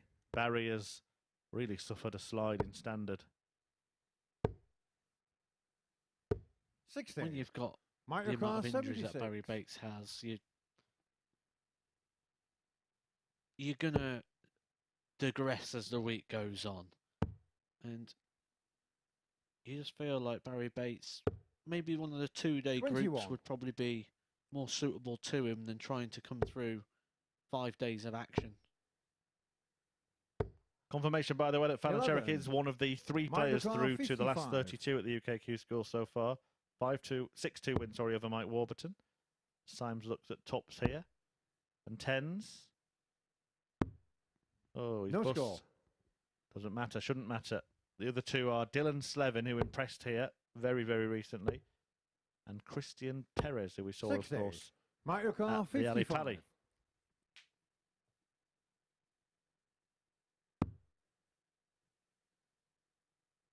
Symes 8, making a bit of a mess of the ending of this 35. one.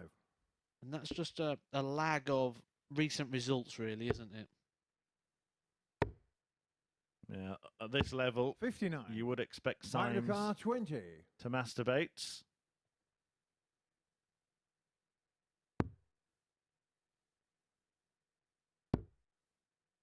But he does come to a sticky end in this leg. 16.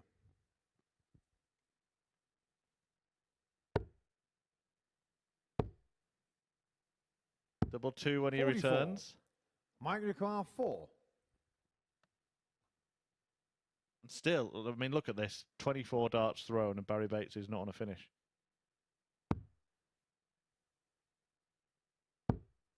No score. Do you think he could win this leg?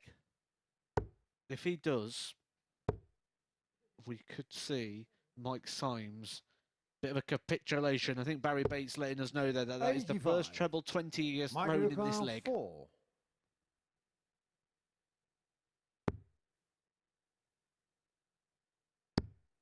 Game shot on the first leg. But he got Mike there in the Symes. end. Better late than never.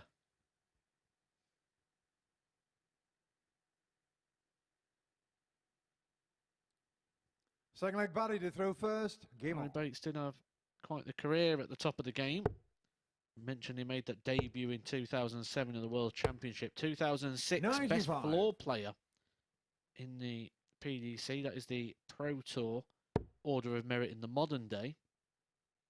Would you say at the moment, like, if we had a best floor 97. player who you'd sort of look at giving that sort of title to in the modern era? Yeah, I mean, it has changed a little 44. bit, hasn't it, with the introduction of streaming over the last 6 years or so. There's an added element playing in front of the cameras, but it's a tricky one. I think you would probably have to go for 81. somebody like... Oh, I've got mine. You're just going to pick the guy at the top of the Pro Tour Order of Merit? 81. Nope, I'm going to go Damon Heta. Yeah, well, he was in my mind then, but I started thinking of other people as well. But yeah, I think he's certainly one of.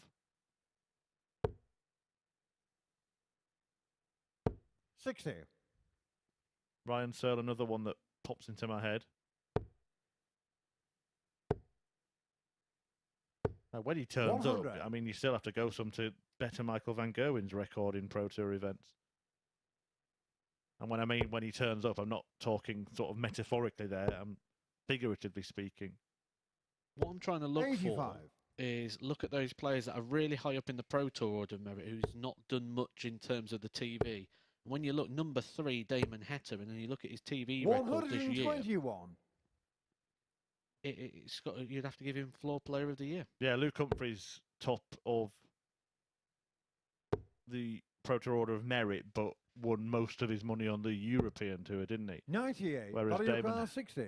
Damon Heta, if I'm right, I think he was top of the Order of Merit for the Game Players' shot on the Championship second finals. leg. Barry Bates. He was. So I think that proves your point. Barrie Bates proves his point. He's not yet a busted flush after that disastrous opening leg, which I think Matthew Third Edgar leg might have Mike to actually throw won. first. Game on. He's levelled the match at 1 apiece. What about Andrew Gilding? Would you put him in the running? On his 100. day, but you could say that about just about every dart player in the 128. I think you've got it right with Damon Heta, so you can't be more right than that. 29.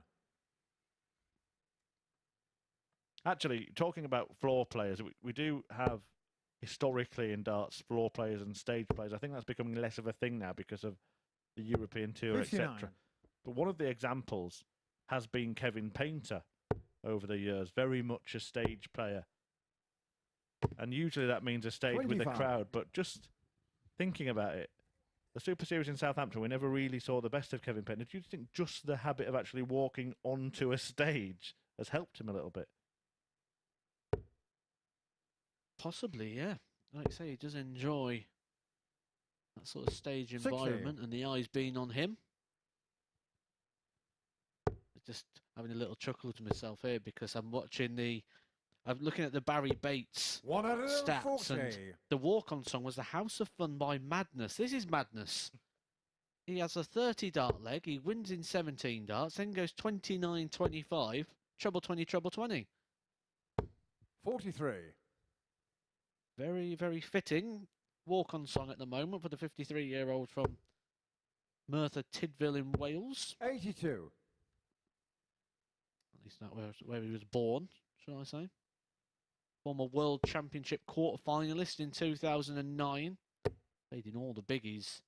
Biggest achievement would have to be that runner-up at the UK Open in 2006. I actually opened this up to Twitter. I says, what do you think is the biggest achievement of Barrie Bates? Is it the UK Open runner-up in 2006, the World Championship quarter-final in 2009, 85. or the 2 Pro Tour titles? 99. Twitter told me it was the 2 Pro Tour titles.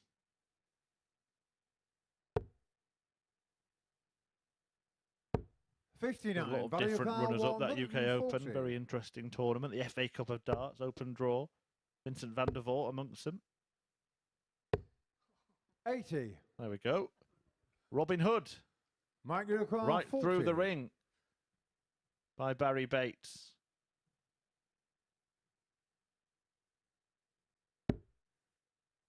In terms of points in this group, neither player is going to be taking from the rich, 20. but they will be collecting for the poor. 60.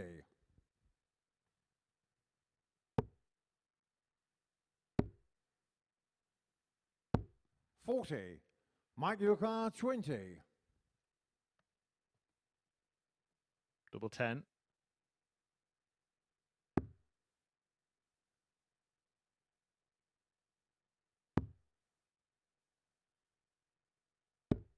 10. Barrie Yukar, 20.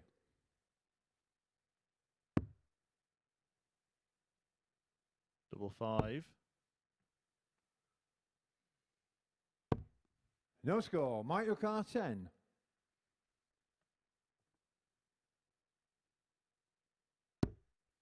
Game shot on the third leg. Well, there we Mike go. Symes. Hadn't heard from Matthew Edgar in a while. I know why, because he's got a point in his head that he's waiting to make, but he didn't want to talk over the end of the leg when the players were hitting doubles, but he did expect to have been able to make it maybe a couple of minutes ago. Can you still remember what you were going to say, Matt? We was talking about the UK Open runners-up, wasn't we? We was talking about Barrie Bates when he did it in 2006. 22. Losing to a back-to-back UK Open champion, Raymond van Barneveld.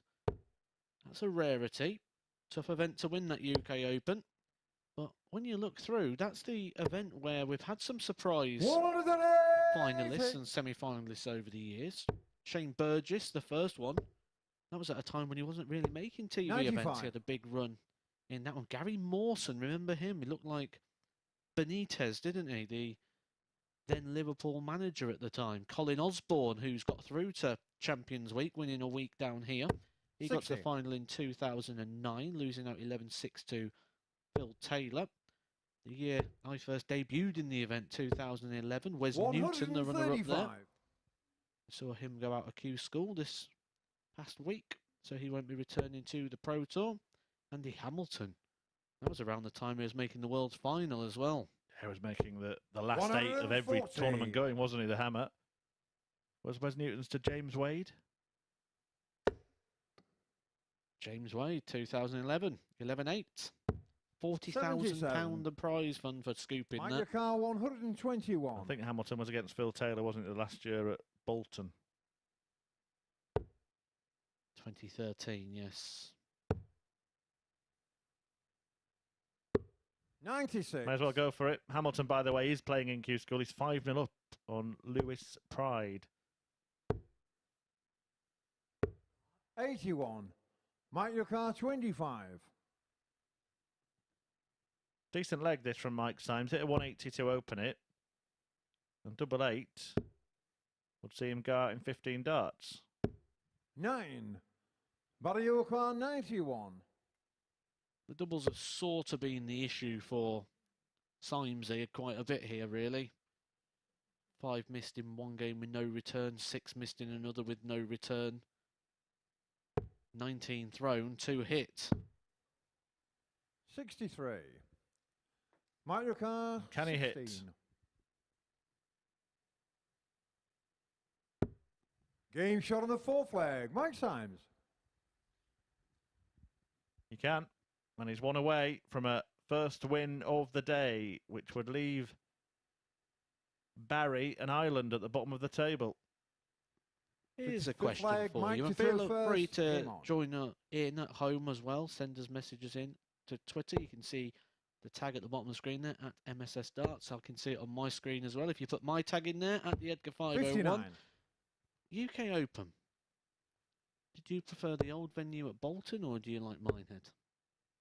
I do like both, but I have to say I've 121. stood in that arena in Bolton and been able to watch multiple matches at the same time. You could probably get about 3 or 4 in your eye line of those 8 boards at the back. Then you've got the stage 2 that you can see at one side 81. of the room and the main stage. So I just, as a darts fan, that was just absolutely perfect for me. I loved it. Yeah, and I think that was the original unique 122. appeal of the UK Open, wasn't it? Which has just gone a little bit. You still get that sort of UK Open vibe if you go upstairs to boards 3 to 8 on the opening day.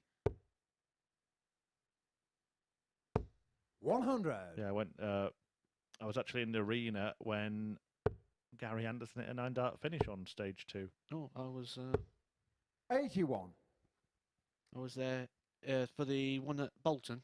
Yep. Yep, I was there myself. I think I'd just been knocked out at that point and then went and stood in the crowd to watch it, and Anderson puts in a 100. 9-darter. Can Symes finish in style here?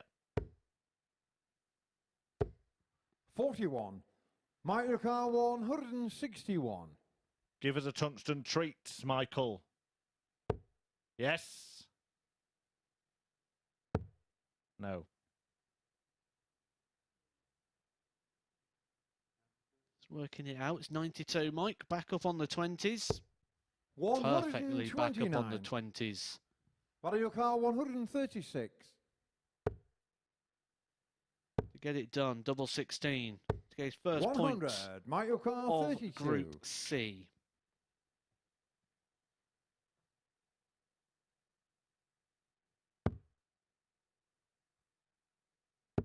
Symes Game seals it. shot and the match. A 4-1 Mike win over Symes. Barrie Bates, who'll be stranded at the foot of the table at the end of play on day 1 in Group C.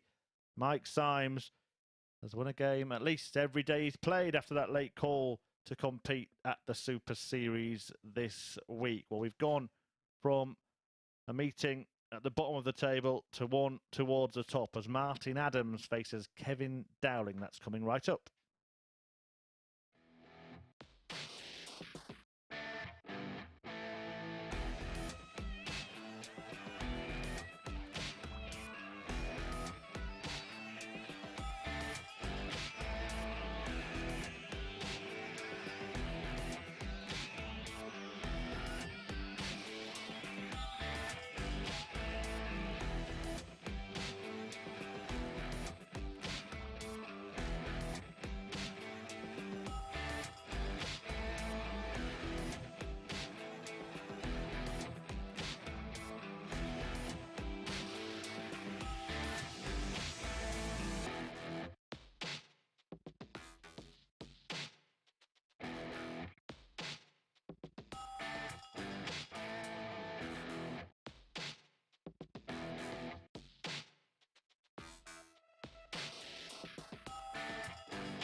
And so victory there for Mike Symes, getting the better of Barrie Bates by 4 legs to 1 in that encounter between the two players at the bottom of the Group C table. Let's have a look at the stats from that one end. Symes a 4-1 victor with a 71.32 average, the solitary maximum in the game, and 4 out of 22 on the doubles. And it was a game that was ultimately in the end plagued by those missed doubles. Let's have a look at what that does then to the league table. It means Symes is on the board, having won his final game of the day, whilst for Barrie Bates, no points on Thursday for him. Them two will be out the race for contention. It is about the top 4 now, and they all play in the final 2 matches of this afternoon's session. The first of them sees Martin Adams, a man at the top of the table, having won all 4 of his matches so far, looking to complete a perfect card. He took out this 1-2-6 finish in his previous match against Gary Stafford, with his opponent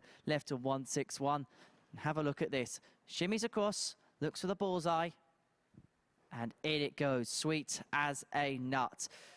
Meanwhile, for his opponent, Kevin Dowling, it's been an impressive debut day here at the Super Series. He got the better of Barrie Bates there by 4 legs to 1, and he's looking to keep himself right in contention. So it is a big game in our penultimate match of the day. Will the Wolf be howling, or will it be a victory for Dowling? Let's find out with Matt and Chris. Thank you, Henry. Big game again at the top of the table. Martin Adams had it all to do in the last one against Gary Stafford. He resisted his charge. He's only conceded 2 legs all day. Did expect that Adams would be one of the challengers to do the 10 from 10, to do the clean sweep. Kevin Dowling will have different ideas, the 57-year-old from Coventry.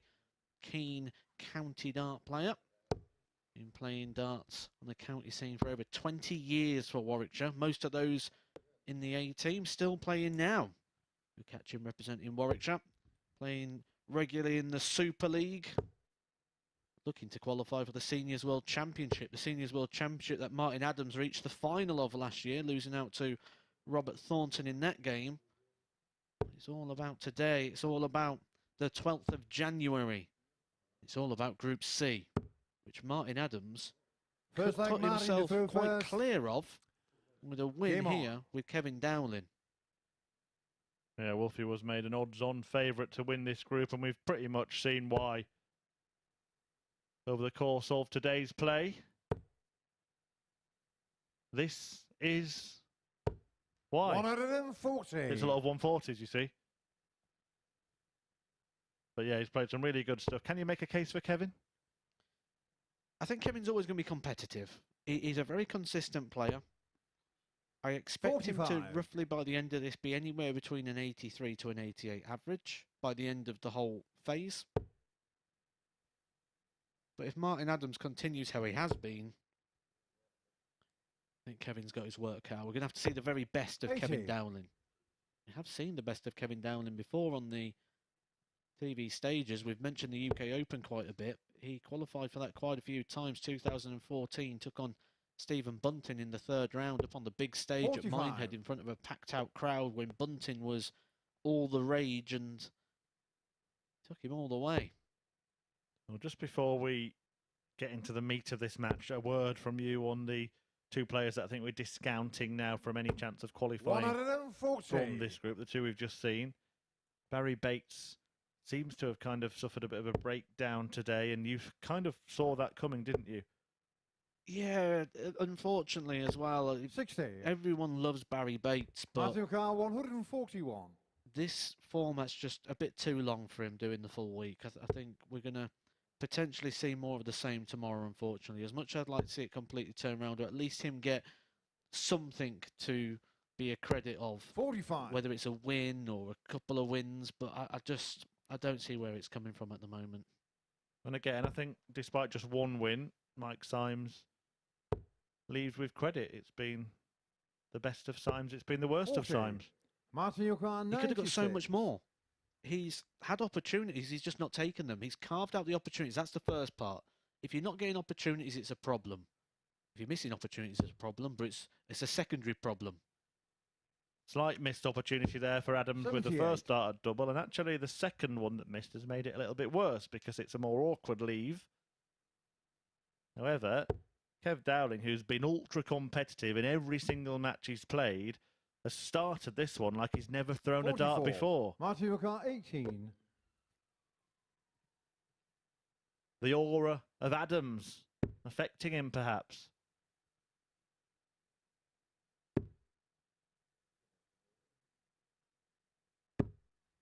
No score. I mean, all things considered for Kevin Dowling, if this is going to be a defeat to Martin Adams, 6 points on your opening day, you're still in competition, you're still in the running for a spot in finals night. You're going to be happy with 6 points. Martin, so you've got essentially, 18. this isn't a match where he feels this has to be a must-win. This is a bonus opportunity. Getting shot on the first leg. Adams Martin gets over the line eventually in the first leg.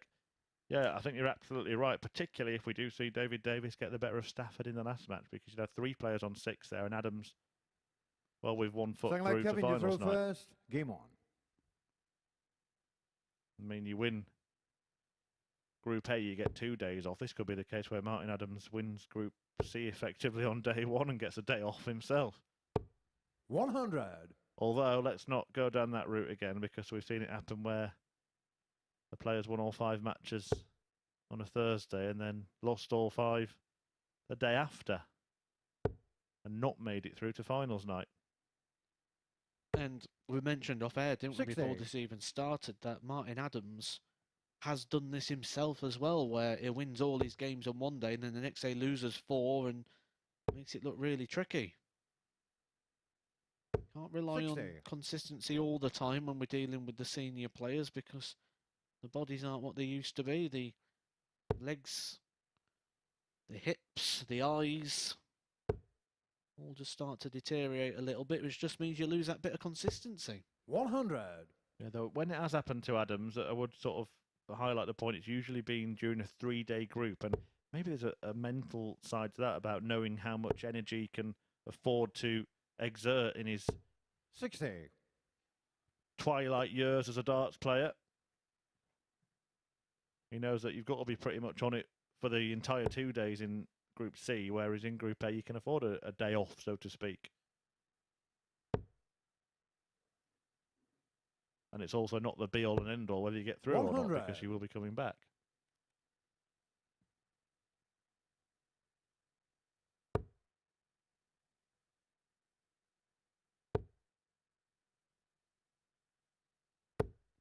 $123. Good recovery there from Dowling. Hit that treble 1. He must have felt that the worst was possible there, because Martin Adams is just stalking him. Stalking him for that break of throw. And now when he's doing this, it just shows how important those 2 treble 20s was for Dowling, as Martin Adams fires another 180. He's 3 in his last match against Gary Stafford, who was a table-topping contender at that point. It'll be 98. 45 Martin Class 61. for double 8 for Martin Adams. That's the Wolfie way.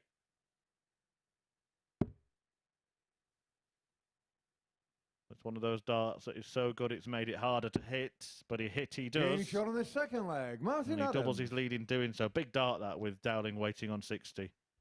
Oh, a massive exchange there. From the point of the treble 1 from Kevin Dowling, that ending of that leg was brilliant. Third leg, The Martin. 2 treble 20s first. from Dowling to give him the Game on. 1-2-3. The 180 response from Martin Adams. The setup shot from Dowling, and then the finish. Really, really good exchange of darts at the back of that one. And Martin Adams just looks absolutely relentless in his attack to win this group.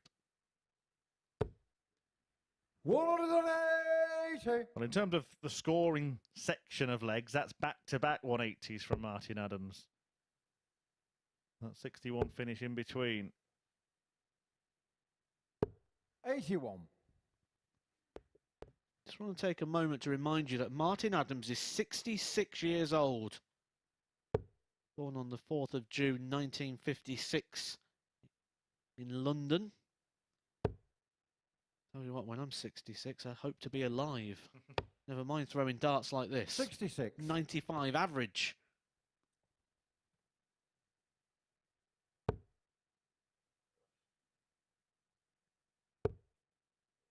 Yeah, Martin Adams 17. He's older than Kevin Dowling is averaging in this match.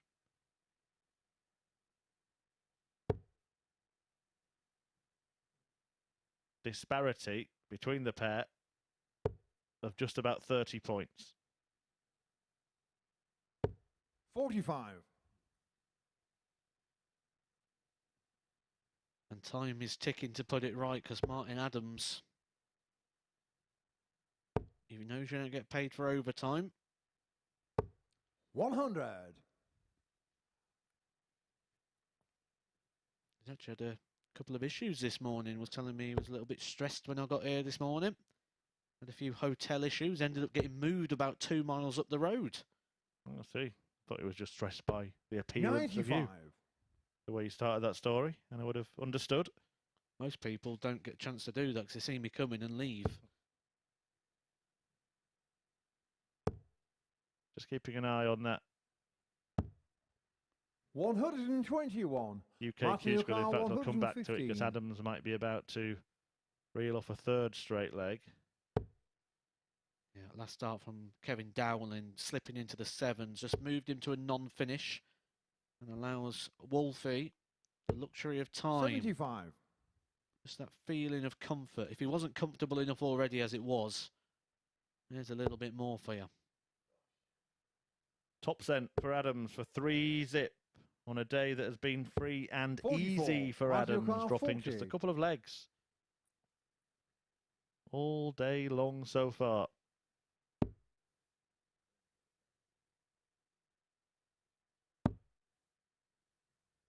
That's probably where he wants it. 20. Kevin Newcar, Ideally, you'd have wanted it in the 138. double. 138 for Dowling, a very famous finish. Finish that was used to win a world title. Could have used it there to beat 98. the world champion Martin here in Newcar, leg 3. 20.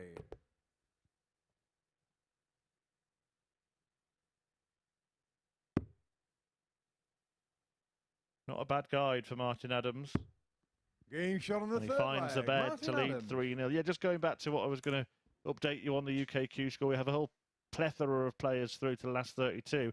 Many of them will be familiar names to viewers of the Ball Super fake Kevin, Series you throw here. I'm going to run first. through them Game now. on. So Christian Pires, Scott Mitchell, Scott Baker, Dan Reed, Owen Bates, Andy Hamilton, Graham Usher, Shane McGurk, Dylan Slevin, John Henderson, Nick Kenny, Scott Walters. He was the man I was talking about, by the way, who won all 5 and then lost all 5 and didn't make it through. 43. Ryan Harrington, Fallon Sherrick, Robert Thompson, Stephen Burton, Adam Lipscomb, Shane Hayward, Mark Challenger, and Thomas Lovely, all still in contention for a tour card today. I mentioned Kevin Dowling is an avid supporter of the 85. Warwickshire County Dart system. Supported him for many years as a player. His walk-on song is actually Bonnie Tyler, I Need a Hero. This would be a heroic performance from Kevin Dowling if he was able to turn this one around. 43. Turn this around, it'd be a total eclipse of the darts.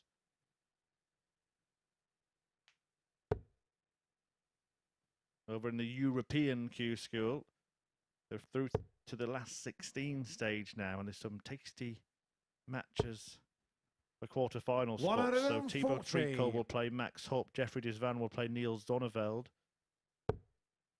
Jacques Labre will play Andy Bartons. 28.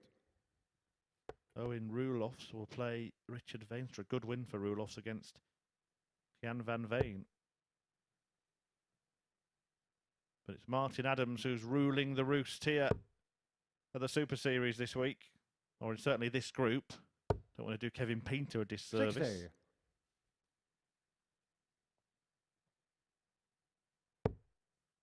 Finals night, though, will be interesting with Painter and Adams both in action, and it's looking like Adams is 45. almost there.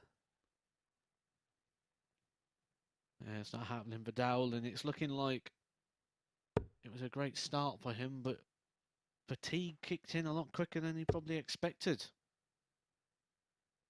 You have to find a way to put that 100. right tomorrow and moving forward, because that Seniors World Championship qualifier, which he's eyeing up as something he'd like to get through, is one of those events where it's going to be a long day. Is this a case that maybe needs to look into his nutrition 100. a little bit and Martin O'Carr, look at a way of 116. sustaining the day? Let's see if Adams can ping this.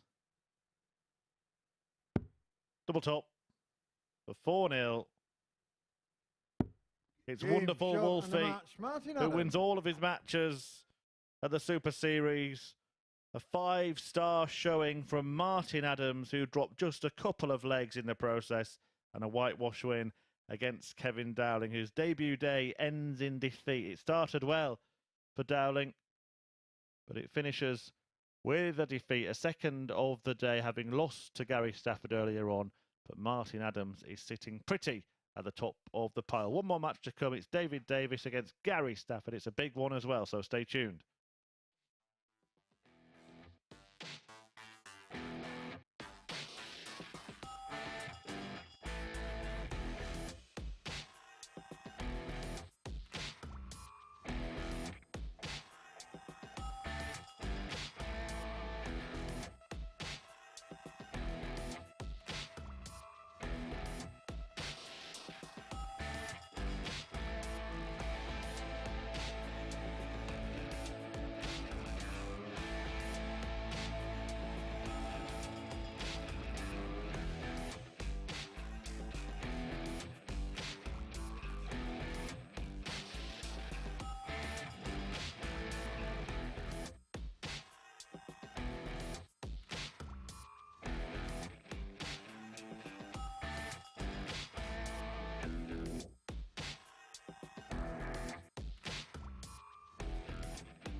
Welcome back to the MODUS Super Series. Look who we got alongside me, Martin Wolfie. 5 wins from 5. Not bad for Thursday, is it? No, not bad at all, really. I don't know. I don't think they've been practising all that well, but I'll tell you what, it all come together today. That's up there with one of your best days. When you look at the averages, a few in the 90s, a few in the mid-80s. That was some really good, solid stuff. Yeah, I was quite happy. I mean, some of the shots out were going in at 1-2-6. Yeah, okay, you go for the bullseye. You don't always expect it to go in, but bang, straight in. Thank you. You were that good at one point today. You went for 1-2-5, and then you went bullseye. Then you go in for 25. Well, you're that good, Martin. You went for 2 bullseyes. Yeah, that was that's Murphy's Law, that one, isn't it? You know, you go for the 1-2, you hit the ball, you want the 25, and then you hit the bullseye. But that's the way it goes sometimes. 5 wins, obviously, from 5 today, but you're experienced enough to know this format, to know the job's far from done yet. Oh, correct, yeah. I mean, tomorrow's another day. I mean, the guys that you might think they're not playing all that well this week, but, you know, tomorrow's another day and it can all turn around. There's the table up there. Do you like the look of that? Oh, very much so, yeah. That looks really, really good. Yeah, happy with that. 10 points, 5 from 5. Exactly, and obviously as well, that the victories you had as well towards the end of the day, you had Gary, you had Kevin in the last 2 matches, so I suppose at that point you must have known if you can get victory in those, you put yourself in a very, very good position. Well, yeah, I mean, you know roughly where you are in the table point-wise, but yeah, if you can win those 2 games, because for me they're 2 hard players to play.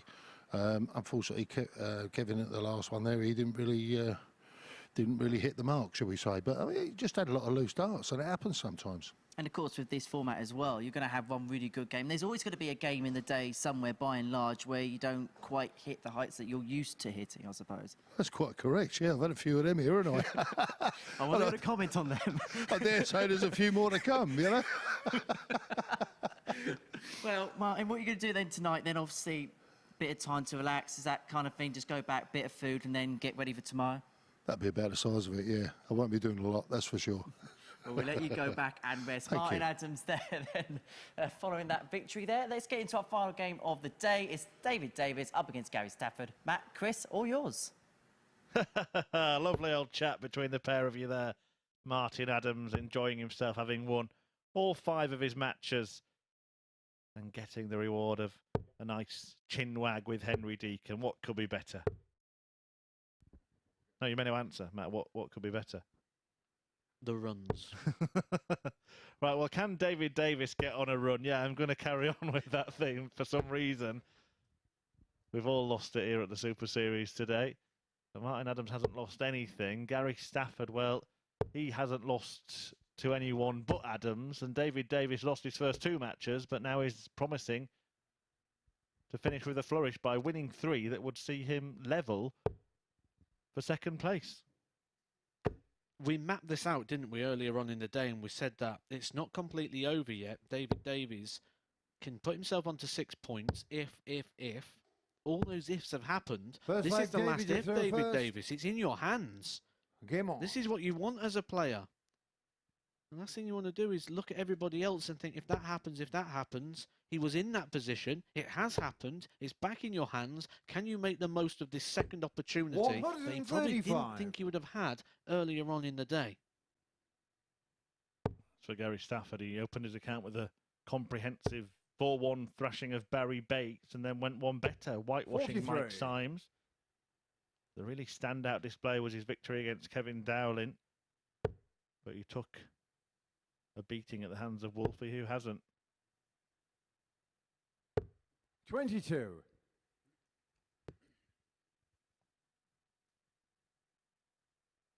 Was 4-1 to Martin Adams, that one. Well, Stafford could put himself in the best possible 100. place to progress alongside Adams, which is a near certainty now. But as we've been saying, if Davies can win this match, and it is going to be a 55. very exciting end to the Group C action.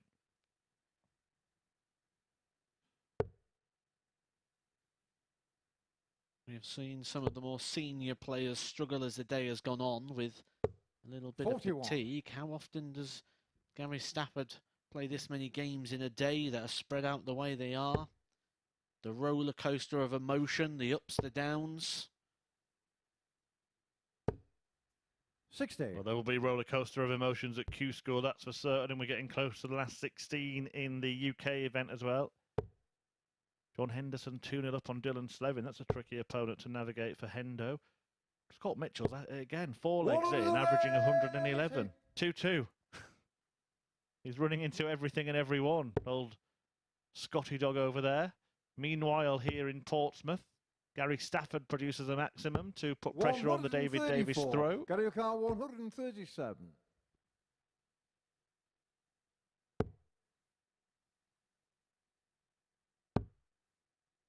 Pressure.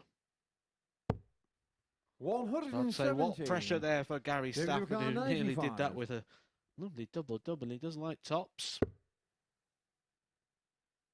David Davies trying to go the safe route. He's now going to have to go the Hope Road. 47. Gary O'Carr 20. His hopes rely on Stafford missing. Now he wants to see him come inside this. Game shot on not the first there. leg. Gary Stafford. And Davis's chances already slipping away because Stafford has broken in leg 1.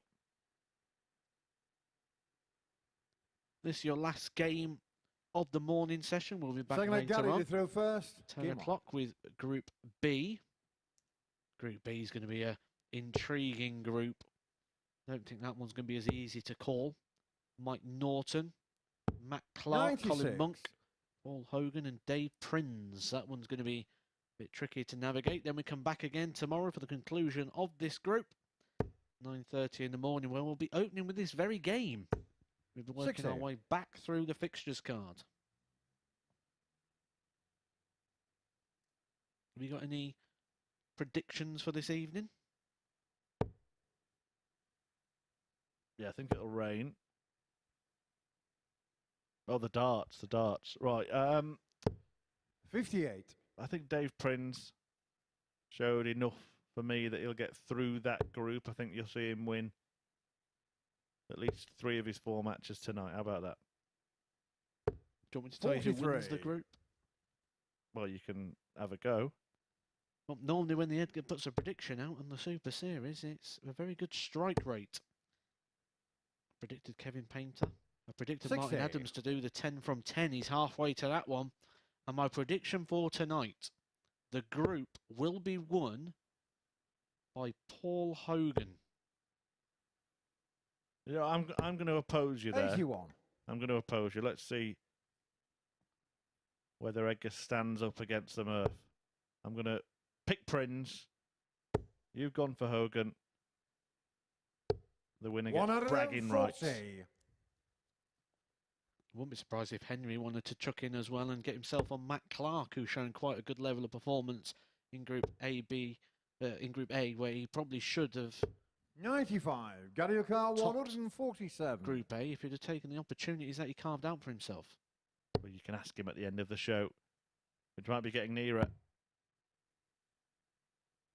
You'll be having a little chat with Henry at the end to analyse what's happened so far. 64.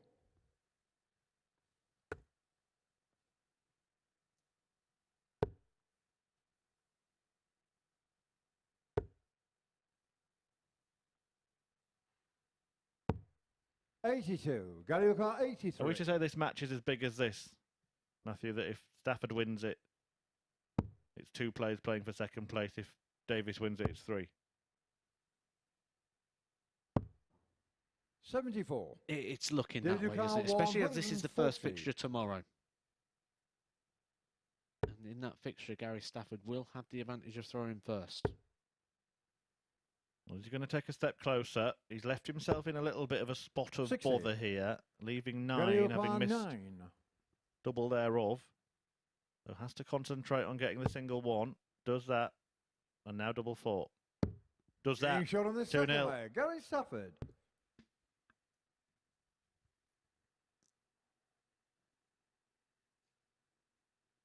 Problems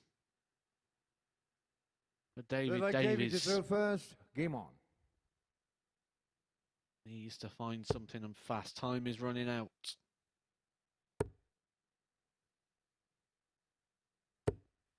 $70. Yeah, maybe a bit of a momentum stifler for David Davies. The fact that 43. he played Mike Symes in game 11, didn't he? The first of the second penultimate round of fixtures. Sorry, second of penultimate round of fixtures, and then has to wait till the end of the day. Having won his last 2 matches.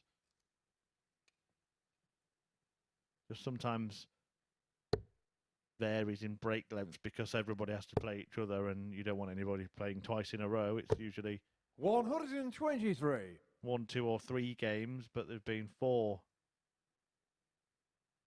Apologies, been 3 since Davis last won. I can't count. 139. He's fighting. Has he got a big enough fight in him, though? The fatigue shouldn't bother David Davis, having been 40. involved in this group, in Group A earlier in the week, when at this point yesterday we were on match 9.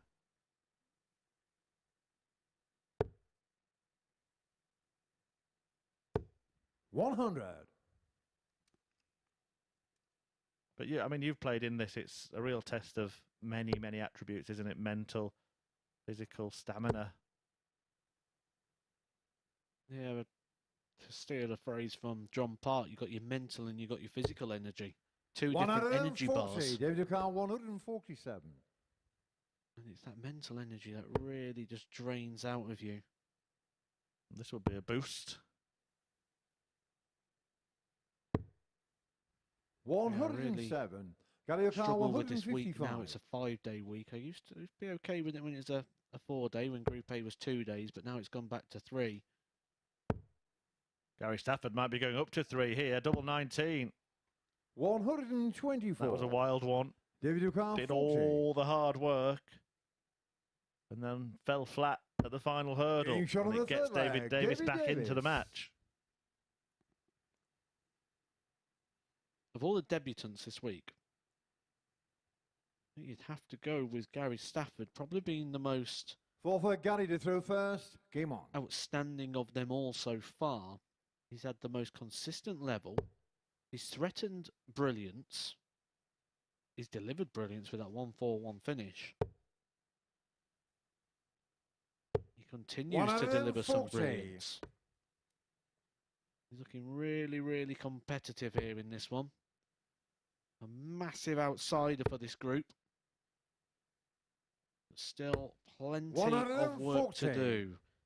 All will be decided tomorrow.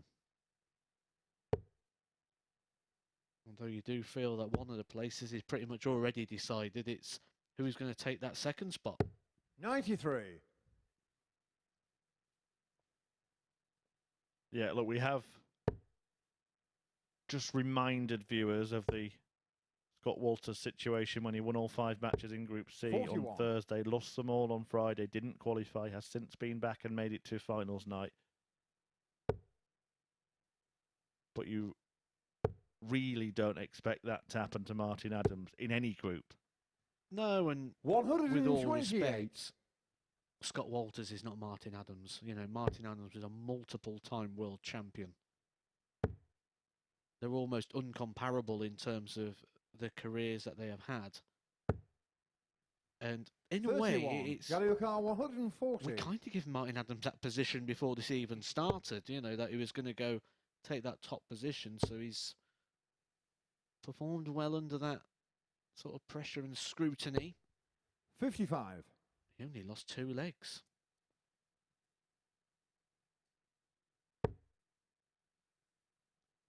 Didn't just get the points, he got the points at ease. 41. Gary O'Connor, 85. Well, Stafford going to ease to victory here, 85 points away from leading 3-1 in the race to 4. No need to bother with a 20 and a bullseye. So he's going for treble 10 there, wrong bed. 45. I'm not surprised he likes tops, really, because he's about 7.5 foot tall, isn't he? He's quite a big bloke. Could probably just lean over and just Gary put them in O'Connor, if he held 40. them by the flights. There you go. There's your instruction, Gary. Lean and place it in the double. Not there.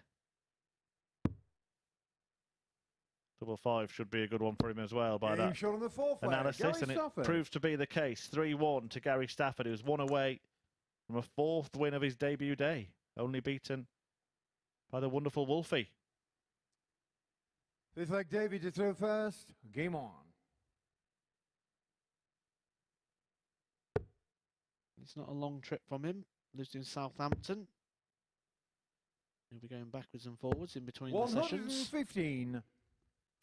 No need to stay here. He's only, what, 15 miles away to Southampton? Can that help? Have you played in a tournament where home comforts are available to you? 58. I have, yes. I'll tell you the one downside of it is you worry about, oh, what if I got caught in traffic? So you end up getting here a little bit earlier. 27. But sometimes that can be a benefit as well.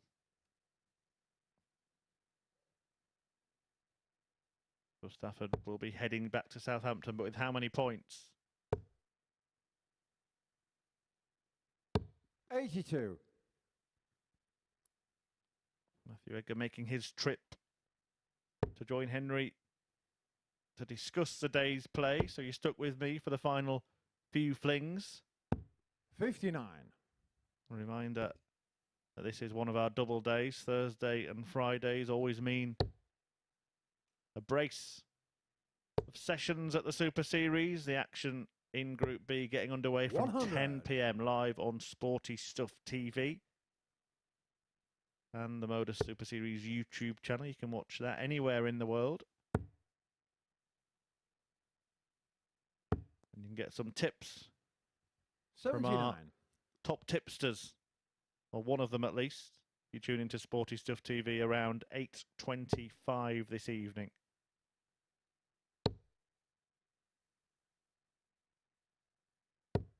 $43.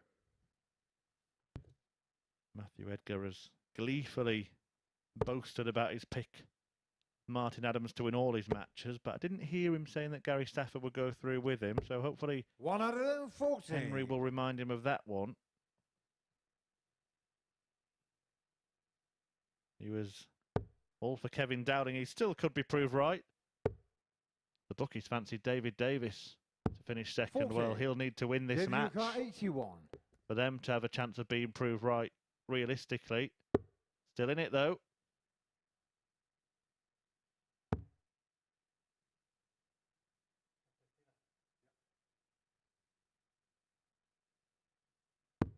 He's up 41. tops.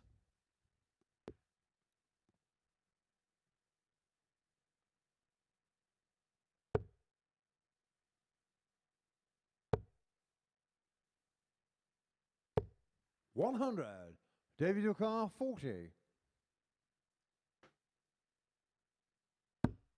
And nails on it the fifth to flag. keep David Davis. the flame flickering.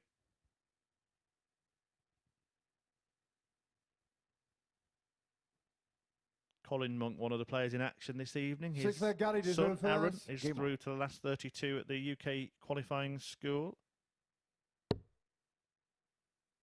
There are a couple of players now through to the last 16 of that tournament, and both of them 45. have played here at the Super Series. One person who is a big fancy to get a tour card, Graham Usher, a 6-2 winner against Shane McGurk, an average of 103 for the gambler there. 49. Alan Sherrick still going strong, 5-2 up in her last 32 match. And John Henderson is through to the last 16, a 6-3 win over Dylan Slevin. 95. Good win for the Highlander, that one. Anyone who picked him for a good run, well done. 45.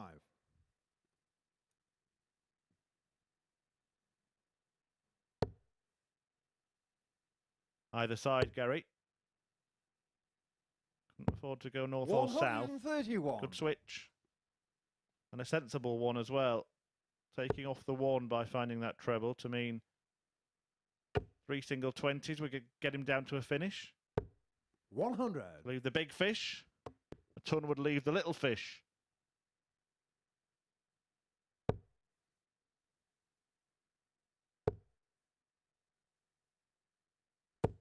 $140. Well, that's merely a tadpole now for Gary Stafford.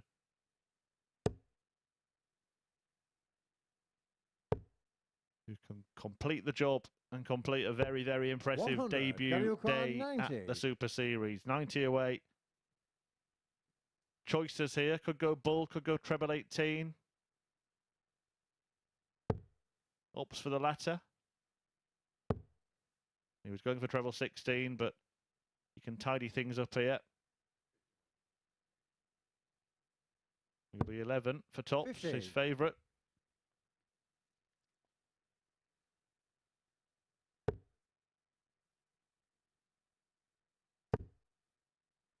Well, Martin Adams has been the main man in this group on this day, 97. make Gary no O'Connor, mistake 40. about that. But Gary Stafford has surprised a few, and he's going to be firmly in the race to qualify for finals night on Saturday. Game shot and the match. Gary As only Stafford. Adams has beaten him. He seals a 4-2 win against David Davis, who with that loss probably is ruled out of contention for qualifying. Stafford succeeds in winning his final match, an average of 83.5, 40% on the doubles, restricting Davis to just 2. Hit both of them, to be fair to the Welshman, but it looks like he's bowing out, and Gary Stafford is in a very promising position going into the final day of Group C action tomorrow. Chris, thank you very much indeed. Matthew Edgar alongside me up on the balcony to reflect on what we've seen in this morning's session. Let's begin by talking about the last game we've seen there, because that feels like in that battle for that second spot, at least in the group, that is a pivotal result for Gary Stafford. Oh, big time. He's just kept David Davies now at arm's length, because David Davies was about to pull in a situation where 3 players could end the day on 6. He's made it 4 from 5. He moves on to 8. It's not over for David Davies yet, though. He can still reach 14 points. 14 points is enough on most weeks to get you through this, but he's used all his lives. He needs to be perfect tomorrow. Are we looking at a situation here? We can have a look at the league table now, where Gary Stafford's put himself in pole position, and it's going to make one of Kevin and David have a big day tomorrow to go and jostle him for that second position. Well, how the Super Series works, the fixtures you've seen at the end of today are the fixtures that will reverse, and you'll see them play in opposite order tomorrow. So tomorrow, the first game will be David Davies versus Gary Stafford. He could already start to cut into that gap tomorrow if he can hit the ground running. If Martin Adams continues with what he's been doing, he's only lost 2 legs all day. He takes on Kevin Dowling in the first game. There's a chance there that it really bunches up with 2 on 6 and Gary Stafford on 8. We'll talk about Wolfie's Day a bit more in just a second, but because he's got that position at the top, does he almost become a tag team player for the rest? I think we're all kind of in agreement here that Martin Adams is going to run away with this group and take that one. He's only 2 points really away from being in a confirmed position as it stands. There's still a full day of play to go.